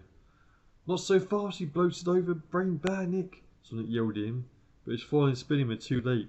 Robotnik squeezed himself into his flying ship and sped into the night. Where's he going? Tails yelled. Keep an eye on him! It was dark and pouring with rain, but Sonic kept looking at the Eggomatic. Unfortunately, it fell beyond the tower power and was lost to sight. Heinous curse, he's got away, Sonic growled. At least he won't be able to find out what he's been doing here. Yes, we need to know how to help poor old Porker, Tails pointed out. They began a quick look in the fading light. The most obvious thing in the huge workshop was a 20-metre long vast wooden slab. Robotnik must have failed half a rainforest to make it. This is the kind of horrid thing that only this bloated toad would do. Huge leather straps were bolted to it, with enormous buckles to secure them, as if to tie down something ginormous beyond the ordinary conception of your average hero-type dudes. I don't believe that, Tails said. What Mobius can he have that's flipping big? And what's more, where is it now? Sonic, meanwhile, was looking disbelievingly up at a 20-metre high hatch in the wall just by the place Robotnik had escaped from. I think it got through there, he said. You must need a dozen Eggomatics to get it out. Unless it can fly, Tails said. I don't you want to consider that possibility, Sonic said dryly. They searched the place as thoroughly as they could, but they found virtually nothing. All they did turn up was some doodles on scraps of paper with the heading Computer Laboratory on top of them. They couldn't make any sense out of them. Wait a minute. The computer laboratory's on the middle floor, Tails said. The robot we passed went into it. We could check there. It's got to be our best chance. That means climbing back down into the elevator. Yes, I suppose so. And undoing the bolts in the door and the floor. Well, at least it's got a spanner now. Then climbing down to get back to the middle floor. Yes, it's that too. And smashing open the doors there. It might not supposed to be so easy a second time. Yeah, okay, clever cogs, but do you have a better idea? Sure, Sonic sniggered. I'm standing on a trapdoor. Bet you there's a secret set of steps leading down to the middle floor beneath it. Spillbot S was panicking. At any moment he was expecting a group of black robots to turn up and arrange an immediate funeral for him. The power had almost completely failed now, and he still hadn't found out anything about his predicament. He was so intent on scrabbling at the computer console that he didn't hear the softly approaching footsteps until it was too late. Don't move. There's a loaded spanner at your back and I'm not afraid to use it. One more false move and you're going to be dismantled, came a distinctly hedgehoggy voice. Alright, please don't do that. I've got a wife droid and 3 baby butts to support, the robot pleaded. You should have thought about them before you got yourself into this sorry mess. What are you doing? I'm trying to find out why Dr. Robotnik, world famous super genius and brilliant movie producer. There was a very menacing growl from the deputy behind him. Spillbot changed his speech very hastily. Has ordered me to be melted down for scrap. Oh really, said Tails, and he had a brainwave. Oh really? Well, what with the power failure here, you can't actually be melted down right now. We were sent to dismantle you instead. However, in the interest of discovering what caused the power failure and dealing with it, we might spare you if you provide with some important information. So it looks at his body with something approaching admiration. He was impressed. What do you want to know? Spillbot said. The thought of his imminent dismantling made him scared, and he couldn't concentrate properly. But first we need to know about the Castle Robotnik. Movie, so that we can help repair the damage, Tails said. It wasn't an enormously plausible argument, but Spillbot was too fearful to think straight. Spillbot began telling them everything they wanted to know and a lot more besides. By the time they finished, if anyone asked them to fill in a detailed questionnaire on their current mental state, Sonic and Tails would only have ticked the box marks totally gobsmacked. My plate mail was going to rust in this, Sir Norbert complained as they trudged through the undergrowth. Not to mention my weapon. There's never been anything to write home about, Bimbert said dryly. Hasty constructed acid drawers, he saw as some bottle. I wouldn't worry about it, Nobby. A gleam of metal could suddenly be seen lurking in the undergrowth as a flash of lightning illuminated the night sky. A detachment of rats sneaked into the shrubs and ferns to drown whatever it was.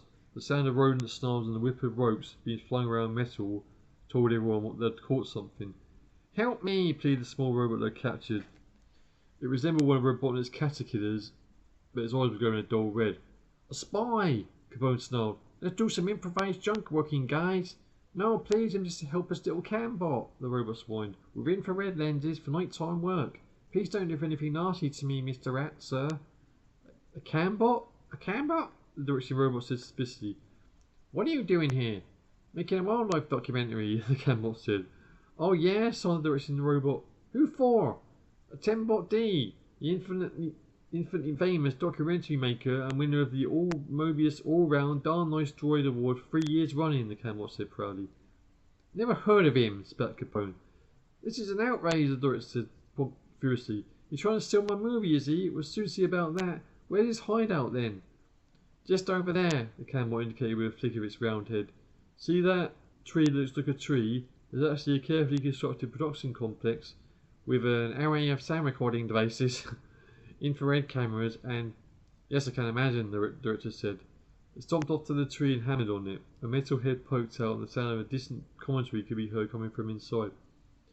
And here we see the feral Mobius Ratus Robotnicus in a most unusual environment. These scavengers are most active in the nighttime hours. Scavengers? Capone yelled furiously. Who is this soon-to-be an ex-jerk? That's Mr. Attendbot, the cambot said proudly. Isn't he good? And they are noted for their frequent disposition to mindless violence, the Attendbot continued. He wasn't in the hut himself, but his commentary was being relayed from a distant location. You're stealing my movie, the director said to the metal head that poked itself out the door to the hideout. Why don't you just run off and rust somewhere, little droid, said the robot contemptuously. I got an award-winning documentary to finish. The director pulled its head off. Capone gave a whole new look of respect. And that's the way to go, he yelled. Wipe out time, boys. Trash everything. A rodent cow noted for its frequent predisposition to mindless violence set about the handful of robots left in the filmmaking hideout. After only a few seconds, there was nothing left intact bar the one monitor showing the Attendbot, and Sir Norbert put his sword through that.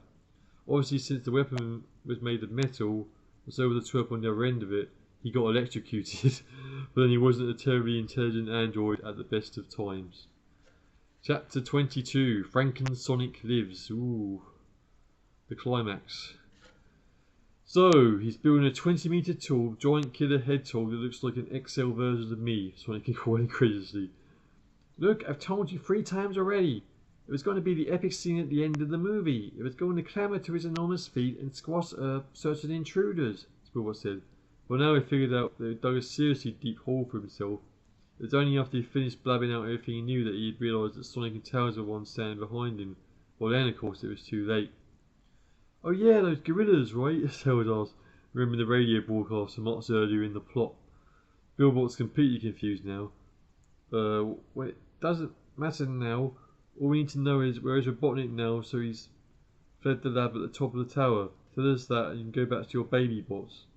Sonic offered. That's the problem, I don't know. The Spielbot pleaded. Honestly, I don't. Ow, get that spanner off my steel thermal plating. It frightens me. Talk or else, Tails tried one last time. I don't know. He doesn't know, Sonic said sadly. How many times do I have to tell you that? The robot pleaded. His speech was interrupted by an enormous thunderclap which exploded in the air directly above the castle. Tails wanted to put his paws over his ears, but he held the spanner to Spielbot's back for dear life. Just at that moment, as if the lightning had been intended for him, a brilliant idea came into his mind. Sonic, I think I know where he's gone, he said excitedly. Think about it. He needs electrical power to complete animating this heinous thing, right? Right, Sonic said, waiting for Tails to get to the blooming point, as per usual. There isn't any left here, right? Right again, so? Come with me, Tails said. If you move, you're an ex-robot, Sonic started the Spielbot. The cowardly droid sat straight upright in his chair and didn't move his metal body 1 centimetre. Let's take a look. Through this hat Spielbot showed us Tails and Sonic tug furiously at the steel doors. Finally, they pulled them a few centimetres apart. There, Tails said triumphantly. Sonic looked across at the Tower of Power. Atop it, the radio antenna glowed white as the bolt of lightning struck it from the storm-filled skies. Of course, the hedgehog breathed, punching one tightly clenched fist into one hand, just like I've seen him do in the movies. I saw the Egg-O-Matic disappear on the far side of it. There must be another of these secret hatches over there, and he flew into it. But how are we going to get across? This tower's surrounded by cluckers and worse. We'll have to fly, we can do it, Tails said. You realise that means getting back into the elevators? Yeah, I know. Then climbing up the chain to the top floor again. Dreadful, isn't it? Wait a minute. Haven't we had a conversation like this before? Yes, you silly fox, Sonic shrugged, aiming a threatening swiper just over his head. They're forgetting that we found those secret steps, right, Dimbo? Tails clapped his paws to his head. He had been so bound up in his own idea, thinking about what they could do when they reached the Tower of Power, that he had entirely forgotten about the steps. Let's get moving. And you, don't you move, or else. Sonic looked around angrily, while he and Tails had been standing looking out into the night that Spielbot had sneaked away. He may be raising the alarm, Tails yelled. There's no time to lose. They sped up the stairs, across the top of the tower, and leapt out into the stormy night. It was do or die time for Mobius, Greatest, not to mention only Super Dudes. Say, you're not the pathetic, chinless, metal dweeb brain I thought you were, Capone said. I like your style, pulling the heads off things. That's cool. It was nothing, the directing robot said modestly. I don't even know your name, Capone commented as they reached the margin of the scrap brain zone. What's your handle? My friends call me Unit 7264D, the robot said confidently. Huh, Capone said. That's no kind of name. Look, dude, you need a snappy name like me, right? That gets you respect, you know what I mean? So give you a family name. That's great honor, you got it? Call yourself Tortellini, chum. Your Majesty, offered one of Capone's gang. That's a type of pasta. You know who you're speaking about, Capone yelled fiercely. Baby Angelo, machine gun, Tortellini. He was my brother. I call this dude Tortellini in honor of my dead brother, and you talk about pasta? I hear one more squeak out of you in your geography. Are you sure you don't mean history, Your Majesty? Ventured the rat. No, I know what I mean. You're going to be scattered so far and wide your mama's going to need an atlas to find you again, you got me? The rat gave a little squeak and scampered to the back of the pack and out of sight. Capone put his paw around the robot's metal shoulder. We're in the family now, he said. You just got to keep putting the heads off things, right? You got it, the robot replied happily. A new career beckoned. That's where the final shot's going to be made, he said, pointing up the Tower of Power in the distance.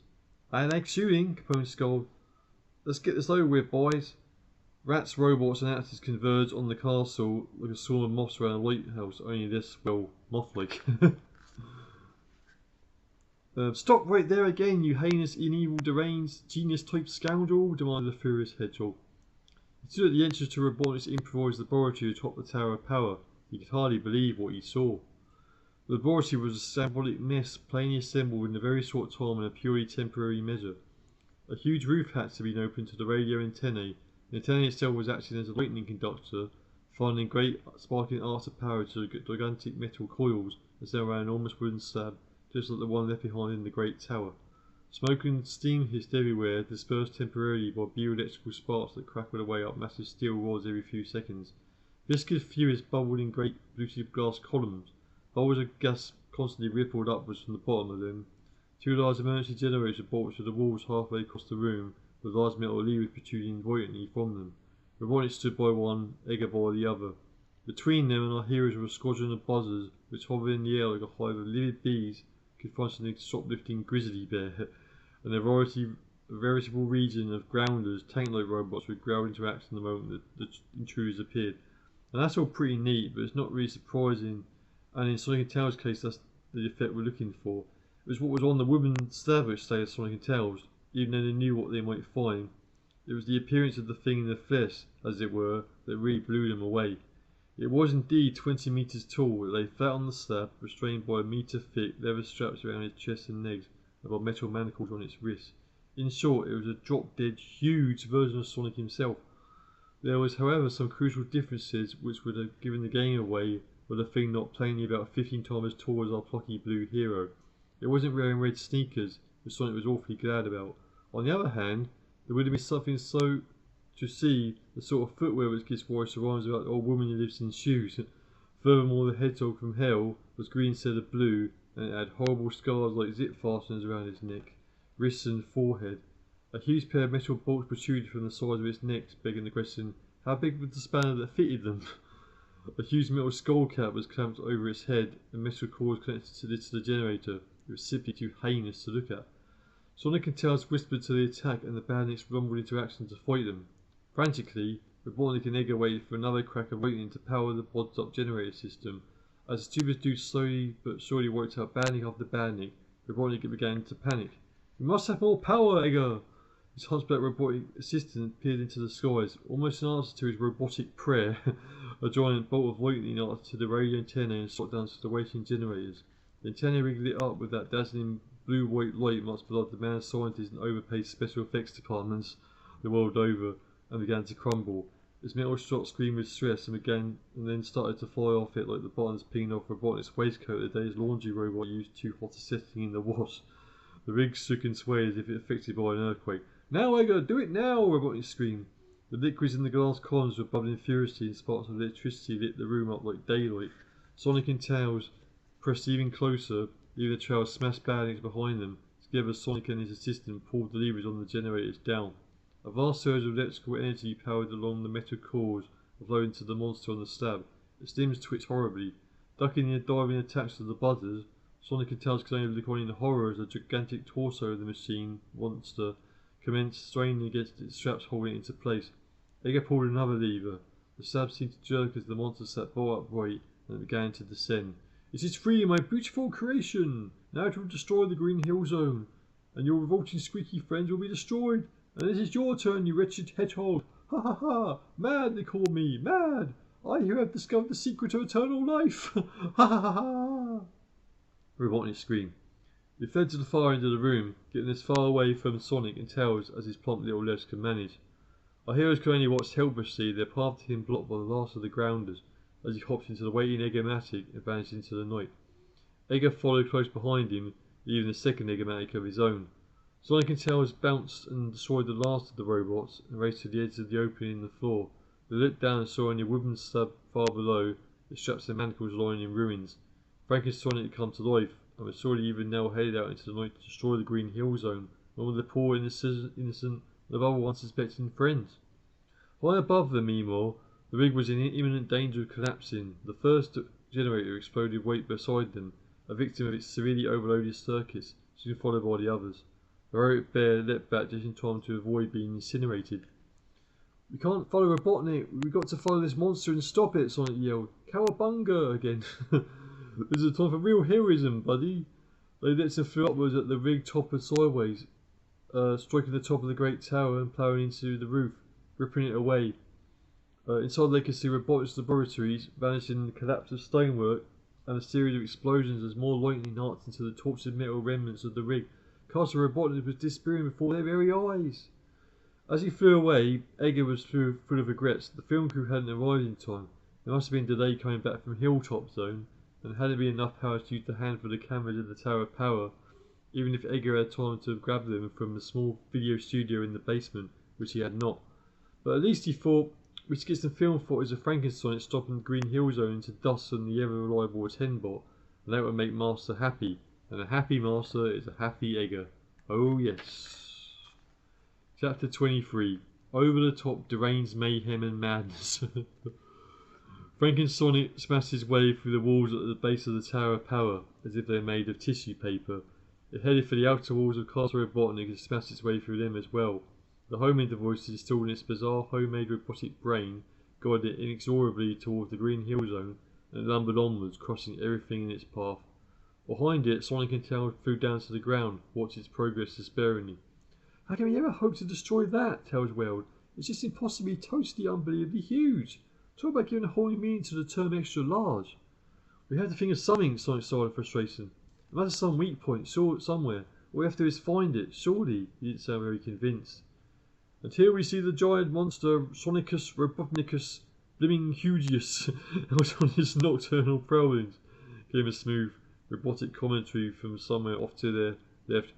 "It is astonishing that such an enormous creature can move so gracefully. It is in search of its favourite prey, small fluffy animals of the night." "Gracefully? What is that?" Sonic growled. "Who is this bogus idiot?" "And what the fudging heck is that?" Tails yelled.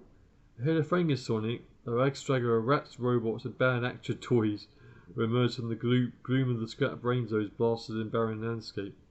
"Looks like a bone and his rats," Sonic said, trying to take it all in. "But then not wanting to steal your fun doing all that, little buddy. What the sugaring flip is that?"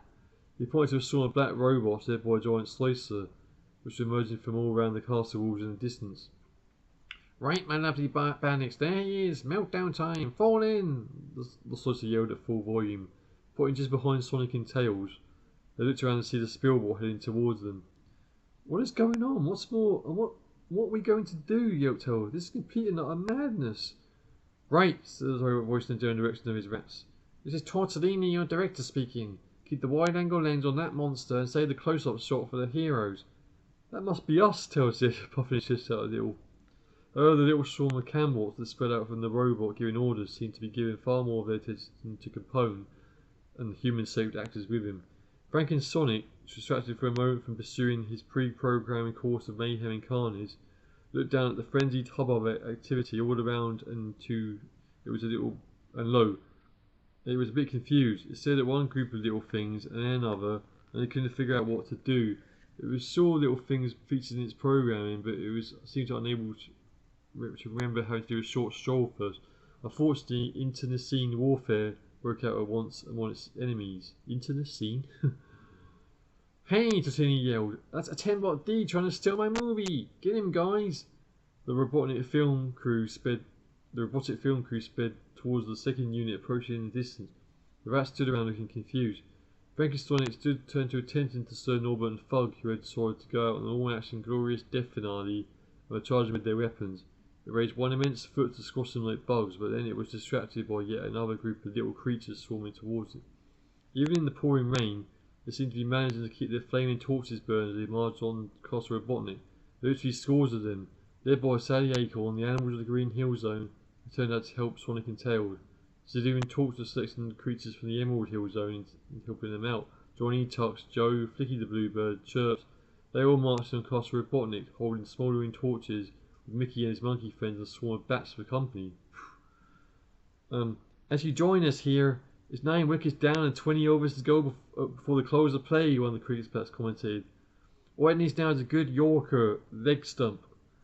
I don't think so, Mickey replied. I think it's a good bouncer, about head high. It's just what we need here. He charged over to where Sonic and Tails were standing amidst the general chaos. The monster looked down vacantly as it passed, his robotic brain unable to handle the thoroughly confused mass of data its senses were feeding into it. Get me up to his head, Mickey yelled to them, waving an electronic screwdriver and an enormous monkey wrench. Well, what else would he use? I can dismantle that overgrown piece of garbage. The fox's twin tails were already spinning. As Sonic and Tails took off, with a determined monkey in tow, Tortellini confronted a 10-bot. And now here we see the major problem evolution has bequeathed to the hapless Frankensonic, the 10-bot went on babbling. Its primitive brain is simply not equipped to deal with such complex sets of sensory inputs, and, in a masterpiece of television criticism, and providing a lesson of which many more should take heed, Tortellini pulled the 10-bot's head off. His film crew cheered wildly. In the distance, a black robotic killer squad edged ever closer. Meltdown time, the huge slicer promised, urging them ever forward. Ignore these irrelevant vermin, he continued with contempt in his voice, pointing to the rats in the way. Irrelevant vermin, huh? Why, I'll suck on this, you dirty rat, Capone scolded, raising the even staff of Peemster the Magnificent like a bazooka, and flicking his paws over the inferno setting. The rat gangster almost fell over backwards as a huge cloud of fire billowed from the staff. All that was left of the smoke clear was a large pile of smoking metal junk.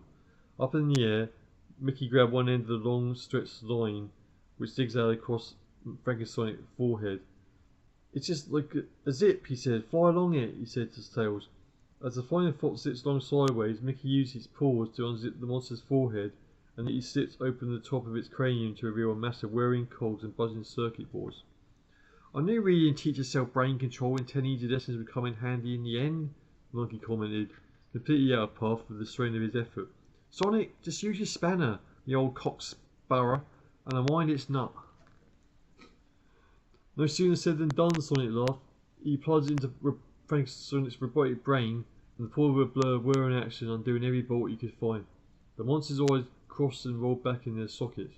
Clawing frantically at the air, the enormous horror began to totter backwards as a stream of spare robot parts flew from its open skull.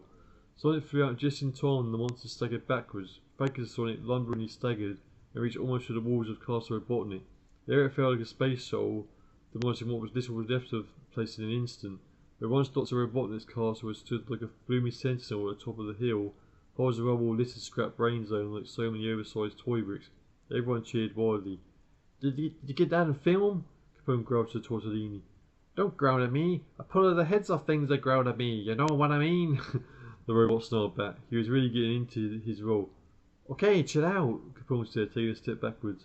Like, how did your boys do? Speaking as one brother to another. They did great, I tell you, the robot said happily. You got you immortalized on video forever, nuking those robots. There's an extra in this for everyone. Capone puffed out his chest and the buttons on his jacket almost popped off. Hey Chloe, come over here and do that fawning adulation bit again, baby, he ordered.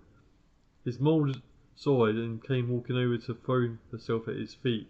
An actress droid in scanty, vaguely medieval clothing stopped her in her tracks. Sister, can I have a word with you? About gender stereotyping and equal rights, she said forcefully. The gleam that lit up Chloe's eyes said they were the best words you've heard in years. Chapter 24. All's well that ends well, dudes. Back in the Green Hill Zone at last, Spillbot S was making his farewell to Sonic and Tails and their buddies. I'm going to be a purely independent movie maker from now on, he told them cheerfully. I have this idea for a movie about an alien who's going to befriend a little hedgehog and reveal the wickedness of our ways to us. I was going to call it Extraterrestrial, but I'm sure I'll think of something much better. Wish you well, metallic dude, Sonic said a little uncertainly. He didn't often converse with robots. After all, though the Spillbot seemed well-meaning, he wasn't sorry when the robot clanked off into the distance. Porky seems to be recovering, Tails said happily as he stuffed another burger into his face. I guess that after he demolished Castle Robotnik, he must have destroyed whatever it was that was turning him into a monster.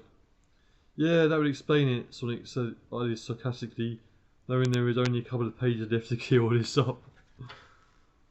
I've been doing a bit of research on that, Mickey said as he wolfed down another paw full of peanuts. On the remains of Frankenstein's brain, I've got a way to go yet, though. You can't learn everything there is to know about weird science all in one go, guys. I worry about you, Sonic said half seriously. Are you totally sure you wouldn't end up like Robotnik? I mean, I don't trust all this tinkering with electricity and brains and stuff. How could I end up like Robotnik? I hate eggs, the monkey sniffed.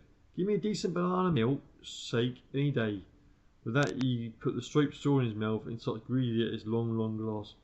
And here's Sally, Sonic said happily. Hey Sally, if you hadn't turned up with all our bodies like that, the monster would have never been so confused.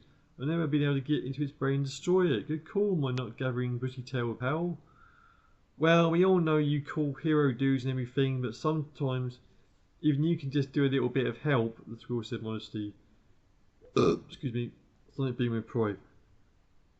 Yeah, it's like a great leg break boulder always needs a real fast reaction to a short square leg, one of the cricket bats said with an air of vacuous profundity. The other cricket batters nodded sagely. No one else knew what emotion they meant. Having short legs was enough of a problem without them being square as well.